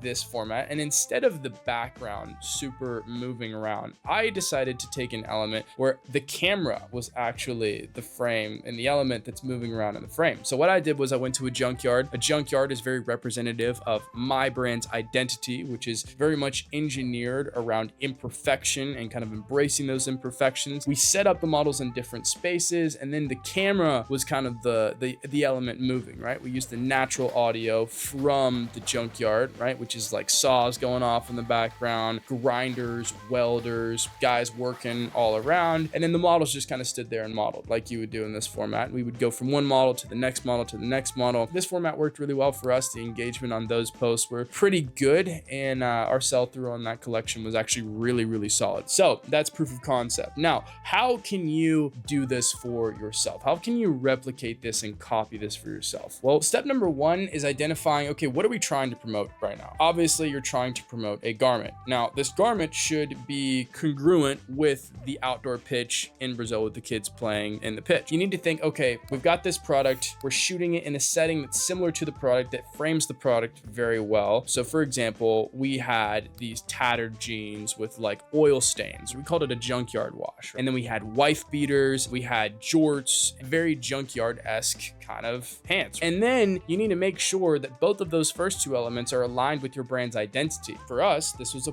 perfect match, right? So what you're going to do is you're going to look first at the identity of the brand, and then you're going to create a product that is, you know, adherent to the identity of the brand. And then you're going to say, okay, what setting is going to match with this, right? And then you're going to figure out the setting. You're going to book the setting. You can go on Gigster, you can go on Peerspace, or you can just go to a setting that you know of from a person, you know, within your circle that would let you use it for free. And then you're going to basically just get a model that you feel like fits in that setting as well. And then after that, you need to just basically set the camera up on a tripod and make some motion in the background. Like find a way to tell a story in the background of the video, in the background of what's happening. So basically that's how you're going to copy this format. And I don't want to spend too much time on this format because we've got 3 other beautiful, amazing formats to look at. All right, so format number 2 is going to be comedic short films. Now you guys have seen me personally make a lot of short films because I love cinematography, I love storytelling, I love narrative, but I'm going to kind of dial this into comedic short films because I think they're, number one, a lot more viral worthy, and number 2, it's a lot lower hanging fruit. You don't have to have crazy equipment, you don't have to be an experienced director. So first, to explain what a comedic short film looks like, we're going to look at this example from Walk in Paris. Got 122,000 likes, which is pretty impressive considering they only have 120,000 followers. So just a 1-to-1 ratio, which is insanely rare. That's really fucking good. Let's break this down. So first, here's the hook. The guy's shooting darts and this guy fucking sucks. So he missed, and he missed badly, and it was just like, oh fuck. Like immediately you have the audience's attention here, because then the next guy steps up. He's nervous and he's waiting on a package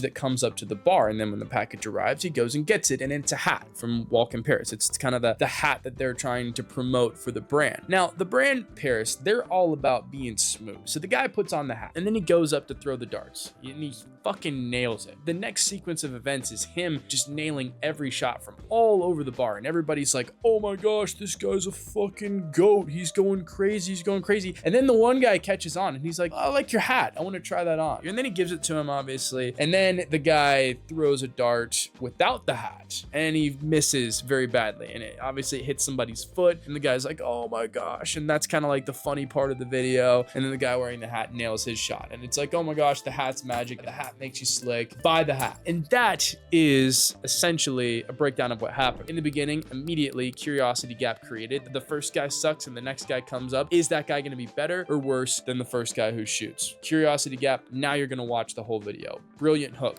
Then we kind of bring a conflict into the story. The conflict is like, oh, well, there's this third variable that comes in, and this may affect whether that guy does better or does worse. And then we see that it does affect, and it makes him do it better, right? This is the conflict. Now, every comedic short film needs kind of a conflict. So whenever you go to make one of these for yourself, you need to be thinking, okay, number one, I need to have the audience asking them a question right off the bat of this, like, oh, what's going on here? I see this happen. What's next? That's what they did with the dart. And that conflict is basically going to affect the answer to that question. So it's going to make it harder, that highlights the product. You need an element that says, hey, zoom in on the product. This is what we're focusing on. This is like the key to the story. All right, so let's get into how you are going to do this for your own brand. And to do this, I'm actually going to use one of my students' examples. His name is Siler, and his brand Lured is basically a brand centered around the hobby of fishing. So he's going to make clothes that kind of adhere to that hobby, and his content is also going to be adherent to the identity of his brand. Number one, you need to start with the identity of your brand. Just like Siler did, he started with fishing. And the way that you're going to do this is just by finding like a belief or a lifestyle that kind of backs up your brand. So for Siler, it's kind of like chilling with your boys while fishing, right? That's kind of like the activity or lifestyle or belief associated with the brand. So for Siler, he started with that element development of like, okay, we're going to make this kind of engineered around fishing and around this feeling of like fishing with your friends and that hobby. Just like in format number 1, the setting matters. Setting matters a lot. And the setting needs to be kind of adherent again to the identity of the brand that we established in step number 1. Now, most of you guys won't really have a super solid identity. My students do, because that's literally our whole thing. That's kind of what I teach, is identity development for organic marketing for clothing brands within Urban Unity. If that is something you guys would be interested in learning more about how to build that identity, that differentiating factor, that unique selling point, link is in the description of this video if you guys want to apply. We don't take on many students, but if you guys want to start learning about identity development for free, there is a video in the description of this video called the 18 question framework. And this is actually a recording from a workshop I did last month where I kind of guide you guys through my personal framework that I built for kind of discovering what the identity of your brand should look like, feel like, based on who you are as a person. It's great for building self-awareness. I have all of my employees, all of my students, all of my colleagues go through this because it really just helps you to be a better creator and helps you to build and create things according to who you truly are. So if you struggle with identity, go and do one of those two things. But let's get back into picking a location. Now, once you have a solid identity, picking a location is typically pretty easy. Again, Gigster, Peerspace, ShareGrid, they all have good locations. If you want to rent something or if you want something cheaper, just find a homie or family member who has something cool that you can shoot in that's adherent to your brand's identity, which is kind of like the belief and lifestyle associated with your brand. So step number 3 is creating your characters, right? And your characters should essentially be an exaggerated version of your customer. It should be kind of like who your customer strives to be. You either want to make them really good or really bad, or like extremely ordinary at something unexpected. And pro tip here, I would probably pick people that you would use in future projects or people that you've used before in previous projects so that you can create this micro characterization element, which is essentially kind of like the repeated and recurring use of a person, which creates a character that lives inside your world, which people begin maybe relating to or looking up to, which makes the brand very physical and makes it kind of like a TV show. Number 4,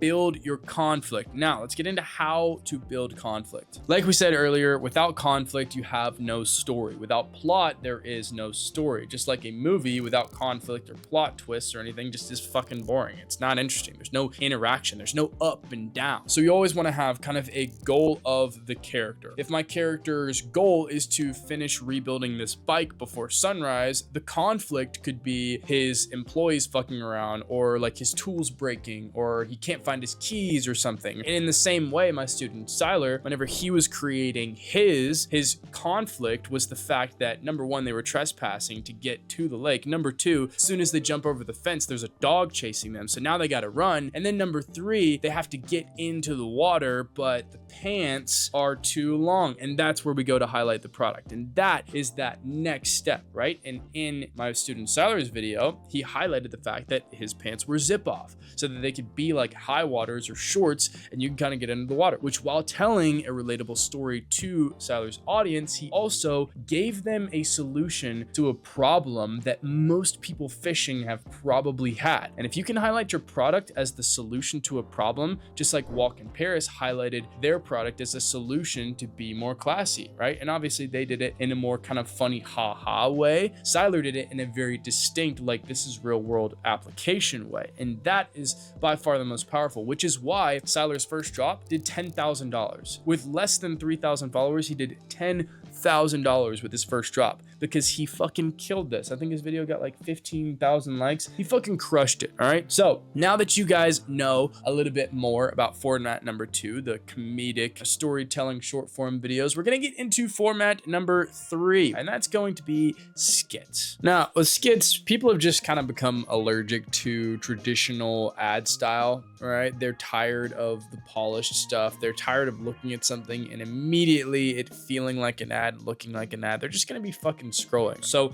how do we combat that with clothing brand ads? Well, the number 1 way to do this is by creating something that feels more native to the platform, something that doesn't feel like it was paid to be shown to you, something that feels like it was shown to you because it's amongst your interest and the algorithm is recommending something that they would be interested in, which is where skits come into play. And a lot of people will be like, oh, well, skits are corny. Like, I don't want to put my brand in that light. It doesn't have to be corny. All right. There are plenty of brands who sell products products for a very high price point that have done it very well. So to break down an example, let's look at Karnucky. Right off the bat, it starts with a caption style that doesn't look corporate, which means that people are gonna fucking watch it. So to make this video perform well, even though this is an ad, and by the end of the video, you know it's an ad, it's just about getting people to watch that first 3 to 5 seconds and getting them to kind of go past that first 3-second mark. That's kind of what the hook's all about. So number one, there's going to be a visual movement, right? A visual hook to kind of set up the scene. Boy and girl walking towards each other, right? That's a scenario we're very, very familiar with. It's used in movies, it's used in comedy, it's used in skits, it's used in real life. It's an exhilarating feeling in real life, especially, you know, for young people, right? Which is who they're targeting. So visual hook is the first element that they use to create this retention. The second element that they use is on-screen text. So the on-screen text is meant to, number one, give context to the idea of the video, give them an idea of what they're watching. Number two, hold you long enough so that you can read it while simultaneously subconsciously taking in the action that's on the screen, because your brain can process a lot more than you think it can, and it can actually process like 17 different things at one time without you even realizing it. And then third, it's just meant to look like a meme. It's meant to look like something that you would watch, like the most native, like popular content on the app. And then the third element is just framing a scenario that's number one, simple, and number two, relatable. So in this example, the scenario is somebody gatekeeping their shit, gatekeeping some clothing that they like. People do that all the time. And this is just a very relatable scenario. And then this is where the little sprinkle of genius is, right? They find a way to integrate the showcase of their product into the joke itself. So it's not like, hey, come look at this jacket that we have. It's like, it's part of the story, right? Even if they weren't selling a jacket, to make that idea and to sell that idea and to like make the skit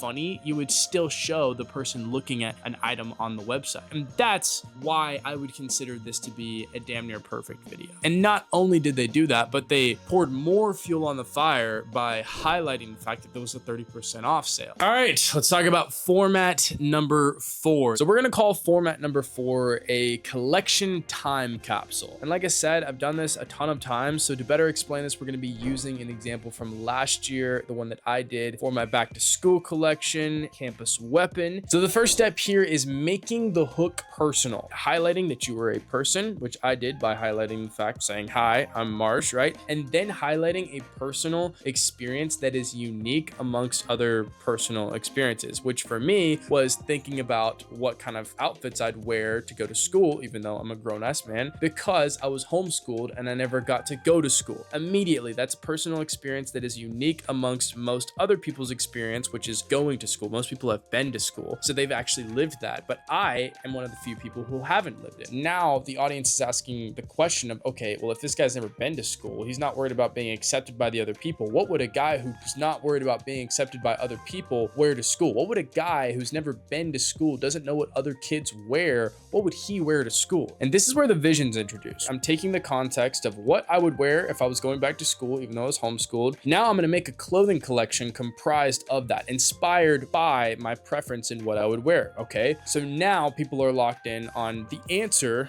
to the question and the fact that I'm answering it with a product that they can now share, that they can consume. I went into the fact that I wanted to make items for more chill, comfy days while also making items that were more elevated on days where I really wanted to put that shit on. And then I gave the date of the drop, I gave the number of pieces they could expect, I gave the time of the drop and an expectation of whether or not they could actually buy them or not. So if you want to do this for yourself as a brand owner, number one, you need to get in front of the camera and you need to think about your preferences and your taste and what actually inspired you to make the clothing. Then you need to set a goal, which could be making the clothing collection in like a specific time frame. My student Olga actually did that for her Black Friday campaign. I think she did $11,000 for her first drop, which is fucking phenomenal. And then you're going to introduce a unique component that makes that goal interesting. And then you need to explain and give proof of like, okay, here's how I'm gonna do it. And that's gonna push people through the plot. And then you can just kind of CTA and highlight the fact that, you know, the products will be available on this day if it's something you're interested in. And what this does is it creates a personal connection between the audience and your product. It creates a personal connection between your audience and the story. It creates a personal connection between you and your product, which the audience sees and immediately kind of deems more valuable, the product that is, because it's connected to you and it's not just some shit that you made to make money. And it kind of like creates a story story, and everybody enjoys a good story. So that's why the collection time capsule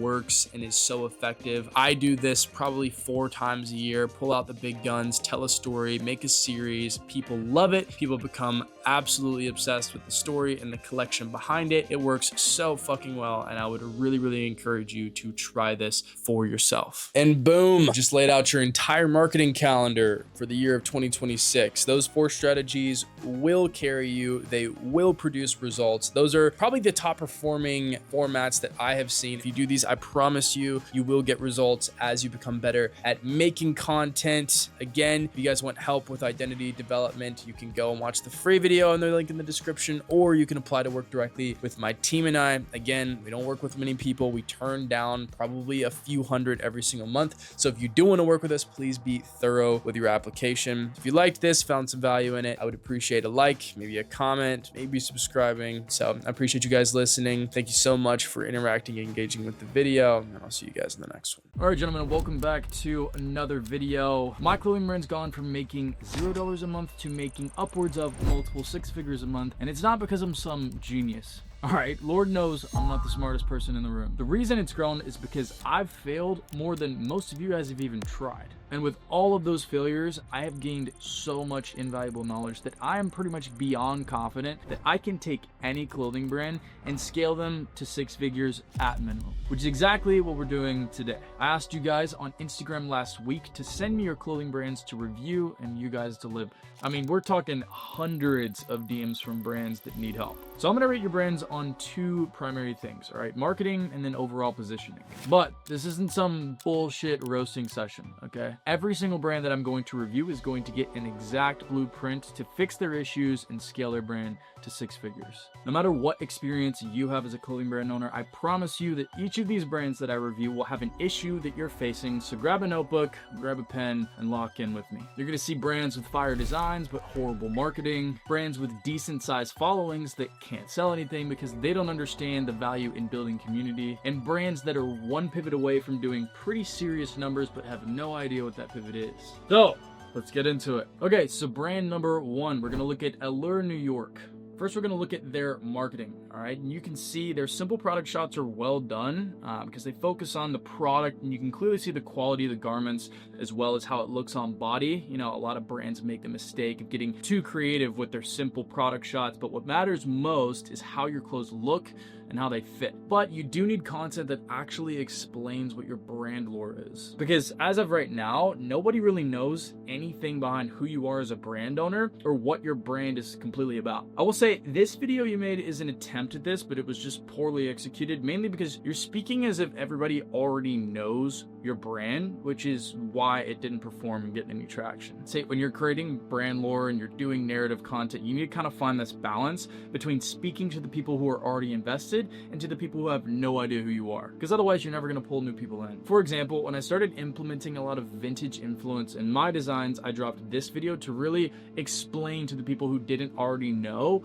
exactly what I was doing so that they could be aware of it, and now they can invest in it because they're now aware of it. And in that video, I actually shit on the current state of clothing brands to kind of set up my delivery of the solution of using vintage garments for inspo for clothes today. And that video got over 500,000 views, and it sold out my drop the next week. And why is that? All right, it's because after watching that video, people realized 3 things. I run a clothing brand, there's a current problem with the clothing brand space, and my brand's positioning is the solution to those who have an issue with their current wardrobe. And design-wise, every piece looks really high quality. They've got some influencers in their clothing, which is great. And I can clearly see that there's actually love behind the development of the products. It's not like the creator doesn't care. You can see he puts a lot of effort into the actual production of his clothes and the design of his clothes, which is really, really cool to see. I love to see passion, and passion is what sells. But passion really means nothing without positioning, all right? And you can also tell that he puts a lot of effort into this, which means it's not mass produced, which means it's therefore more than likely more valuable to the customer who actually does get it, which is great. But to be quite frank, this brand kind of just looks and feels like every single other opium brand that exists out there, but that doesn't mean that they're completely cooked, right?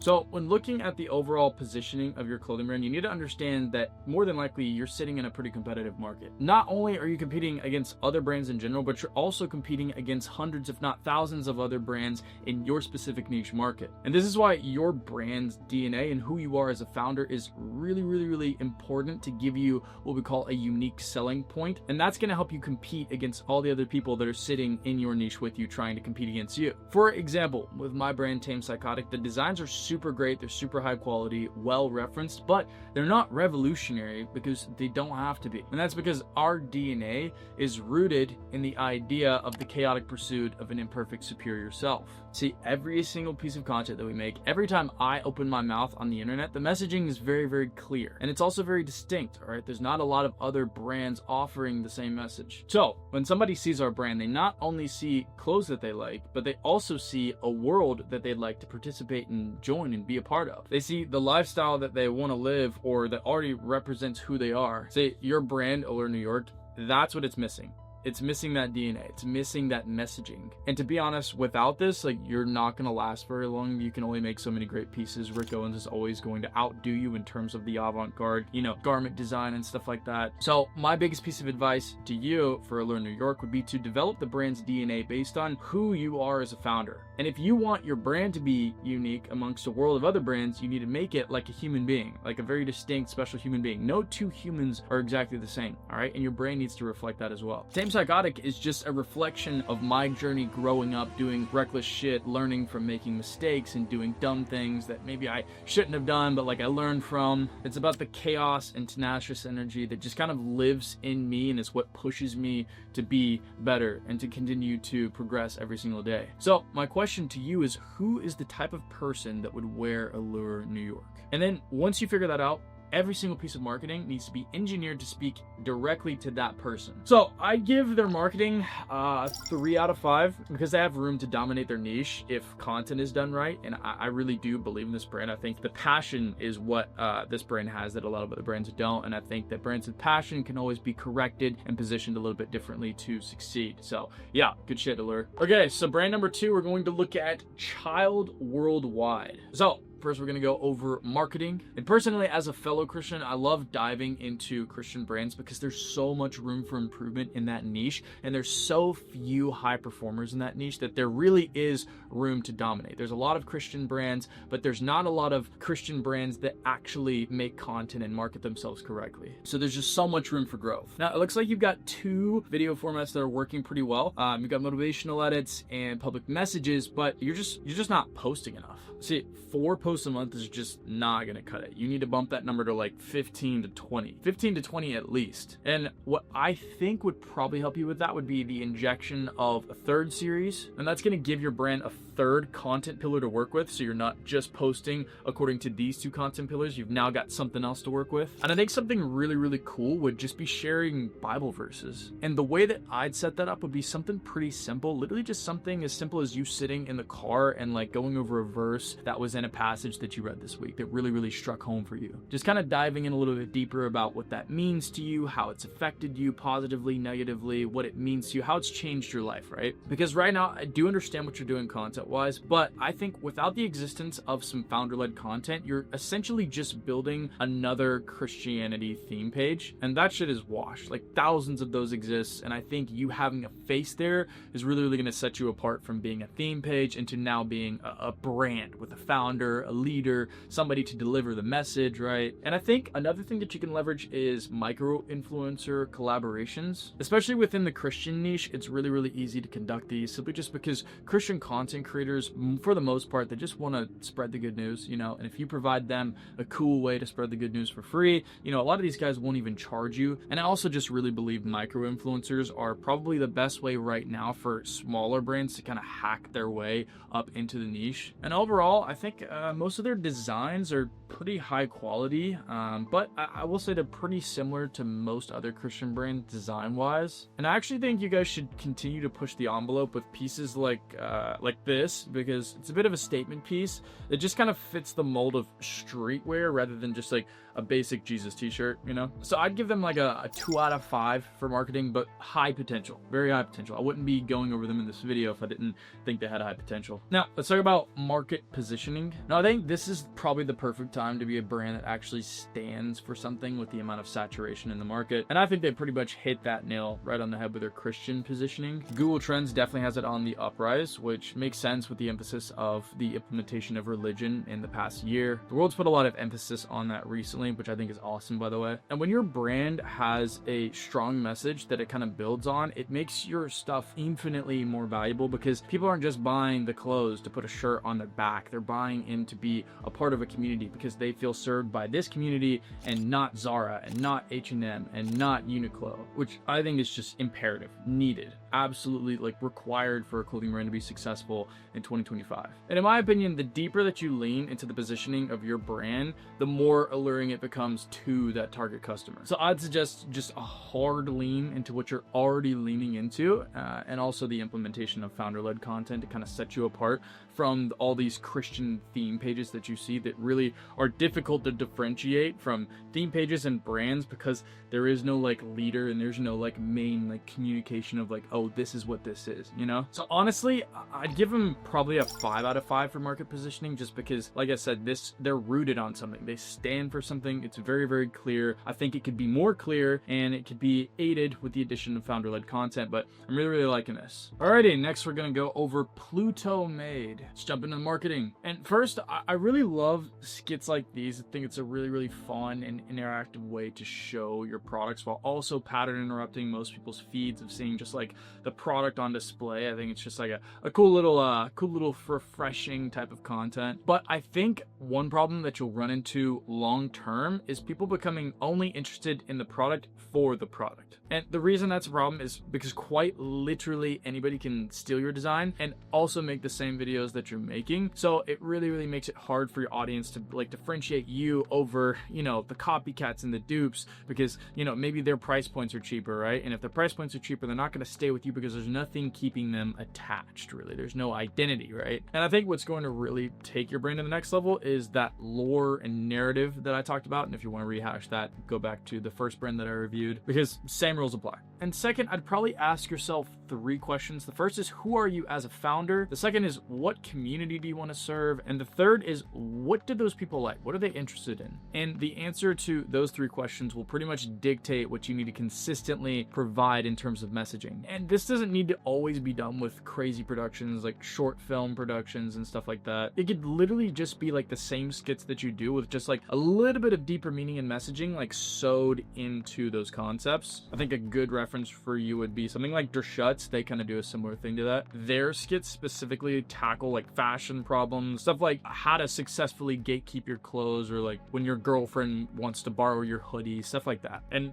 that specifically, like that like messaging creates so much room for like a streetwear audience, and that streetwear audience is going to pay, you know, a higher dollar for pieces. They're going to be much more invested in it. They're not just going to buy the clothes because it's clothes, right? They're going to buy it because it's like streetwear. They resonate with those issues, with those like, you know, like topics. It's really, really relatable to the streetwear consumer. But overall, I mean, pretty decent. I'd rate your brand marketing about a 3 out of 5. Now, let's talk about positioning though. So your designs are very, very Gen Z, and it puts you in this really massive bubble of brands that are all doing that same thing, right? Because they're trying to appeal to like the Gen Z market. They're all kind of creating the same things, and it puts you just in a very difficult position to differentiate yourself from other brands. And like I said earlier, quite literally anybody can just steal your designs and then go and make the same videos of you, maybe offer, you know, a slightly lower price point and then steal your market share. And that's why you need that lore, you need the narrative, you need the DNA, you need the identity, the messaging that's consistently put into your content. So to be honest, until you form that identity that I'm talking about, I'd probably rate positioning like a 1 out of 5, to be honest. But there is a lot of room for growth. There's a lot of work ethic here. I can see there's passion behind it. So with the implementation of a few additional things, I think you guys could be really, really successful. Now, brand number 4, let's talk about Saba Clothing. Now, in terms of marketing, I absolutely cannot fucking stand videos like this when they're overdone. I understand it's easy, but just think about the millions of other brands using the same type of videos with the same trending audios, the same cuts, it's just gonna be so hard for you to stand out amongst all of those other brands. And you're cooked, to be completely transparent, if you continue to do this, because newsflash, guys, a trending audio or a hashtag or some kind of social hack that some clothing brand gurus told you, that shit is not going to blow up your brand. It's not going to set you apart from other brands, and you're cooked. Your days are numbered, essentially. That shit is not going to save your clothing brand. A community is going to save your clothing brand. Also, at first glance, I'd say that your brand seems to speak to more of like the hip-hop streetwear culture. So I'd say just dive deeper into this throughout your messaging consistently. And I think one piece of content I'd like to see you push is kind of like this public stunt content. I actually took that out of the brand We're Not Really Strangers content playbook, and I actually might start incorporating this into my brand's content strategy as well. But real quick, the way you pull this off in the clothing brand space is to go to like an area where your like target customer, your ICP, would like hang out. For me, that'd be like car meetups, bike rallies, fights, UFC events, motocross events, stuff like that. And then you literally just set up like a clothing rack and then a mirror and then a sign that says try me on. And if you pull that off correctly, you could literally have like your target customer, your ideal customer profile, trying on your clothes on video, and then you can post that on your brand's page, and it just like shows more notoriety, shows community, shows, you know, people really putting that shit on organically, like user generated content. I honestly think it's pretty untapped. I think it's kind of a genius virality stunt, and I also think it just makes your community like more aware that you exist, at least your local community, which is really, really cool. And real quick, I just want to re-stress how important community is. Take my student Lauren, for example. He did 9K in sales in a week with his brand, and it's literally, he doesn't even have a big following. He doesn't run ads. He literally just has a tight knit community. And he didn't like sell them online. He actually went and he took his products to his community. He went to events within his community and sold them to his community there. And they're great clothes. And he had a great brand, which is why he did so well that week. And if you're interested in that whole situation, I did a full interview breakdown with him. I will post that somewhere here. Just go watch it on my YouTube channel. It's fucking fire. Lauren's killing it, and he's going to continue to kill it. So as far as marketing, there isn't really even a ton of content on your page right now. I get you're probably more of a new brand, but for now, I'd say your marketing is probably at like a 1 out of 5 for the moment. It could definitely improve. I wouldn't like, again, I wouldn't be going over your brand in this video if there was not potential for a lot of improvement. So good shit. Don't take this as an insult. I'm just trying to help. Now, market positioning. Again, so your brand's positioning is very similar to brand number 3 that I just covered. And that's where quite literally anybody can just copy your designs, and that's where your marketing is going to come into play to really set you apart from the copycats and create something that is not copyable, I guess. I don't know if that's a fucking word, but I'm gonna use it anyways. So as far as market positioning, I'd probably rate a 2 out of 5, simply just because you are in that hip hop kind of streetwear community. So there is a lot of market available to you, and you are targeting someone. All right, there's a pretty big market that you could serve. You just need to serve them a little bit better with marketing, with content, with direction, and then consistent messaging. And then on the flip side of that, having a large market to serve and like sell to also means you've got a shit ton of competition. All right, which means the pressure's on for you to really find your way to set yourself apart from these other guys, develop a brand identity, develop messaging, develop that, and kind of sew that messaging into your marketing, and also just get creative with your marketing. All right, because obviously anybody can get creative with a design these days. You can jip a design faster than fucking you can eat a bologna sandwich. I mean, it's so easy to do that. You literally just screenshot your shit, scan it in, send it to a designer, say, hey, make this shit for me. Boom.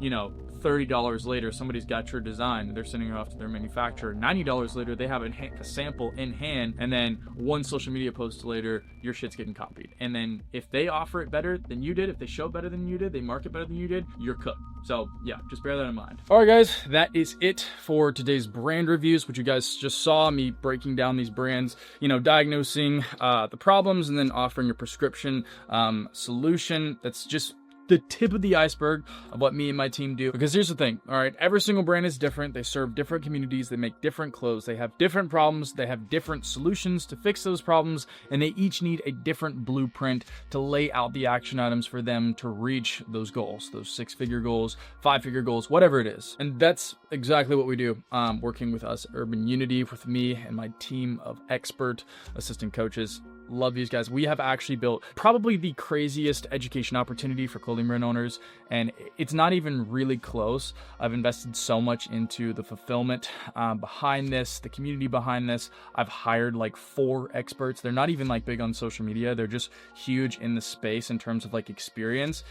Just a team of killers alongside a community of killers, just like you guys, working hard to build their brand. All right. So if you want that level of personalized help, just tap the link in the description to apply to work with us. We don't take on many people, to be honest. I only take on people I like because I'm a creative asshole.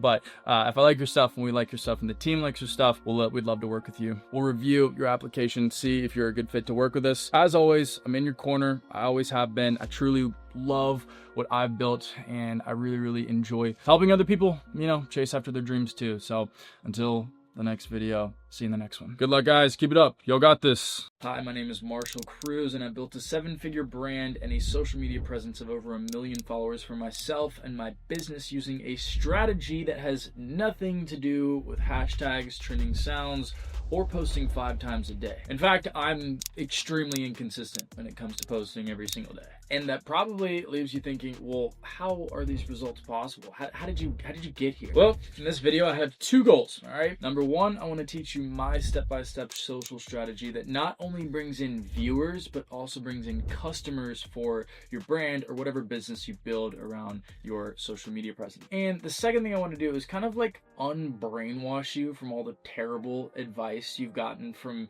YouTubers and social media gurus who have never actually built a successful clothing business, and kind of just debunk these myths being thrown around on social media. There's a massive difference between social media for entertainment and then social media to make money, to build a business, right? And most of these clothing brands are kind of stuck in this like entertainment mode, which brings in followers, and then they'll get a following of maybe 10,000 followers and then wonder why the brand that has 3,000 followers is doing more sales than them, right? But when you understand how to build a brand and create like a genuine community that actually converts to sales, this whole game changes. Now, first, I want to talk about what needs to be in place before you even post your first piece of content, all right? And this is very foundational, very DNA based, all right? You need an objective, you need an identity, you need kind of like a consistent strain of effort that pushes towards the same outcome. And I'm not talking about like colors and fonts, all right? That's like graphic design. What I'm talking about is like, it's about understanding exactly who you are and why customers should buy from your brand instead of the thousands of other brands that also have cool like fonts and colors and designs and shit, right? And to kind of further explain my brand, Tim Psychotic, right? Our identity is kind of built around the idea of chaotic self-improvement, right? Our slogan is the chaotic pursuit of an imperfect, superior self, kind of like providing host, like I said earlier, to all the people who maybe have broken pasts and maybe a story that's a little fucked up and, you know, kind of like a personality that's a little bit chaotic and a little bit all over the place. You know, it's not polished, it's not clean, but there still is a desire for improvement, for growth, for, you know, like progression within our lives in every element, right? Not just like, you know, money, not just physical, not just socially, like everything, right? We all want to be better. We just want to be the best, right? That's who my brand speaks to. That's our identity. That's like our mission, our objective, right? We want to give, you know, these people a world to live in and be proud of living in, you know? And the reason I picked that, right, is because this isn't like some like marketing gimmick that we made up. This is just like who I am as an individual. You know, growing up, my upbringing wasn't pretty. I've got a fucked up childhood story that I'm sure none of you want to hear right now, and I haven't really told on the internet. I'm sure I'll share that eventually when the time is right. But yeah, my life's not been perfect. I was off to a very, very rough start in my early adulthood. I did a lot of things I am not proud of, but my desire for growth has never left me. My desire to be the best, an anomaly amongst men, has never left me, right? And that's just what the brand is, right? The brand is just me in like you know, an external clothing business form, you know? Tame Psychotic is kind of just like an extension of my like personality and values and kind of like reason to get out of bed every day, right? And that's what makes it so powerful. It's because it's authentic as shit to, you know, the founder's ideology and like who the founder is and who, you know, the driving force behind the building and progressing of this brand is. So right here, I'm going to teach you the exact steps to figure out your identity. All right. And this is some fucking sauce. All right. This is technically intellectual property, because I've never heard anybody say this. I've never heard anybody tell me this. This is some shit I figured out on my own. I can claim this one, all right? A lot of the stuff that I've taught, you know, and that I've given information on is stuff that I learned from somebody else, you know, and I can't take credit for a lot of the things that I've learned. But this one's from the dome, all right? So, question number 1 out of 3. You're gonna ask yourself 3 questions. Question number 1. All right, I'm gonna make this very simple, quick. All right. Question number 1: who do I want to sell to? Who's my target audience? What do they look like? What do they smell like? What are their values? What do they like? What do they not like? Who are they? Where do they live? I want you to know everything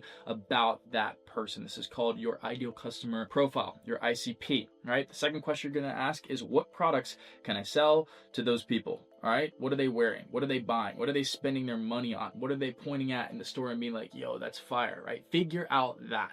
Figure out what your ICP is willing and ready to consume, to pay for, right? Once you have the answer to that second question, the third question you need to ask yourself is, why are these people going to buy these products from my brand instead of the other brand over here and here and here and here that also offers those same products? That's the hardest question to answer. This one takes a while to figure out, but once you have the answer to this question and this question, those are easy. Those are easy. You just need to figure out, you know, who you want to sell to, which is more than likely going to be someone similar to yourself and the things that you wear, right? And then what products these people want to buy, which is more than likely the products that you want to buy, right? Unless you're just like thinking about this from a business point of view, and you're like, okay, you know, like I want to sell to, you know, women who are like insecure about their waist, right? Maybe I can sell shapewear. Those people buy Skims. They buy, you know, like waist trainers. They buy like shape, you know, like I said, shapewear, right? So, you know,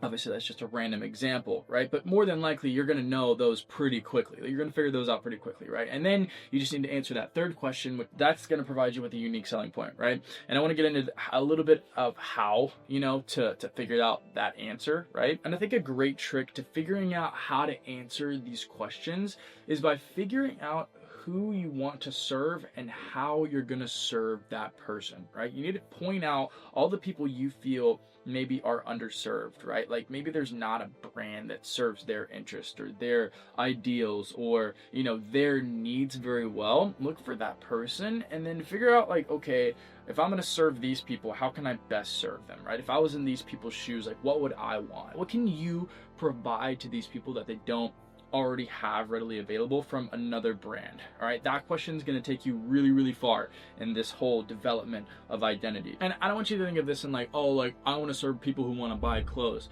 No, that's way too broad. You need to get specific here. I'm talking specifics of like lifestyle, mindset, philosophy, how they live their life, what their values are, right? Because for example, like for my brand Team Psychotic, right, our customers aren't just buying clothes, they're buying into like a philosophy of how to live life, how to approach life to win or to achieve their desired outcome. These are entrepreneurs, athletes, builders, creatives, right? People looking to like, you know, achieve this like higher tier of success in life. The people who understand that like comfort is the enemy of growth, right?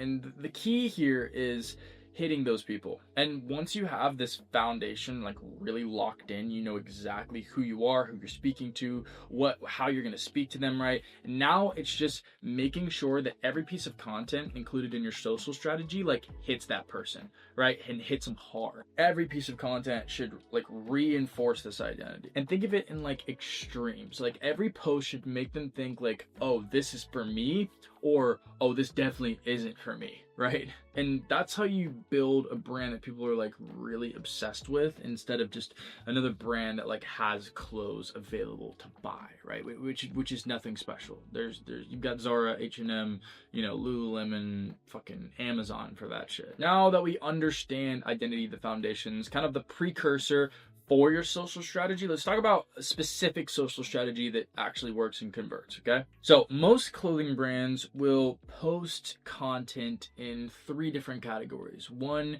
is product shots, 2 is lifestyle photos, and then 3 is just like random, like trendy content that like all the other brands are posting, okay? Everybody does this, and everybody wonders why their engagement sucks and why they're not making any sales. So here's the framework that's worked for me and my team with Tame Psychotic. So the basic framework that's worked for us is 70% value, 30% product showcase. All right. A lot of you guys are strictly posting product showcase, which is just like a product shot, like a lay flat or an on body or a mock-up, right? And there's nothing wrong with that, right? But after a while, your social media just becomes like a product catalog, right? And product catalogs are boring as fuck.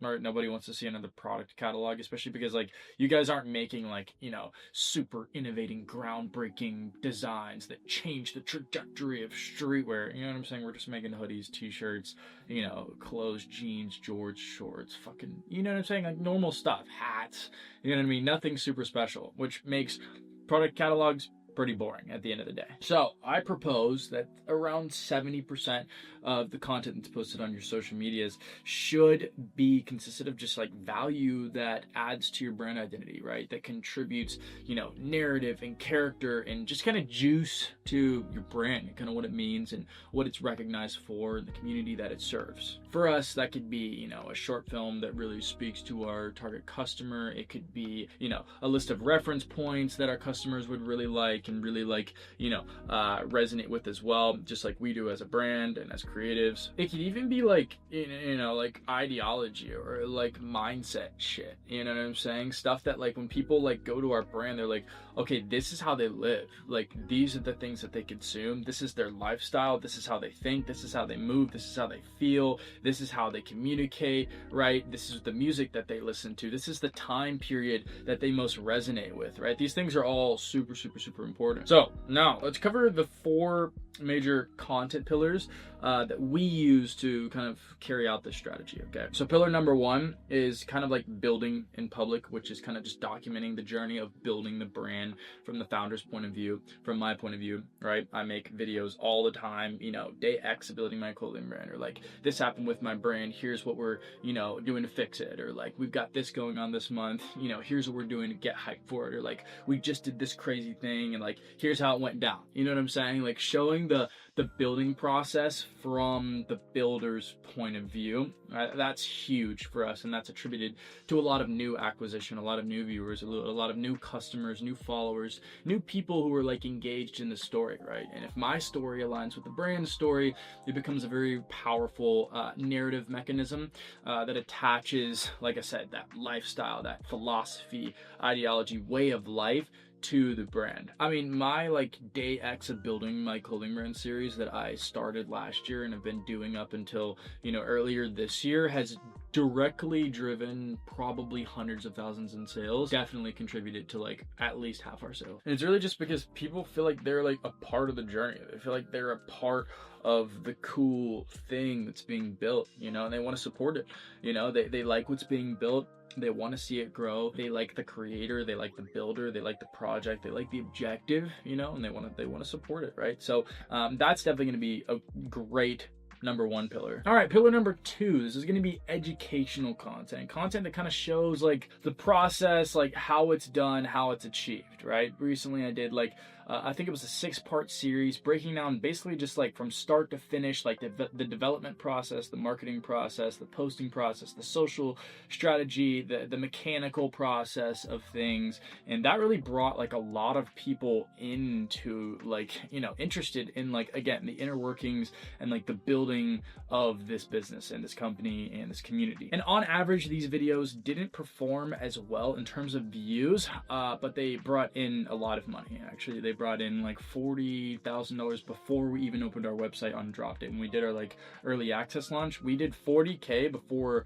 like I said, we even opened our website or posted that we were live. Okay, so it was definitely effective, and definitely got people, like I said, very interested in like the process, the storytelling, the juice behind the whole creative process, building process, again, mechanical process, all that stuff. And the reason being is because it positioned me as kind of like an authority, as like a builder that knows what he's doing, alongside the actual like storytelling process, describing the narrative, like giving context to what the drop meant to me, what the drop represented, what the collection represented, information like that kind of assigns value to the clothing collection. Basically, when people learn from you, they trust you. When they trust you, they buy from you. Plain and simple. Now, pillar number 3, numero tres, is going to be lifestyle content, right? For this kind of content, you need to show the culture and lifestyle that your brand's community represents, as well as how it's connected to you, like day to day as a founder, and like as, again, the core creator and building, force behind this brand. See, every top brand in 2025 essentially started the same way. They made videos about something they were passionate about and showed how it interconnected to their life in a unique way. But a problem a lot of creators face is kind of copying what works, and this works whenever you're trying to produce like, an ad that's going to perform well for meta ads, right? Paid ads, but it comes off as like very inauthentic whenever you're showing it from like, a creator's point of view, or like, you're building a personal brand like around your brand, and acting like someone you're not, presenting something that isn't you, just isn't going to get you anywhere. And you see this everywhere, not just in clothing, right? There's so many creators like copying other clothing brands ads and videos word for word, and it just doesn't land the same because it's not authentic. It's not like who you are, who the brand is, right? And that's just ineffective. So just be authentic with the content that you create, because consumers can see through an act, right? And if they can tell you're acting, there's no trust. And if there's no trust, there's no way they're gonna buy from you. For example, Anya from Caro Crafts, probably known as one of the more creative people in the clothing brand space, started by just posting about something she was passionate about, right? Creating art pieces from her little studio in New York. After a while, people began resonating with the art that she presents, the authentic version of herself, the authentic parts of herself that she really loves that she presented. And now that's kind of paved the way for her to integrate that into building her $1 million brand. I mean, in the same way, I started by creating videos about things that I just cared about, right? Like gym videos, fashion videos, videos showing things in my life that I did that maybe were a little bit scary or dangerous, but provided me with enough stimulation to keep like pushing myself forward, right? Pushing my limit, and you still see that within my brand's content, within the content that my brand posts, and the content that I post as, a founder, a creator founder. And one thing I'd like to draw attention to here is that the messaging from these creators in this pool of, your creator founders, it never changes, right? The messaging stays consistent, which builds trust from your viewer, which, makes them more likely to buy from you. And yeah, some people like it and some people don't like it, but that's the beauty in it. You should have haters, right? You should have diehard fans and you should have haters, because you shouldn't just be pivoting here and there to try and speak to everybody, who may potentially buy from your brand. All right, stick to one messaging. And this doesn't just apply to the creator founder blueprint. This applies to like the branding blueprint in general. Every business or company or brand that has like, some meaning, some identity, their messaging never changes, right? It stays consistent, and that consistency builds trust from your audience, and trust from your audience equals sales, right? But here's the thing that most brands don't understand about lifestyle content. It's not just about looking cool or creating content that looks cool. It's about creating an aspirational identity that your followers, your community, your viewers want to be a part of, right? They want to be a part of this thing that exists outside of themselves that maybe they resonate with, relate to, or, like I said, just want to be a part. Like when I post content of me like working out super late at night in the gym, boxing, training, whatever, or working on my business, long hours throughout the day, people are not like buying the hoodie. They're buying the mindset that goes into the habits and the lifestyle, ideal consumer profile, of your brand, of my brand. I'm selling the mindset of someone who works harder than everybody else in, a chaotic way, right? That's the identity that our customers want to embody, which is why they buy from us. For example, check out this promo that we did for our brand recently. In this promo, it's really showcasing the life and the story of someone who, seeks self-betterment, who, sees a better, well-achieved version of themselves and is willing to do anything and everything to get to that. We're not talking about how great our pieces are. We're selling a feeling and a philosophy and like a way of life that our community resonates with. And it's linked to our pieces, right? Which kind of ties it all together. You can also look at how Marcus Milioni approaches this with his brand Minted New York. His content consistently showcases the intersection of running culture and the New York hustle mentality. His customers aren't just buying running gear or hoodies or necklaces. They're buying into this mentality, identity, mindset of someone who hustles without making excuses and, seeks to live an active lifestyle that, is both good for their businesses, their bank accounts, and their bodies. You can even take like a big brand like Chrome Hearts, right? They built their entire brand around this like elevated hard body, rock and roll, black leather identity. They consistently showcase the culture that their brand presents through, rock stars, musicians, rebels, bikers,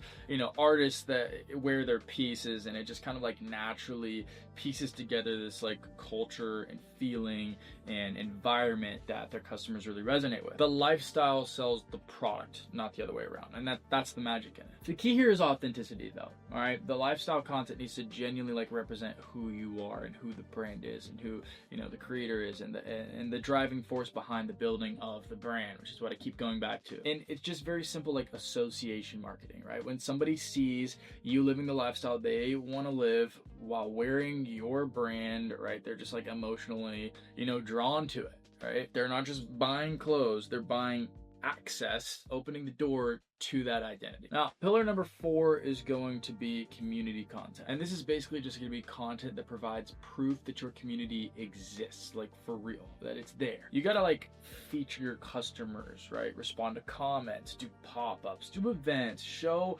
community interaction, ask your community, on their opinions on this or that. And this is where most brands just completely miss the mark. All right, they like repost like, their followers wearing their clothes and they think that's like community building content, and it's really just not. Yes, it showcases the community, but not to the depth that it needs to really like hit with the viewers. In my opinion, that's just like free advertisement. Real community display makes your audience feel like they're a part of something bigger, right? And that's the best thing when it comes to marketing. You want your audience to feel like they're a part of your brand, which is something bigger than them, which makes it more valuable. An example from my content would be the videos that I posted leading up to our first pop-up that we did, right? I made a video talking about how I wanted to do, a pop-up because I wanted to bring all this energy that existed online into, the real world and like show everybody that like we're really about it and we really like do this shit, right? There is really a family, a community around Team Psychotic. So I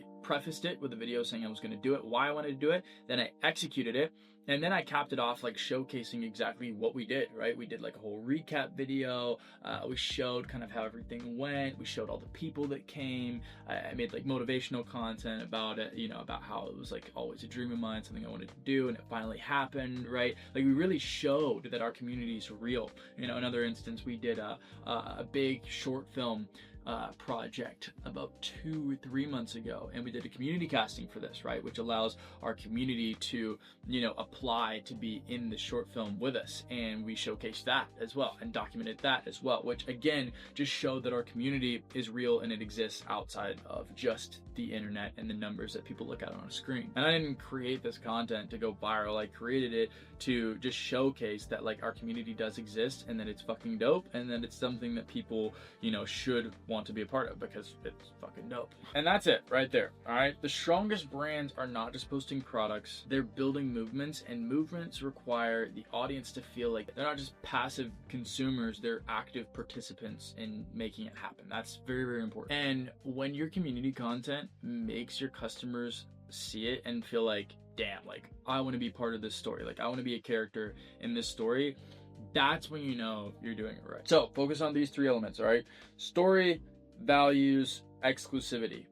Those three, that's your bread and butter. Every piece of community content should tell a story that both reinforces your brand's values and makes the audience feel like they're a part of a story bigger than their own, part of an exclusive story. So whether you're reposting customer posts or responding to comments or creating like a community focused narrative, you just need to ask yourself the question, does this make my viewer want to be part of my story? And that's the biggest. The goal isn't to showcase your customers, it's to make every single follower think, I want to be featured next, right? Or I want to be part of the story. Now, I really want to touch on something I call the founder-led advantage, all right? And it's based on the premise that people, they don't buy from businesses, they don't buy from numbers, they don't buy from anonymous entities, they buy from people, okay? The most successful clothing brands ever are founder-led. Supreme started because James Jebbia had a vision. Off-White was Virgil's personal expression. Fear of God is Jerry Lorenzo's story. And this didn't used to be as prevalent, which is the crazy thing, right? This didn't used to be as necessary and as important,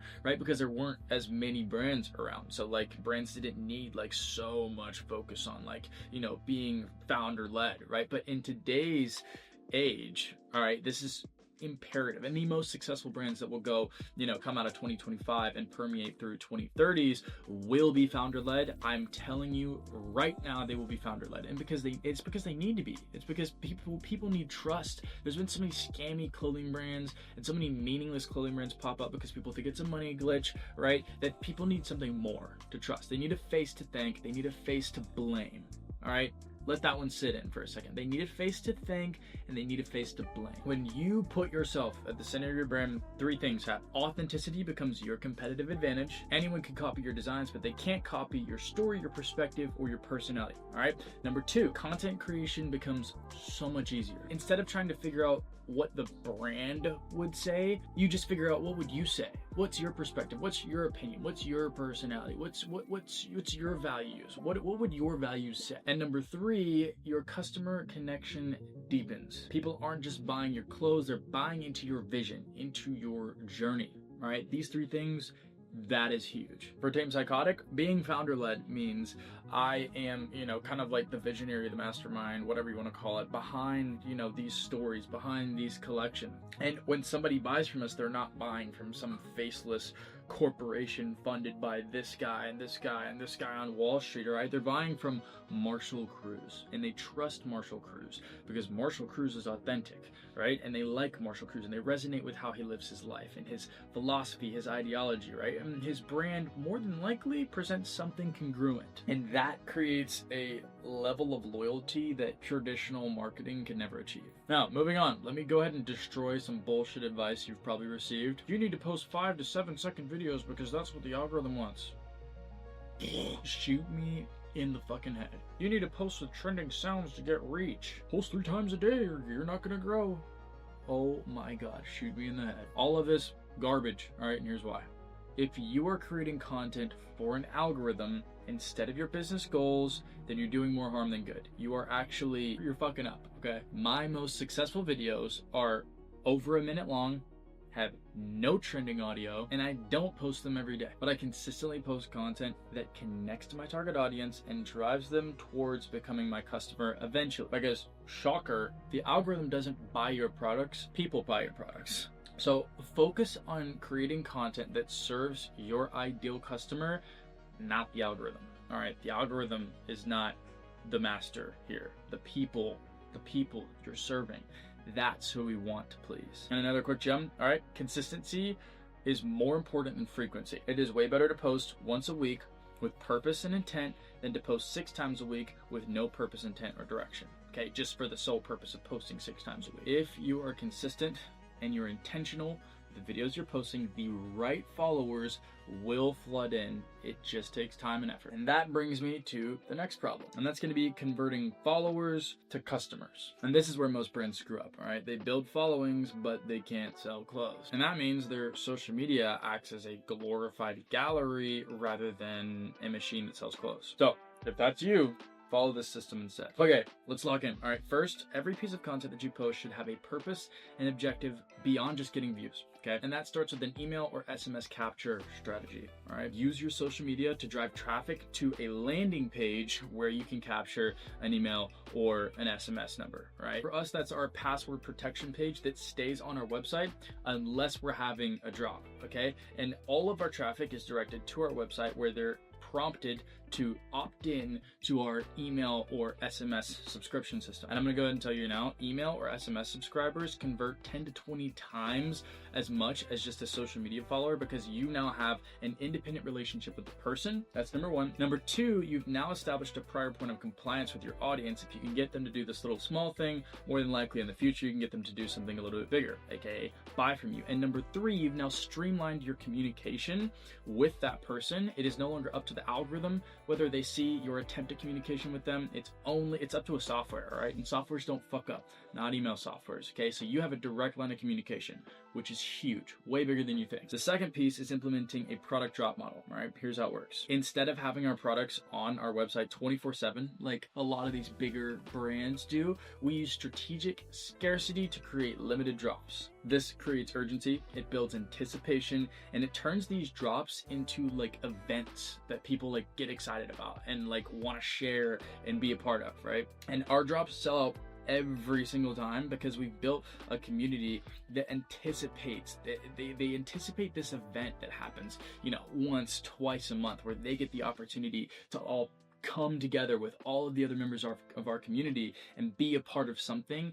that all like makes their lives better, right? And all gives them something like cool to be a part of. But all right, here's where most brands who do this miss, okay? Lock in real quick. Social media gets attention, but community builds anticipation. Community creates customers. And this is what I call the community bridge. We've used platforms like Discord, Circle, and we've implemented DM strategy SOPs, right? Where we DM with our customers and have conversations with our customers to create more so that like intimate relationship between like brand and consumer. We also have a broadcast channel, and this is all an attempt to build like just a deeper relationship with our most, you know, loyal customers. And these people become the brand's advocates, right? The repeat buyers, the people who are showing up to pop-ups and events to support, the people who share it with their friends, who are, you know, growing the brand organically with us. And I've got a full video posted on YouTube breaking this down. I'll leave it in the description. And now I want to cover a really, really bad mistake that a lot of brand owners make, all right? And that's measuring the wrong thing. Let's talk about measuring what matters, okay? You need to stop measuring your success by follower counts and likes, okay? Those are vanity metrics, and vanity metrics don't pay your bills. If you want insight on the real metrics that are really gonna move the needle for your brand and ultimately determine whether or not you're growing, you need to pay attention to these things. Number one is email or SMS subscribers per month, all right? At a rate. You need to figure out a rate of like, you know, maybe it's 300 this month, maybe it's 500 next month, maybe it's only 100 the month after, right? That is a metric that matters. Number two, you need to figure out your revenue per customer, right? We call this AOV, average order value. If your average order value is increasing, that means that the average customer is seeing more value in your brand. If it's decreasing, that means they're seeing less value in your brand. They're purchasing less whenever they do make a purchase. Third is customer lifetime value from social media. All right, you need to keep track of how many of your customers from social media are purchasing again and again and again. Are they purchasing just once? Are they repeat buyers? You need to get the data on this. Number four is community engagement. All right, how many people are actively participating in what your brand has to offer outside of just liking your posts on social media? That's really, really important because that measures true community engagement and like community love. Because I'd rather have 10,000 followers who engage regularly than 100,000 followers who are like passive and like disengaged, right? They don't really care as much. They're liking shit here and there, but they're not like hardcore engaged, because that's like, you know, a lesser valuable consumer, I'd say. Now, with that being said, you now have a beautiful social media strategy for your clothing brand that should convert viewers into customers. But obviously with building a clothing brand, there's a lot more that goes into it than just your social media strategy. You need to understand how to develop products that people want, how to build a team of A players, how to build, you know, the mechanics of a functioning brand. The list goes on and on, right? Which is why I created a 47-minute masterclass for free that you guys can watch on YouTube. Should pop up on the screen up here in a sec. Or if you'd like to fast track your results like my student Lauren, who did 9K in a week with his clothing brand recently, go to the link in the description, submit your application, and me and my team will review it to see if you'd be a good fit to work with us. We don't work with everybody, just a select few that we see a lot of passion and grit from. So be thorough with your application if you do decide to proceed with it. And if not, go watch my videos, learn some more, and get the fucking mark. All right, I'm in your corner. I know this shit's hard. I know there's a lot that goes into it. All right, I've seen the worst. Promise you. Lost way more money than you've lost with this shit. I promise you. Okay, I had no mentor. I had nobody to teach me this shit. There were no good YouTubers and shit during my time. I had to learn all this shit through trial and error. And I don't want that for you guys, all right? I want to be able to give you guys as much value as possible and help you guys kind of like skip all the trial and error shit. So yeah, please subscribe, like this video if you got some value from it, and I'll see you in the next one. All right, guys, so today we are going over a marketing strategy for clothing brands. It is probably the most underrated marketing strategy for brands that are on the come up right now. All the big brands have used this for a while now. Smaller brands are catching on, and the brands that are about to blow up or have recently blown up have all used this one marketing strategy. I will be heavily implementing this in my brand, and in this video, I'm going to talk about how you can implement it in your brand, how I've done it for mine, and give you guys some examples of brands who have done this, and we're going to walk through this step by step. So what is this trump card that people have up their sleeve? Well, it is called micro characterization. And if you look at all the brands that are really winning today, brands like Nude Project, a lot of the LA-based brands like Ion Gaff, Yurimon, 2K Studios, brands like that, they're all using this strategy, and it's given them a leg up in this past year in 2025, and will continue to do so for probably the next several years. And this concept is real simple. You're basically going to turn a real person into a character that is seen in a recurring format, whether it's you, yourself, or your team, or models, basically just people that are seen again and again and again in the content, and these people serve as characters in the kind of TV show world building that you want to create with your brand to create this kind of cult connection between audience and brand. Because these days for product marketing, the best marketing is content that is as close to a movie or TV show as it can get while still containing the product. The best marketing for a brand would probably be a Super Bowl commercial, and it is implanted into a piece of content that could very well be the most viewed piece of content in 2026. So basically, you make a TV show where the characters interact with the world, they interact with the product, they interact with each other, and it creates this connection between viewer and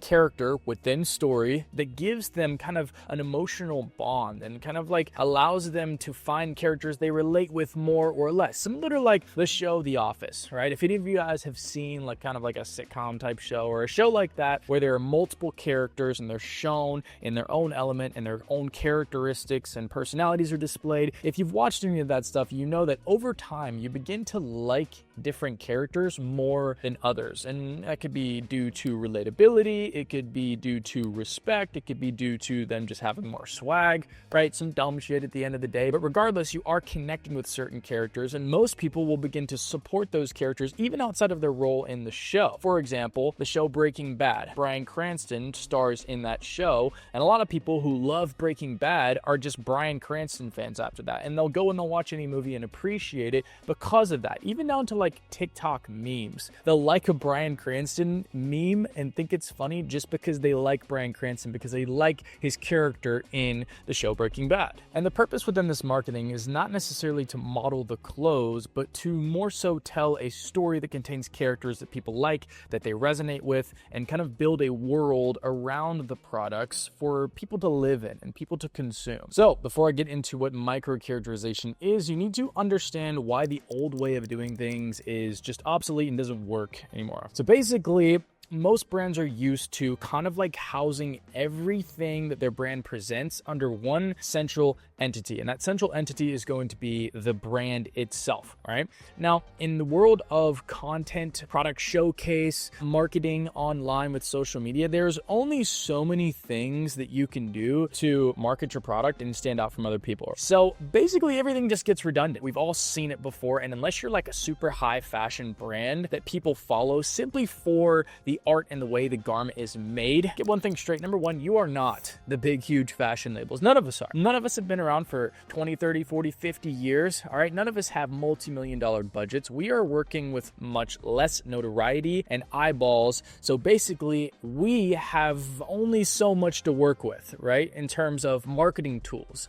And what microcharacterization offers is a way to differentiate you and your brand's story and your brand's marketing from every single other brand. And the reason for this is because there simply cannot be one character in multiple universes. So what you have to do is you have to make it unique. And having a microcharacterization strategy with people positioned as characters in your universe, nobody can copy it because you're one of one. Your story is one of one. Nobody can replicate your story and replicate the personalities that each person brings to the table. A lot of my personal research indicates that Gen Z and millennials are really losing faith in their brands, like traditional connection and allegiance to brands. And I'm noticing that basically the cults of these brands are kind of falling apart. And the reason for that is because consumers are more educated than they've ever been, right? And no clothing brand is perfect. There's always going to be something that goes wrong, whether they fall short and use like the wrong material and everybody finds out and there was a mistake, or maybe there was a fulfillment issue, or maybe a member of that working team did something that nobody likes, right? There's always going to be something that isn't perfect about a brand. And with consumers being more educated, they're seeing these flaws, they're calling them out, and they're kind of like breaking and losing a lot of that allegiance. And what I'm noticing is that most of Gen Z and millennials who do buy clothing, they are all prioritizing personalization, value, and community when it comes to picking a brand to choose to support and choose to rep and buy from. And basically, in short, what that means is that this younger generation that prefers this social first storytelling is honestly going to determine how well your brand does in the foreseeable future. Because these guys can get a t-shirt anywhere, all right? They can get a hoodie anywhere, but what they can't get anywhere is real human connection. What they can't get anywhere is feeling seen and feeling heard by a certain person or character that they relate with. What they can't get is a community where they feel like they're part of something outside of themselves, like something bigger, something more. Okay, so what is the microcharacterization strategy and how does it differ from other types of content? Well, let's get into it. So the core definition of this strategy is a recurring person interacting with the product or brand and the audience at the same time. Not just showing a product, not just a random person modeling, but a real interaction happening on both levels, right? So subject engaging with product, wearing it, testing it, trying it on, using it, doing a skit in it, acting in it, whatever. And then subject engaging with the audience, right? Engaging the camera, addressing the camera, talking to the camera, right? Whether it's talking directly to the audience or to a said figurative audience, if they're doing like a film or like some kind of movie or skit, right? So just to give you a clear idea of things, let's watch this example from Cy Wonder on TikTok. I designed a hat, Ion Gav Glat. Tell me it's not Steve. This is one of my favorite designs. I conceptualized this September last year. That's the Ion Gav FF logo now. So the first brand we're going to look at today is Ion Gav, and I'd consider Ion Gav to be probably one of the fastest growing clothing brands, specifically in the LA fashion scene in 2026. So in this video, we see their designer breaking down one of the pieces he designed, right? The Ion Gav Glat mask or something, right? He talks about what inspired him to make it, where he got the references from, why he loves the piece so much, you know, and he explains the lore behind their like gaff stitching, right? So he's talking about something he cares about the product, interacting with the product and the audience. And he's basically explaining the shit that only like the diehard fans of the brand know to a broader audience. Because on the surface of this video, new viewers don't know that this is a video promoting the brand. They see that it is a clothing designer talking about something he is making. That's two different things, right? It's not an ad, it's somebody talking about something they love and something they created, which is two different things. Most people want to watch the latter, right? They don't want to watch an ad. They want to watch people doing things that they love. And in the process of watching this person doing what they love, right, they're introduced to the whole world of Ion Gav, and they kind of just get sucked into it by watching something that is user generated. So here's how this works, all right? These characters are going to be featured both on their own page and occasionally on the founder's page and occasionally on the Instagram's page, right? But it is most effectively leveraged when it's from their own page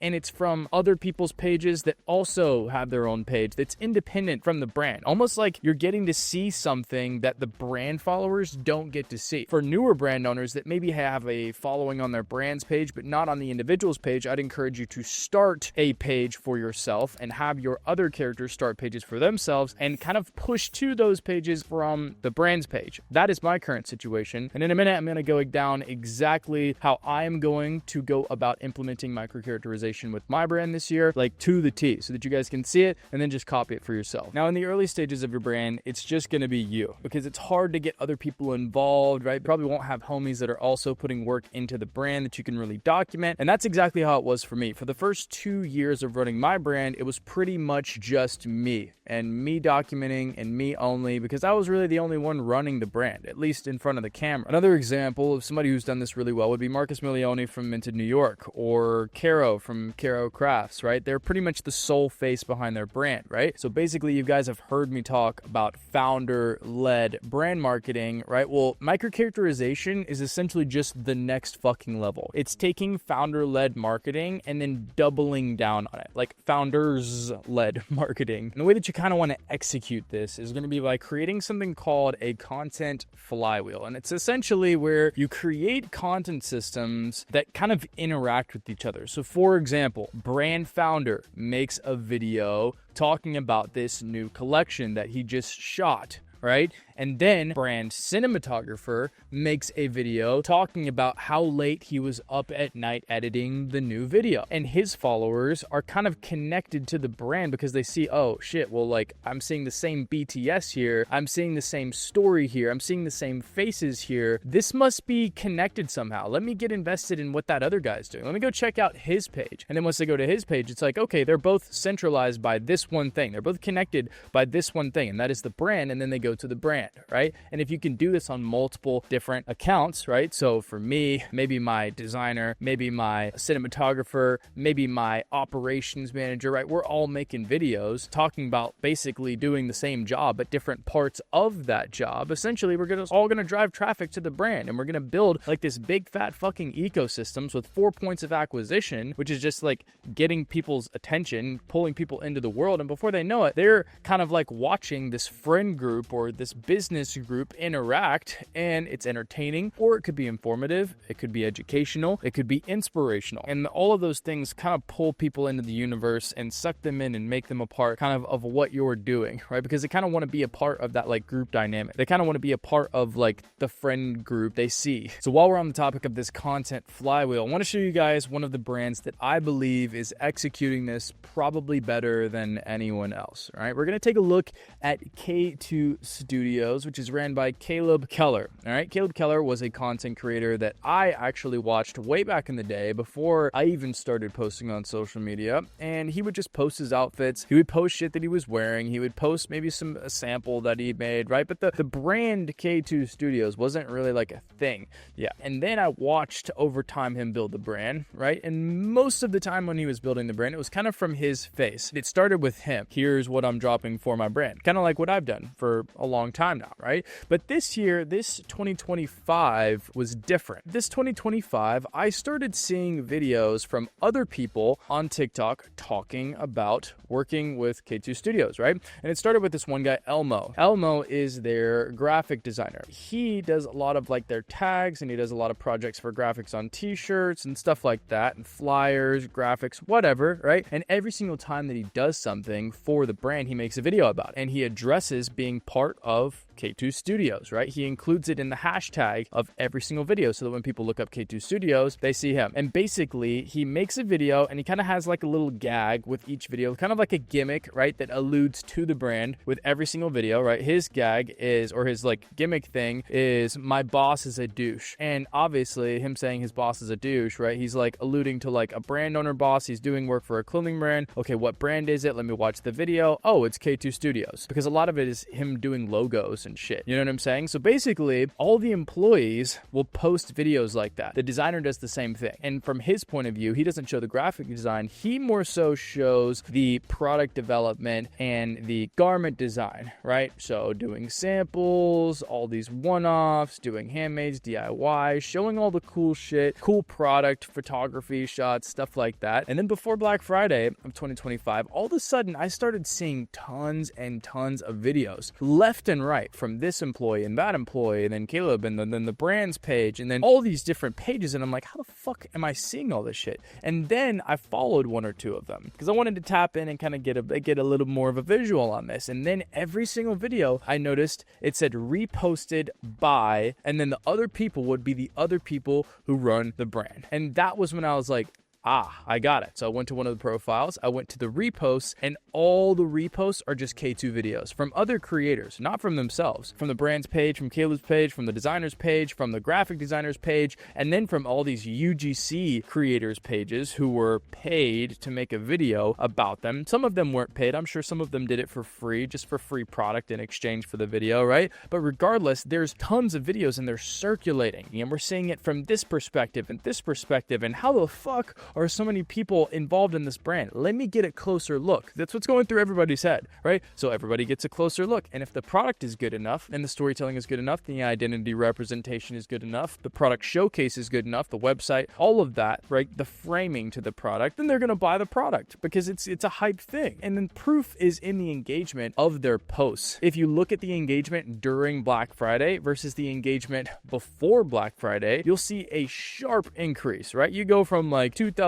likes, 3,000 likes, 4,000 likes to like 17,000 likes, 20,000 likes. I think one of their posts had like 30,000 likes. I was like, bro, holy shit, where is all this attention coming from? It's coming from this micro characterization flywheel. And they were one of the best examples of execution of this specific strategy I have ever seen. So hats off to Caleb Keller and Elmo and the whole team at K2 Studios. You guys killed it. Great case study. Thank you for setting a great example. Now, to execute at the level that K2 is displaying this strategy at, you need a team and you need an engine that is run by different people, right? With different jobs and different contributions to the brand. And obviously this doesn't come right away. This comes with time. Some people can start with multiple people with different roles, right? Some brands are started by 3 people, 2 people, a group of people, and it's going to take time. You're going to have to scale your business a little bit so that you can actually afford to get people involved, to get people who can help you build your business involved. If you guys are interested in building your brand and kind of speed running that process, avoiding a lot of the trial and error, I'd love for you guys to be a part of Urban Unity, which is what I've created to basically help my younger self kind of skip all the trial and error, where we basically just teach you guys everything there is to know about this clothing brand shit from A to Z. It's kind of like university where we follow a syllabus, a curriculum, we have homework, we have a grading system, we offer feedback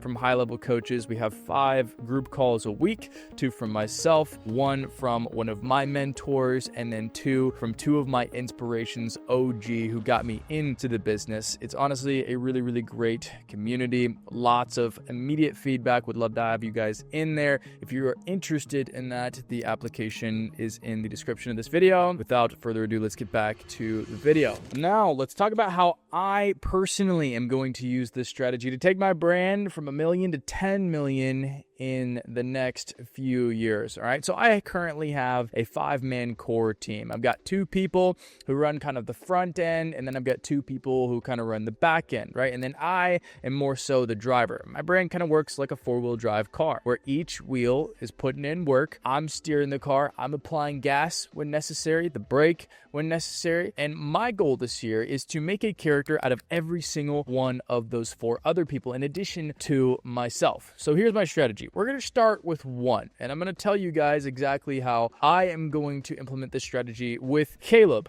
Caleb is one of my co-creatives. He does a lot of our event and photo shoot planning. He pulls a lot of references for us, and I plan on making him a character in the universe. And I've already started this. I've already kind of laid the groundwork for this, but I'm going to get into exactly how I'm going to do this in this video, and I'm going to kind of demonstrate it. So it all started with Complex Con of 2025. Basically, what I did was I took a cinematographer out to California, one of my homies. His name is Nick. And basically we did a documentary series where it was like a 4 or 5 part series. In this series, the biggest priority for me was showcasing the group dynamic. And if you go and watch these videos, I'll put some of them on the screen, you can really see the fact that we're highlighting that. Camping on the side of the highway on the way to Las Vegas, all working together to load everything, different people doing different jobs. And then we'll have voice bits where it's kind of like a voiceover or an A-roll section from each character so that we can kind of put a voice to a name, put a voice to a face of each character. And that was kind of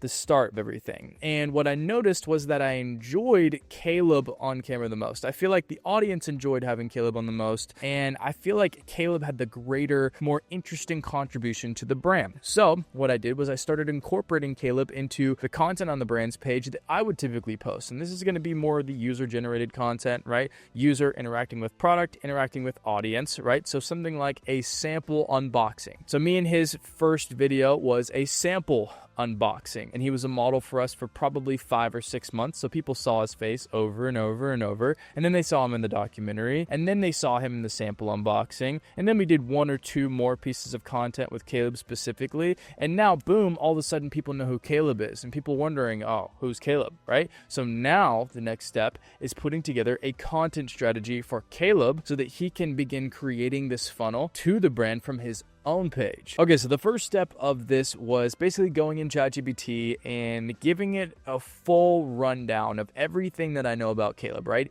His strengths, his weaknesses, his roles in the company, where I feel he is best implemented in this content flywheel, my relationship with Caleb, Caleb's relationship with the other employees. And basically what I asked it to do was produce me a document with exactly how we could implement him into this content flywheel system. And we're going to go through it together, and some parts of this are going to be good and some parts are going to be dog shit, because that's just how AI is. And I'll kind of highlight what I like about what it produced and maybe what we will utilize and how we'll utilize it. And I'll also mention the things that I don't like, because there's a lot of things about AI that I don't like, specifically when it comes to really leaning into like nuance and character and like uniqueness and shit, right? Sometimes it fucks up, but okie doke, Caleb, microcharacterization, the tastemaker and curator. This is pretty good. That's a good, accurate description of kind of how I want to present him. Doing events, doing photo shoots, doing editorial, helping pull references.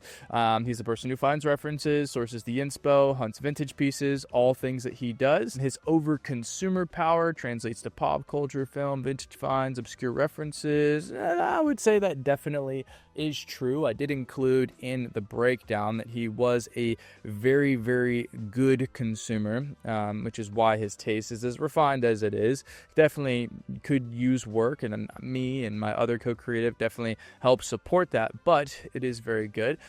Proof that taste can be weaponized into something valuable. He is proof that a consumer's taste can be weaponized. Grounded reality check. In the world of brands trying to be aspirational, presents the world just guys working towards a goal. I would say that's probably not as good. We probably won't use that. Content ecosystem. We're taking heavy inspiration from K2, as you were told. Replicating Elmo Small's content structure, as you were told. Okay, time-based. My boss texted me 11 p.m. working on designs at 12 a.m. because the deadline's tomorrow. I like that one. I don't want to take the shtick from Elmo. I don't want to take his kind of like gimmick. We got to kind of make up one of our own to use repeatedly, and figure out one that kind of works with Caleb and my dynamic a little bit more. Started at 8 a.m. Now it's midnight and I'm still sourcing materials. This is good. Task-based, deadline-based, absurdity-based. I like definitely these categories. My boss wants 20 reference points by Friday. I think the whole my boss thing can be implemented sometimes, but shouldn't be like all the time. Like my boss, my boss, my boss. I don't think it should be all the time.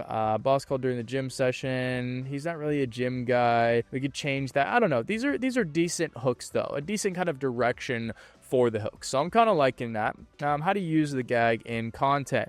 Okay, I don't want to use this gag, so this is honestly kind of just like not even super relevant. Mid-video, voiceover on B-roll while showing work process. My boss gave me 40 hours to finish these. Again, the boss shit. We got to change that. I gotta have him change that shit. Wait while at a coffee shop, while thrifting, while working in the process. Okay, yes, that's good. I like the B-roll B-roll showing those things, being in LA, right? Working amongst clothes, going to the flea markets, being at Melrose, doing research, doing development in the office, things like that. I do like that. All right, end of video, payoff, shows finished work, worth the overtime. Okay, yeah, I like this structure, right? So an opening hook, mid video, use of B-roll, and then end of video. Super, super easy, super simple. Integration with other content pillars. Okay, reference hunting, product building, design process, lifestyle content, product showcase, drop announcements. I do like that. I think these are great bases for video concepts, drop announcements, product showcase. Like literally I could assign him a schedule of videos to make where we are leading up to a drop, and I'm like, I need one of each of these videos: hunting the reference, building the product, designing the process, lifestyle content, showcase, and then drop announcements. That covers all the bases. It showcases the product in many different ways. Why this gag works for Tamed. It aligns with the brand philosophy, chasing superior, impactful, imperfect self, the grind, the overtime, the effort. Yes, all just guys working towards a goal, showing the real work behind the brand. Yes, that does make sense. It humanizes the brand 100%, shows products that aren't massively produced. Yes, it shows intention behind products because it shows us everything that we put into the product, the thought process, the design process, all of that, the referencing process. Okay, so personally, after reading that document, I think that gives me a pretty clear look into kind of how I'm going to implement. I'm going to revise this a bit, and I'm going to incorporate more ideas and concepts that kind of showcase the user, which would be him, interacting with other members of the brand. And I think also there's going to be multiple pillars of this where it's going to be his personal content. This is kind of just a strategy for his personal content, but I'm also going to build a strategy for kind of like an external funnel of content, which could be YouTube, it could be a TikTok page, it could be an IG spam page, and I want to make that page more engineered for interaction between employee and employee, right? So interaction between like myself and Caleb or Jonathan or Nick or,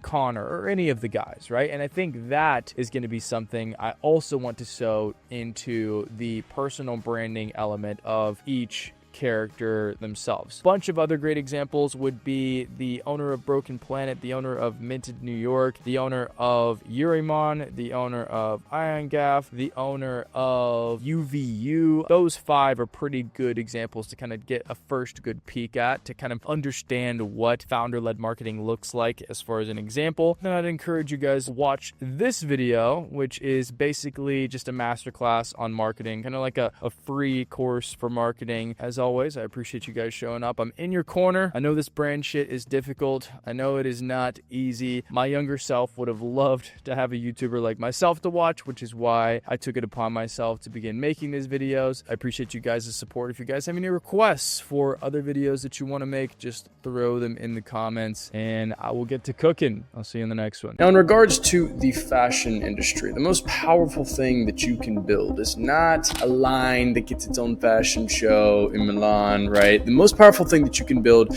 is a cult clothing brand. Now, I'm not talking about your Instagram brands or like your TikTok shop brands or like your storefront, boutique brands. I'm talking cults, like straight cults, like almost religious level. And you guys see it, all right? Hundreds of clothing brands are created every year. 98% of them fail miserably, while that 1 to 2% really become generational. Why is that? Well, it's because they all have that one element in common, all right? They have now transcended the brand title. They have become something of a movement, a lifestyle, an identity that people crave to be a part of. So the million-dollar question is, does this happen magically, or is there a repeatable process that could get a clothing brand to that status? The answer is yes, and I'm about to show you how. I'm Marsh. I've been working with clothing brands for 6+ years now. I built my clothing brand, Tamed Psychotic, out of the corner of a bedroom selling t-shirts to now doing 6 figures in 30 minutes sometimes when we drop. And if you don't believe me, the receipts are all over this channel, my Instagram, TikTok, wherever you want to look. And the reason I've been able to do exactly this, right, those high numbers in short amounts of time, is because I have obsessed over the concept of cult-like communities. And I personally think that I have a really good understanding of this, and I think I've kind of cracked the code in terms of implementing that strategy in into a clothing brand concept. So today we're going to do a few different things. Number one, I'm going to take you guys through what separates a cult clothing brand from a clothing brand that dies. We're going to go into a 4-step strategy to bring your brand into that cult-like status. And I'm going to teach you guys how to transform regular customers into cult-like members of your community that buy from you every single drop instead of buying from you once here and there. So if you want a clothing brand that people get into fights over, that has people waiting on websites, that has people camping around the block the night before your pop-up, I want you to lock in because I'm going to teach you everything that I have learned. I want you to lock in for the next 15 to 20 minutes because this may be the most valuable video that you will ever watch. Now, before we get into anything, I need you to understand what the words cult-like in regard to clothing brands actually means. So a cult-like brand creates 3 specific behaviors that normal brands will never see. Now I want to direct our attention to Prime Supreme. And I know that Supreme isn't today what it used to be, but Prime Supreme was the definition of a cult-like clothing brand. All right, their customers were not just casually shopping, okay? They were studying drop lists, setting alarms, taking trips to be a part of in-person pop-ups. They were there. It was the most important part of their day. Now, I want you to compare that energy to what you see today with most brands where people buy from them whenever they realize, oh shit, like I need a jacket, it's gonna get cold, like I wanna get a cool one, where should I go get it, right? And they go and they buy a jacket. They see an ad, they go to a brand that their friend wears, like, oh, where'd you get the jacket? And then they buy it, okay? It's very lackadaisical, it's very casual, there's no passion behind it, right? It's bought because the garment is a need in their life, not because they need to be a part of what the garment means. Now, when my brand, Tame Psychotic, announces a drop, our customers know what the drop is called, they know what products are in the drop, they know what time it is, they know what time zone that time is in, and they know exactly what they need in regards to a password to get into the website to get the products. And that is not just casual shopping.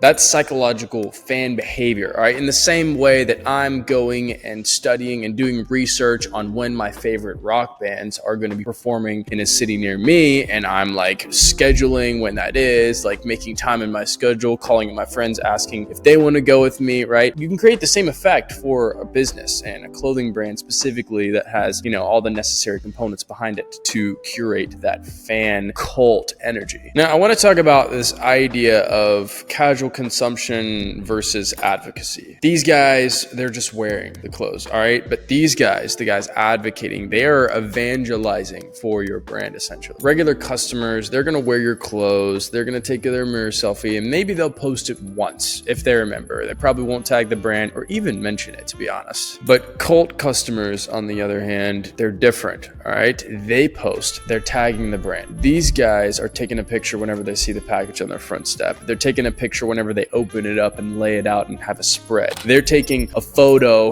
whenever they put it on for the first time. They're sending it in their group chats. They're posting it on their Instagram story. They're wearing it to their best occasions. They're wearing it to nice dinners. They're wearing them on dates. They're wearing them to the bar. They're wearing them to the club. They're wearing them to elevated things where they want to feel nice, right? That is the interaction between product and customer that we want. Cortez, for example, most of you are familiar. Cortez built one of the most loyal followings of any streetwear brand I've ever seen, but they didn't do it through ads. They didn't do it throwing thousands and thousands of dollars at Facebook, Meta, Instagram, Pinterest, TikTok, whatever, to just spam their clothing in front of their audience faces. They did it through what we call user-generated traffic, which is where I wear the shirt. I like the shirt. I say, hey, I like this shirt. You like this shirt? Oh, it's from here. You can get it too. Look at this website. Oh, you just got it? Okay, yeah. Oh, you want the shirt too? Here it is, right? Here's the plug, right? That's user-generated traffic. And that kind of traffic isn't curated by people who just buy your clothing casually because they need it, wear it every once in a while, never post in it. That traffic is curated by the people who love the item and want to advocate for your brand. They want to be a part of the movement. They want to be a part of the culture. They want to represent their community because they feel they belong. There could be a million reasons for them to do this, and we're going to get further into that later on in this video, but that is how user-generated organic traffic is generated. And that is how you create a brand with a $0 CPA. CPA being cost per acquisition, meaning you don't have to pay to get that customer. That customer gets to you for free. See, the point is when somebody wears Cortez, all right, they're not just wearing clothes, they're representing a movement, they're representing a mission, they're representing a message, a feeling, a community. They're embodying and being a part of something bigger. Now, a third behavior that's observable by a lot of these companies is the instant buy.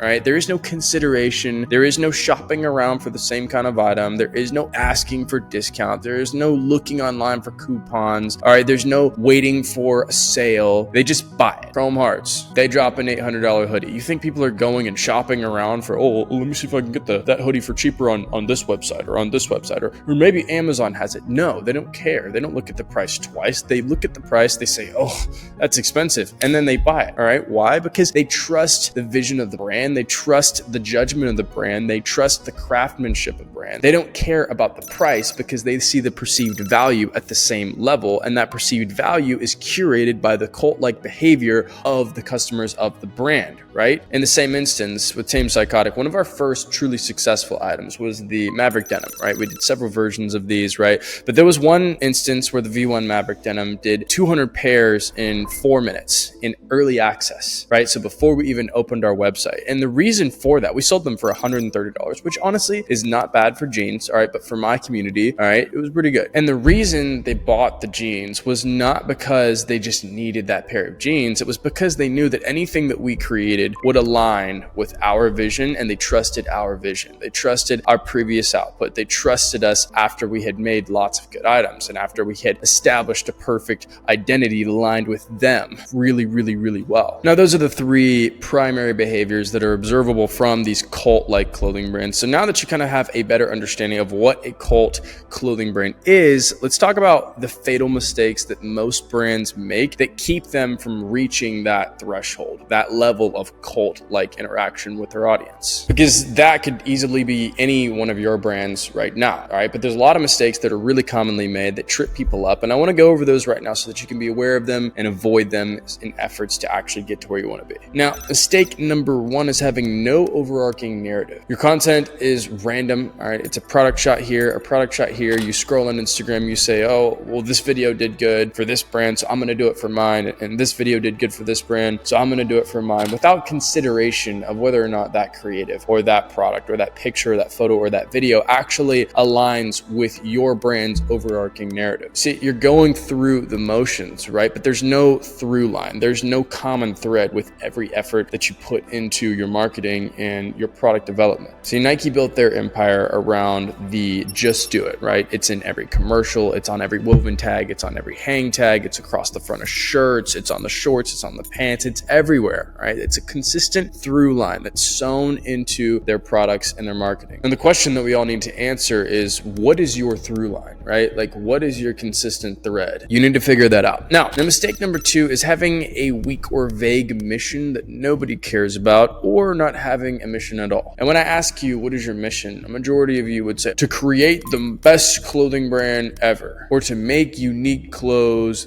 that make people feel good. And that's great, but that's not a mission, it's a business goal. And we need business goals, but we need the mission more. Now compare Nike's mission to bring inspiration and innovation to every athlete to Puma's mission being the fastest sportswear brand. Ask yourself, which one makes you want to be a part of something bigger, all right? Now, I want to highlight my student Lauren here, because whenever I met Lauren, he was in a very similar situation as a lot of you guys, with no consistent through line, no kind of mission or goal. But with a couple of minor adjustments made in the course of like a week or two, he decided to go all in on speaking supportively to his cultural roots, him being a part of the Navajo tribe living in the Navajo province. And he sewed that element of support for his tribe and his cultural family into his garments, into his designs, into his marketing, into his display of his brand. And then a little while later, I see a message from him saying he did 9K in a week with his brand, which I wasn't surprised by, because he had a very clear opportunity to speak to a very distinct community and create that cult-like interaction with his people. And I want to stop there and highlight highlight those 3 words: with his people. All right. This isn't about you. It's about who you can impact. It's about who you can serve. It's about who you can give a sort of home to. It's about the transformation or outcome that you can give to your community. And shameless plug here, I have been working with brand owners like Lauren for about 8 months now, over 50 of them, and they've been able to produce some results that I am honestly very proud of and very happy to have contributed to. We've got guys like Tyler, Braden, Ludwig, Winston. Them and many others are killing it with their brand. And if you'd like the opportunity to work with me and my team to help you build and scale your clothing brand, the application will be below. We don't take on many people as to retain my personal bandwidth so that I can give enough of myself to each student to help them ascend. And we turn down over 400 applications every single month. So please be very, very intentional and fill out the application as in depth as possible to increase your chances of being able to work with us. I read these applications personally, and if I can tell that you're half-assing it, I can guarantee that we will not be working with you. Now, on to mistake number 3. So mistake number 3 is having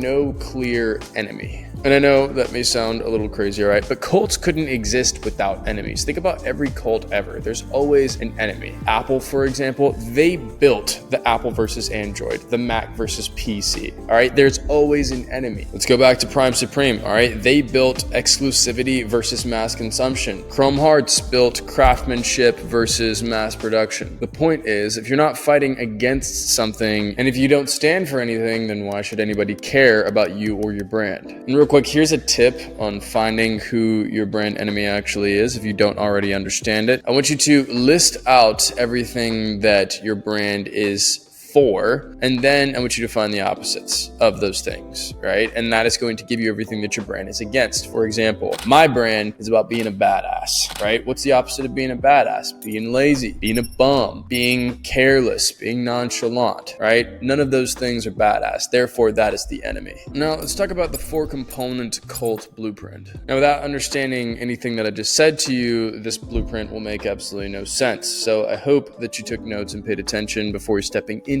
this. And if not, then make sure to go watch those parts back in case anything is unclear. Now, component number 1 is going to be narrative foundation. It's going to attribute to potentially 25 to 50% of your success, I would say. Every single cult brand has this overarching narrative that their content and marketing just amplifies. And it's extremely important that it can be summed up in 5 to 6 words or less, because any more is money. For my brand, those 5 words are going to be the chaotic pursuit of an imperfect, superior self. That's 5 words. It's actually 7, but 5 keywords. All right, you get the point. And every single piece of content, from our product development videos to our behind the scenes content to our research and development display, it all supports this whole narrative of like men and women on the journey to achieve greatness through an imperfect means. And we make that abundantly clear in how we shoot, how we speak, the colors that we use, the imagery we use, the designs we use, the references we pull. And now let me ask you this, all right? Would somebody really believe in my brand's narrative if I made my videos wearing a pink sweater, drinking a little matcha latte? Like, of course not. Another example, going back to the Chrome Hearts thing, they built luxury rebellion, essentially.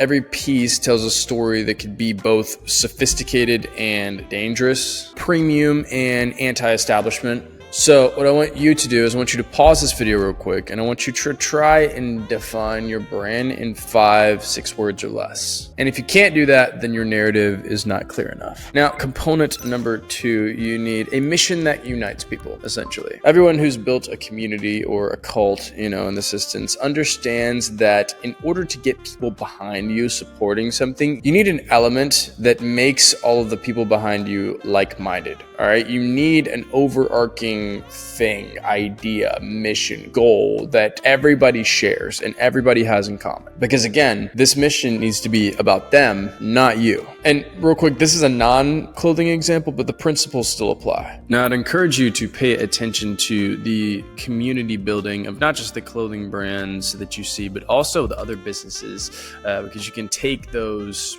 concepts and principles and apply them to the clothing brand model. So let's take a look at 4 Oceans mission, right? to end the ocean plastics crisis. Their content showcases their efforts to clean the ocean, but also that every purchase from the customers goes towards supporting that cause, meaning that the customers are now a part of the solution. Now the customers become evangelists of the mission, and it's because they feel that they are aligned under something that's bigger than themselves, right? Now at Tame Psychotic, my brand, our mission is to help encourage young men and women to achieve the best, superior version of themselves without adhering to the polished, perfect standards that the world says that you need to have. And that's why whenever our customers receive our product, a lot of them post it, right? They share it with their friends. They're putting their friends on. See, they're not promoting the clothes, they're promoting a way of life that they wish others to be a part of, that they enjoy being a part of themselves. So for you, that could mean that every purchase goes towards a cause that you support collectively. And you could do this in a number of ways, but you really need to get personal here and think like, what would you want your brand to do? Like what impact, what positive impact would you like your brand to have on the world, your customers, your community? Now, component number 3 is to establish the enemy. And I spoke on this earlier, but I really want to hammer this point home. Every cult needs an enemy to rally against because it creates tribal behavior faster than anything else. And this is what makes religion, political parties, any type of powerful group of people effective to begin with. So after listing all the things that your brand is for, and then listing all the things that your brand is against, like we talked about earlier, I want you to think about the daily problems or struggles that your ideal customer would face on a day-to-day basis. And then I want you to make an enemy of those problems and find a way to solve it. For example, Marcus Milioni, he is the owner of Minted New York. His brand is highly centered around like running culture in New York City. So one thing that he did was he made an enemy of laziness or things that inhibit you from being active, right? So in his brand being about running and serving that community, there was a track that a lot of his supporters used. And at that track, the bathrooms were shut down for construction, right? So what he did was he actually donated porta potties to be placed and positioned at that track so that people could actually go to the bathroom, right? That is an example of finding an enemy and providing a way to support or combat against it in favor of your customers, right? And that's what you guys can do. You can get really creative with this. This is a great example of that,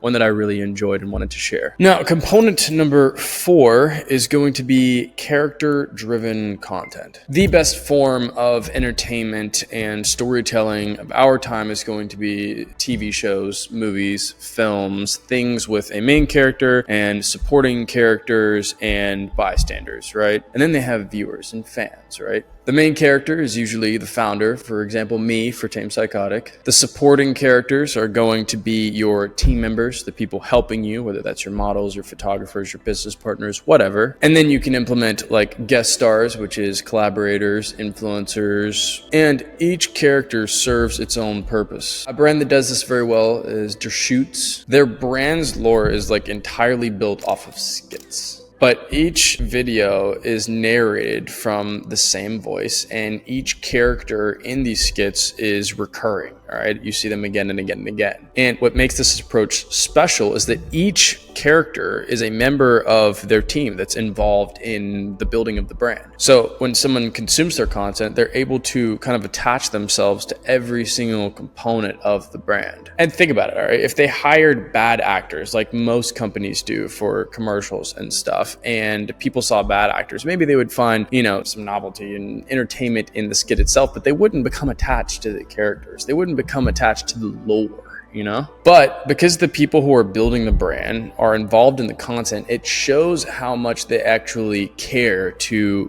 build the brand, which assigns value to the products and gets people all the more invested in becoming a part of their community. It translates to sales very well. And these content types don't always have to be skits. For example, you could do a TV show, a documentary. For Tamed right now, we're working on a 7-part series this month to document the team's journey of upcycling 500 flannels, bringing them to Complex Con, going on a road trip, right? And just building the brand as a team, right? And in addition to that, I, on my personal page, have kind of like a day one of building my clothing brand kind of series that I've been running for quite a while now that contributes to that kind of story with recurring characters that see again. And on another front, I document myself from my personal page, the process of building the brand, right? Day one of building my clothing brand, right? So they can see it from that lens and identify a main character recurring, which is myself. See, most brands, they will never understand these frameworks. They'll continue posting their product catalogs and the pictures that they take in blank white studios and then wonder why Supreme, Cortez, all these big brands sell out instantly and they're stuck having to shovel money into meta ads just to make a couple sales and break even. See, you have everything you need to build this, all right? The question is, are you willing to move and act like a movement mission leader instead of like a business owner? Your brand can build into the noise of people buying because they need clothes, or it can become a signal that your community, your people can rally around. And with that being said, my final words to you would be to go and watch my 45-minute clothing brand how to start masterclass. Lots of useful info there. And if you're serious about building your brand, I suggest watching it and taking some notes, and then actually go and implement the things that I tell you to do.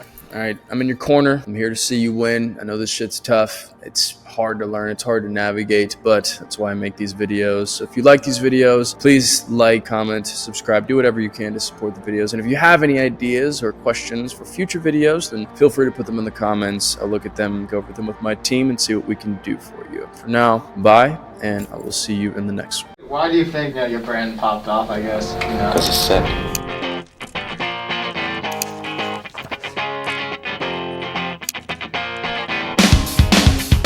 That'll be $100,000 in 30 minutes.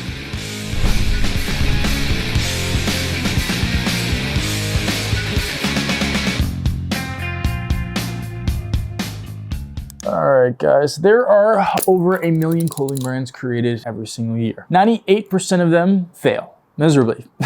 2% of them are considered successful, and then less than 1% are considered generational. You see, the 1%ers, they almost transcend the rules of the game. They transcend what it means to be a brand. They use the same fabrics as everybody else. Their designs aren't really anything we haven't seen before. It's not some revolutionary Kanye shit, but they all have one common characteristic that kind of helps like skip the line to what it means to be a very successful generational brand. So what is it, right? What's this one mysterious superpower characteristic? That one characteristic is a personal brand. That is the one characteristic that kind of just gives them a hall pass to dominate the entire market, okay? And I'm talking a strong personal brand, not like, oh, I post on my Instagram story every now and then. So yeah, I've been paying really close attention to all of these successful clothing brands and brands in general that have come out of, 2020 to 2024. And I can confidently say that the winners from 2025 till at least 2029, 2030 are going to be brands backed by personal brands that are founder led. And I know this because I've lived it. See, when I first started my brand, Tame Psychotic, I was just another guy who had some cool designs in his head and a vision for like this big clothing brand. I posted some things on social media, but it was never about my brand. It was never about my passion behind building my business. It was never about clothes, right? And I think I did everything right. I made cool clothes. I ran some ads. I used quality materials. I made pretty cool designs. And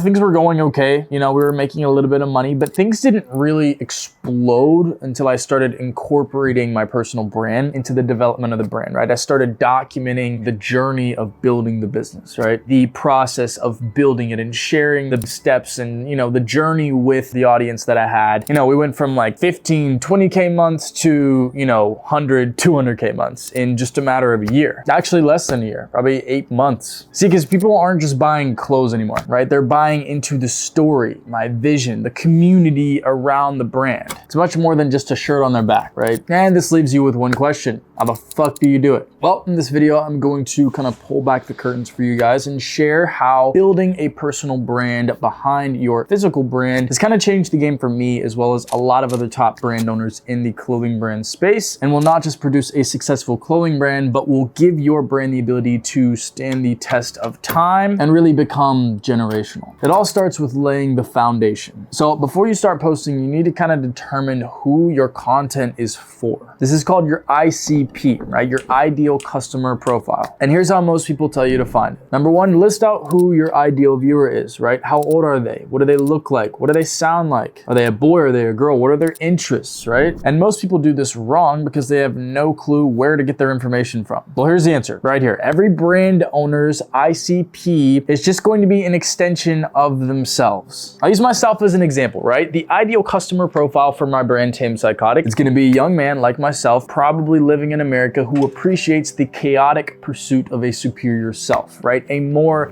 badass version of themselves. That is me as a creator. I am the ideal customer profile for my brand, right? We'll use another example, right? Marcus Milioni, right? His brand Minted New York, right? It's all about the New York fast-paced lifestyle, right? The running, the business, the busy cars, the taxis, the big buildings, right? That's his ideal customer profile because that's who he is as a creator, as a person, as a consumer. See, you need to become the niche. Every single top founder-led brand started the same way, right? They made videos about shit that they were passionate about, and that drew in a core audience. See, the major problem that most creators face is just kind of copying what works and making content just for everyone, right? And this works to a degree. It's a great strategy if you're running an ad, but in the world of personal branding, it comes off extremely inauthentic, not real. It's like scripted, and you know, acting like somebody you're not really just isn't gonna get you anywhere. And you see this everywhere, not just in clothing. You see creators copying bigger creators like Mr. Beast, or really just any big creator that's winning, and then, you know, it may work for them a little bit, but in the long run, it really does nothing for their personal brand and to build something new and to open new territory for their audience. So just try and be authentic, right? Because people can see through an act, right? And if an audience does not trust you, they're never gonna buy from you. I want you guys to look at Anya from Caro Crafts. She's probably one of the most creative people in the clothing brand space, and she started her personal brand from just sharing pieces of artwork that she made in her bedroom. People began resonating with her art, not somebody else's art, her art, right? And then it just kind of transcended into her clothing brand, right? It's her art on her clothes, her culture, her documentation, her story in her clothes, so people care about it. She kept the same approach in building her brand, which is probably a multi-million-dollar brand at this point. I started creating content about things that matter to me in life, right? Doing cool shit, riding motorcycles, pushing my limits, taking risks, right? These things are all things you will see in my content again and again and again, and that contributes to my brand identity, my brand as a whole, like who I am, who my brand is, what we're about. And the message has never changed. It's always been the same shit. I've always been myself, trying to do things that I love and that I'm passionate about, and the message never changes. I never change. It stays consistent, and it gives your followers something concrete, something rock solid to be a part of. It attracts those diehard followers and also haters, but that's what we want. And I'm sitting here talking about passion, but passion is just the first step. The way you present your passion to the world matters just as much. So let's talk about building a content strategy. And we're gonna talk about it out here because it's nice out here and I like sitting on my balcony. Anyways, we're gonna build you a content roadmap, right? So follow along with me. Step one, videos, reels, TikToks, YouTube videos. Videos are the best way to grow your personal brand. Here's why, okay?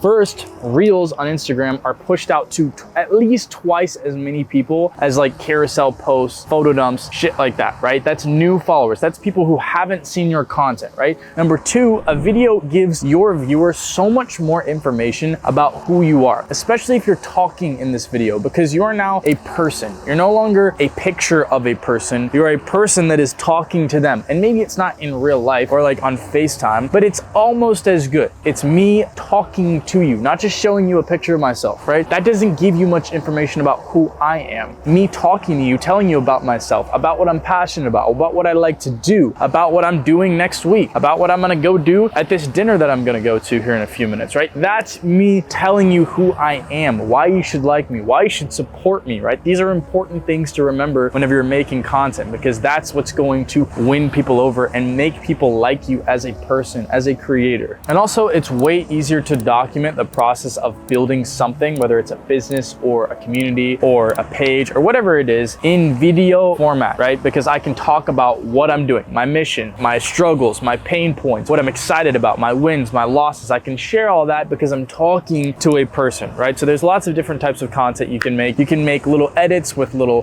songs and trending sounds over the background, which is cool and all, but does it resonate with your audience nearly as well as talking? No, it doesn't. And I know this from experience, okay? I've been making content videos on the internet for damn near like 4 or 5 years now, since COVID in 2020, I think. Yeah, since 2020 in COVID. Damn, it's been 5 years, holy shit. And I know this because I have posted thousands of videos of me talking, videos of me not talking, videos with trending audios, pictures, carousels, photo dumps. I've posted anything and everything, YouTube videos, vlog style YouTube videos, edit style YouTube videos. I have posted everything, so I know what works best, and what works best is yapping. And I know that a lot of you guys probably don't feel comfortable yapping on camera, but it is absolutely necessary in order to build a connection with your audience and make your audience like trust you, right? My audience trusts me because I talk to them, I share things with them, not things like surface level bullshit like, oh, like, the world is great, the sky is blue, right? Everybody fucking knows that, right? I share my opinions, my thoughts, my values, my morals, what I care about, what I like, what I don't like. These people know me. My people who follow me, they know who I am as a person, and that is why they trust me. That is why they believe in me. That is why they want to support me, right? Because they know me. You want to support somebody you know a lot more than if you don't, right? That's how social media works too. So just start talking in your videos. Start posting about what you like, what you're building, what you don't like. Get your audience familiar with who you are and what your mission is, what your project is, what you're building, your business. And if you're still unsure about where to start, here's a few examples of some content that you can make. First is day in the life, right? Day in the life is super easy, especially as a brand owner, as an operator, right? You just show what you're doing during the day to accomplish X goal, right? For me, that's waking up in the morning, making a to-do list, getting my Red Bull down, and then, starting my work, whether that's unboxing samples or meeting with, a client or meeting with a designer, or maybe it's going to do a photo shoot or writing a treatment for a short film that we're doing as part of the marketing campaign, right? It could be anything. I want you to build in public. This is where you kind of just focus on what's next for your brand, right? Focus on your next steps, right? Your plans for what you're going to do next, and then how you plan to make that happen, how you plan to achieve that, right? That's what I do. There's a lot of creators who do this really well. Daniel Dallin is one. He talks about what his plans for his business are. He talks about the steps that he's going to take to achieve those plans and make those plans happen. He's really good at documenting that, showing cool camera angles, sitting down and talking about the real shit that business owners have to deal with when growing their business, right? Another great example of this would be George Heaton. George Heaton is the owner of Represent. He makes a lot of videos just showing kind of like the behind the scenes of building a $1 million, potentially $1 billion brand. He shows the meetings, he shows, looking at different fabrics, he shows the photo shoots, he shows the Airbnbs that these guys get for marketing and stuff. He shows a lot of that BTS stuff, the stuff that most people don't see behind a big brand like that. Essentially, you just tell the world your goal, tell them what you want to do, and then showcase the process of achieving that. And that's inspiring. It makes people want to be a part of what you're doing because they can see the effort and the passion that you put into it. Another one is problem solving, right? A great example of problem solving concept would be Marcus Milioni. I know I've mentioned him before, but he makes a lot of videos talking about hyper specific issues that he's dealing with and how he plans on fixing them, right? Like, we have a supply chain issue. How do we fix that? Here's the steps that we're going to take to try and fix that. Here's what we've done thus far. Here's what worked. Here's what hasn't. And here's how we're going to pivot to kind of like figure out what the next step is. Problem solving videos are something I've used as well, and that I'm going to be implementing a lot in 2025 just because I feel it really resonates with the audience, because it kind of shows them that like it's not easy building a business, that there are a lot of problems and pain points that you're going to experience building it, and that you have to really like figure it out. Everything just doesn't come together like a magnetic puzzle. You know what I mean? You have to really search and try things and trial and error, and it is difficult, right? And sharing that with your audience really paints you as like a real person, and it kind of like puts you on the same level as them, and it helps them like relate to you more because you're struggling. You're someone with an audience and a mission and a goal in public, and you're showing that like you too have struggles, you too have issues that you're having to learn how to get past, right? I think problem solving content is really, really good and should be implemented in your growth strategy for your personal brand, especially if you're running a founder-led brand and you want to kind of do that founder story type content. Another cool thing that problem solving content does is it creates a problem and then an opportunity for you to create the solution. So for example, like Marcus Milioni, right? His problem that he presented to his audience was that there was no no like cool looking running shoes in his opinion, right? So what does he do? He makes a cool looking running shoe for his audience to buy, right? For me, I found that there was really not many like masculine leaning streetwear brands, right? With masculine elements and stuff that a man's man would really like. So therefore, I now create those clothes for that specific people, right? I highlight a need or a problem, and then I create a solution and then highlight the solution for that problem, right? That's how I sell a lot of my clothes. It's how Marcus Milioni sells his clothes. It's really a great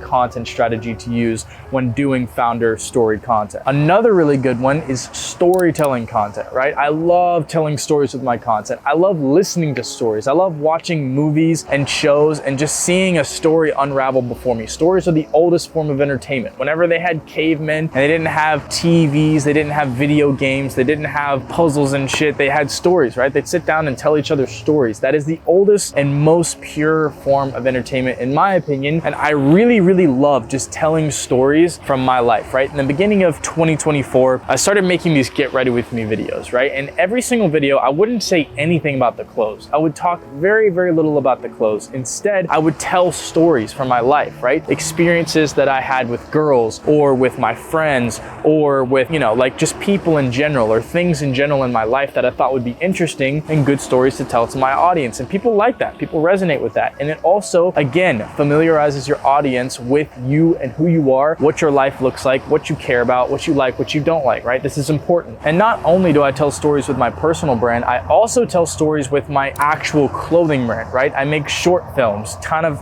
telling the story, and it's kind of like my life story with these, you know, within these short films, but I make high quality short films that kind of tell a story of like an anonymous character, right? And this character essentially is me and the life that I've lived and the experiences that I've had. But it tells a story of this character that gets people emotionally involved in the brand, right? It gives them a reason to care about the clothes and about the products beyond just the products being cool, because it attaches meaning to it. It attaches a point of relatability, maybe a point of encouragement or a point of inspiration, right? We want to attach emotional elements to physical products, right? Because without the emotional element, it is just a physical product. It's just a tangible product that they can go get at H&M or Zara or the mall. You know what I mean? It's 5 minutes away. They can go get it for cheaper too, right? There's 4 types of content that you can be posting. I've just given you the fucking blueprint. I need you guys to be posting multiple times a week. If you want to build traction on social media and you want to get people invested, you need to be consistent. You need to give people a reason to look forward to your content every week or every day. I like to post a few times a week on Instagram. I like to post daily on TikTok, and I like to post weekly on YouTube. And sometimes that happens, sometimes it doesn't, right? But I'm consistent as I can be, and that's what matters, right? I need you guys to be very consistent. I need you guys to be structured with the days that you record, the days that you edit, the days that you post. You need to put together a content schedule in your calendar or in your notes or even just in your head, and just start creating. Please, creating never hurt nobody, right? It only helps people. It has changed my life, and it could seriously change yours. And it's free. It's free. It costs nothing to make a video for other people to enjoy.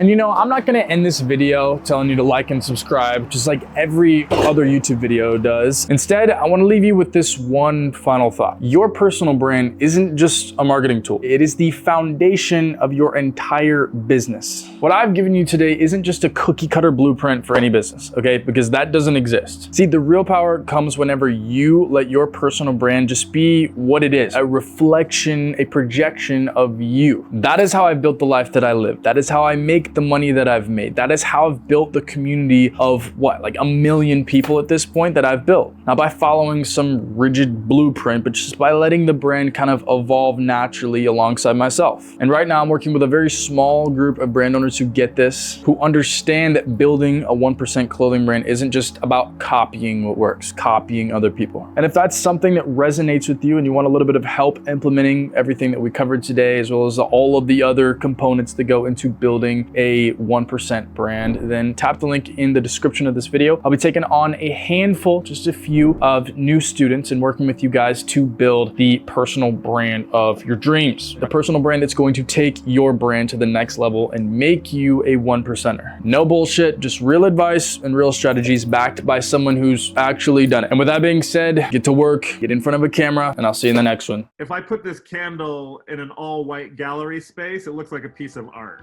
if I put it in a garage, it looks like a piece of trash. So, if you clicked on this video, I'm sure you know who that guy is. And if you're unfamiliar, this is Virgil Abloh. He's considered the most revered creative director of Louis Vuitton menswear, the founder of Off-White, and widely regarded as the father of luxury streetwear. But more importantly, he's the primary source of inspiration for anyone who's ever dreamed of owning a clothing brand. Well, at least I know it was for me. I've studied every single piece of information that he left on the internet for us before he passed, and he was one of the main reasons that I was able to go from selling t-shirts out of my bedroom to doing consistent six-figure months with my clothing brand. See, he made me realize you don't need a fashion degree, you don't need to be extremely gifted with design, you don't need to be rich, you just need Virgil's 3 principles of developing a brand that people obsess over. And in the next 10 minutes, I'm going to talk about the exact 3 principles that I took from Virgil's playbook and applied to my own brand to bring my brand from a bedroom operation to a 6-7 figure business. Now, before I discovered Virgil's philosophy, I was making the same mistake that every single other brand owner makes, and that's trying to be completely original. See, just like everybody else, I thought I needed to invent something that's never been seen before. Revolutionary designs, groundbreaking concepts, something that's gonna blow people's minds. But see, there's one problem with that. That's impossible. And the way that I found this out was by creating and then realizing every single time I thought I'd had this revolutionary idea, I found out that it had already been done before. Somebody before me had done it almost the exact same. Or even worse, I'd spend weeks trying to perfect this one design to make it look unique, and then find out that it looked like every other attempt at being unique that other clothing brands had made. So I got stuck in this cycle of just overthinking and overthinking and overthinking and succumbing to the pressure of trying to create something new because I thought that's what I had to do to pop off in this whole streetwear industry. And that is where I found Virgil's Harvard lecture, where he said something that pretty much flipped my entire mindset, my whole perspective. What most people won't tell you is that the people that you look up to didn't invent it themselves. You know, everyone has this sort of like getting your brain reprogrammed. See, this explains that innovating isn't creating from nothing, all right? It's about taking a concept that already exists and then editing it to be presented in a fresh way that is both marketable and consumable by an audience. And this hit me like a truck, all right? Because I realized that I'd been playing this whole design game completely backwards. And this overarching philosophy is pretty much the core of the 3 principles that we'll be discussing today. The first being the 3% rule. Then I have my sort of like 3% approach. Right now, I'm only interested in editing something 3% from its original form. I'm basically tired. I might be too old, but I found that I'm like, things are intriguing to me when they're like slightly edited, like these shoes. So in that clip, Virgil kind of just shows the Air Force One that he designed for Nike, and at first glance, it just looks like a regular Air Force One, right? Same silhouette, same basic structure, same laces, same soles, but Virgil made these really, really tiny strategic changes that really transformed the shoe and brought it an entirely new energy. He moved the swoosh slightly lower, he did the quotes around the word air on the side, he included the orange tab, he did the text on the medial side, and these changes represent less than 5% of the shoe's total design. But suddenly, it felt completely fresh and made it a shoe that everybody wanted all at one time. And it's still like one of the most sought after sneakers ever made. See, and that's the genius of the 3% rule, all right? You're not reinventing the wheel, you're turning it just slightly to create something that feels new but also feels familiar. So I applied this strategy to my designs with Tame Psychotic, and instead of trying to design these new silhouettes completely from scratch, I just started with proven foundations. And when we did our Apache NFL jerseys, that was the first big hit that came from the utilizing of this principle. See, we took the classic NFL jersey look and fit, you know, where the patch at the bottom was, where the logo in the middle is, where the numbers on the sleeves and the back are, and then we made our edits, right? We made it our own. So we're introducing these little edits, right, to make it our own while also keeping the look and familiar feel of an NFL jersey, which is a concept that everybody already loves, wears, and consumes. See, people weren't buying an NFL jersey, they were buying a jersey that felt elevated, right, and distinct more so to what they wanted to buy and what they wanted to consume, who they are, right? And this 3% rule pretty much solved my entire problem with design. See, what this did was it helped us to create something that stood out without alienating customers who want to purchase wearable items that they can actually wear rather than something completely unique and new that's really, really difficult to wear. And you know what? It turns out that majority of streetwear consumers don't want revolutionary fashion. All right, they want familiar concepts that they've seen before, worn before, felt comfortable in before, edited to feel fresh and to feel new and to feel unique and distinct to their taste. They want familiar things just done better, essentially. But before I even began sketching, designs, call sheets, tech pack, we needed one thing. All right, and that was our foundation. We needed a solid foundation. And that brings us to principle number 2, and that is finding your DNA. So what I would challenge you in your work, no matter what, is go back. Go back to when you were like, your earliest memories, or the way that you thought to organize something, the way you thought to organize your closet, or what colors were your favorite. Back in that sort of like early rationale before you sort of learned too much. That's when your DNA started. And now, before I heard this, I was trying to be pretty much what I thought every successful brand owner should be. I was just copying what every other successful brand did. But what I was actually doing is just creating a watered down version of something that already existed. And even worse, something that meant nothing to me, because I was only trying to create it to be unique. And when I heard Virgil talk about DNA, I sat and I stopped and I thought back to what initially inspired me before I knew anything about fashion or the streetwear industry or any of that. See, growing up and becoming a man, I was really obsessed with all the things that made me feel masculine, made me feel powerful, made me feel like a fucking man. The motorcycles, I was always obsessed with dirt bikes, street bikes, cruiser bikes, Harleys, all that stuff as a kid. I was always dying to do reckless activities, shooting guns, riding go-karts, and pretty much just any reckless activity you can think of. And growing up, I was very sheltered. So as I grew into a man, I was very independent minded. I wanted to do my thing, my way, go down my path, no matter what anybody told me. And I wanted to get better, but I knew it was never going to be perfect. I knew it was going to look pretty, my journey to success, my journey to the superior version of myself. And that's where Tame Psychotic's DNA is found. Masculine, independent, anti-authoritarian culture meets streetwear. But it's authentic, right? It's not cosplay, costumey, not fake. It's real. And moving on past the development of our identity, everything that we create, every marketing creative, every product, it needs to pass the DNA test. Would this piece fit into the world of somebody like this? Like Tame Psychotic, like our DNA, like our brand identity, like our target customer, like our ICP. And if it feels like fashion trying to cosplay as like motorcycle culture or costumey, then we scrap it because it's not real. It's not authentic. It's like trying too hard, essentially. And if you really look into our brand at Tame Psychotic, you'll see this DNA in pretty much everything we post. Through our R&D posts, our marketing creatives, our flat lays, our graphics, our photo shoots, literally everything. And this includes our color palettes, all right, earthy tones, gritty tones, colors that kind of work with concrete and within a garage kind of a feeling. Our outfits are functional, right? You can move around in them, you can get dirty in them, you can get gritty, you can work, you can play, you can go out in them, and they all fit well. Aside from that, we use a lot of heavyweight materials, very durable materials that you can go out and do dumb shit in, and more than likely it's not going to tear, it's not going to rip, it's intact. It's almost for like tactical use. And then going back to our marketing, everything in our marketing reflects the Tame Psychotic DNA, and every single piece of content that we create is created through the lens of someone who lives in a Tame Psychotic DNA world. And the crazy thing is once I actually committed to this DNA, right, I was consistent with this DNA for a long period of time, our customer return rate went up and up and up and up. It went from like 30% to like 65, 70%. And that's because people aren't just buying the clothes, they're buying into an authentic story that represents something within themselves. It resonates with them. Even if they've never touched a motorcycle, they don't know how to shoot a gun, it still resonates with the energy that's inside of them. Our DNA matches their DNA, and that's the power of an authentic DNA. All right, it attracts the people who match and repels the people who don't. All right, it doesn't try to sell to everybody, it tries to sell to one person, which makes that person see it as special. And that's exactly what you want when you're building a brand. Now, for the third principle, número 3. It is using dead and alive mentors. All right, I'll let Virgil explain again. you also have to have mentors, like dead or alive. You have to sort of connect with some body of work or someone who formulated a thought and an aesthetic, and then build yours upon that.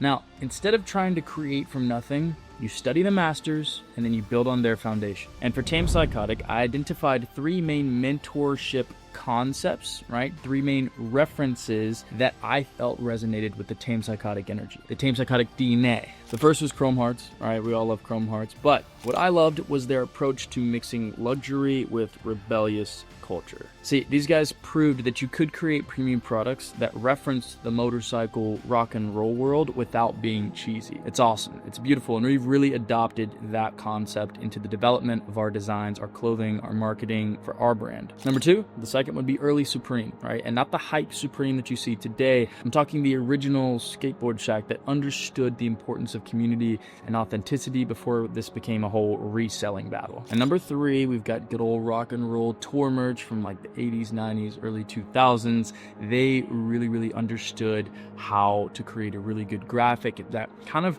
encapsulates this like feeling of an experience, right? This like representation of an experience, the concert experience, the tour experience, that feeling, that kind of graphic structure we've adapted into our creation, our design, our creative direction, and it's been a game changer. Now, don't get it twisted, all right? I didn't copy their designs, all right? I adopted their psychological principles and then inserted them, injected them into the creative direction for Tame Psychotic. From Chrome Hearts, I learned how to use premium materials, construction methods to create a very durable, heavyweight garment that lasts a long time, can be distressed, can be washed, can be worn really in any setting. And all these things justify higher price points. And whenever people unbox their order, right, and they feel the heavyweight cotton, they feel it. Right? They feel it and it justifies the higher price point in their mind and obviously lasts a much longer time, which means they get to enjoy it for a long time. They get to wear it for a long time. They get to show it to other people for a long time.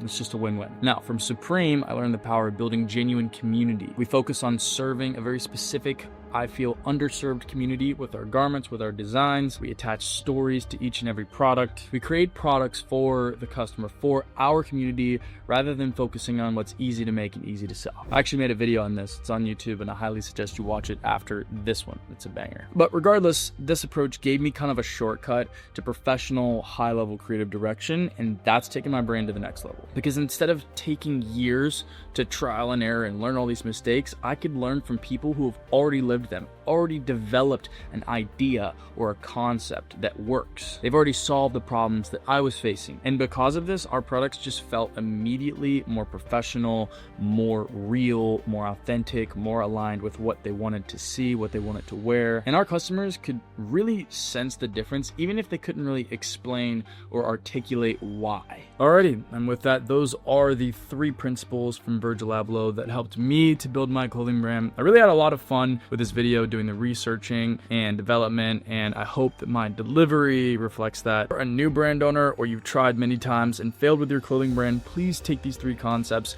sew them into your work, and I promise it will change the way that you view brand building. And if you want to dive deeper into building your clothing brand, I built a 47-minute masterclass on YouTube.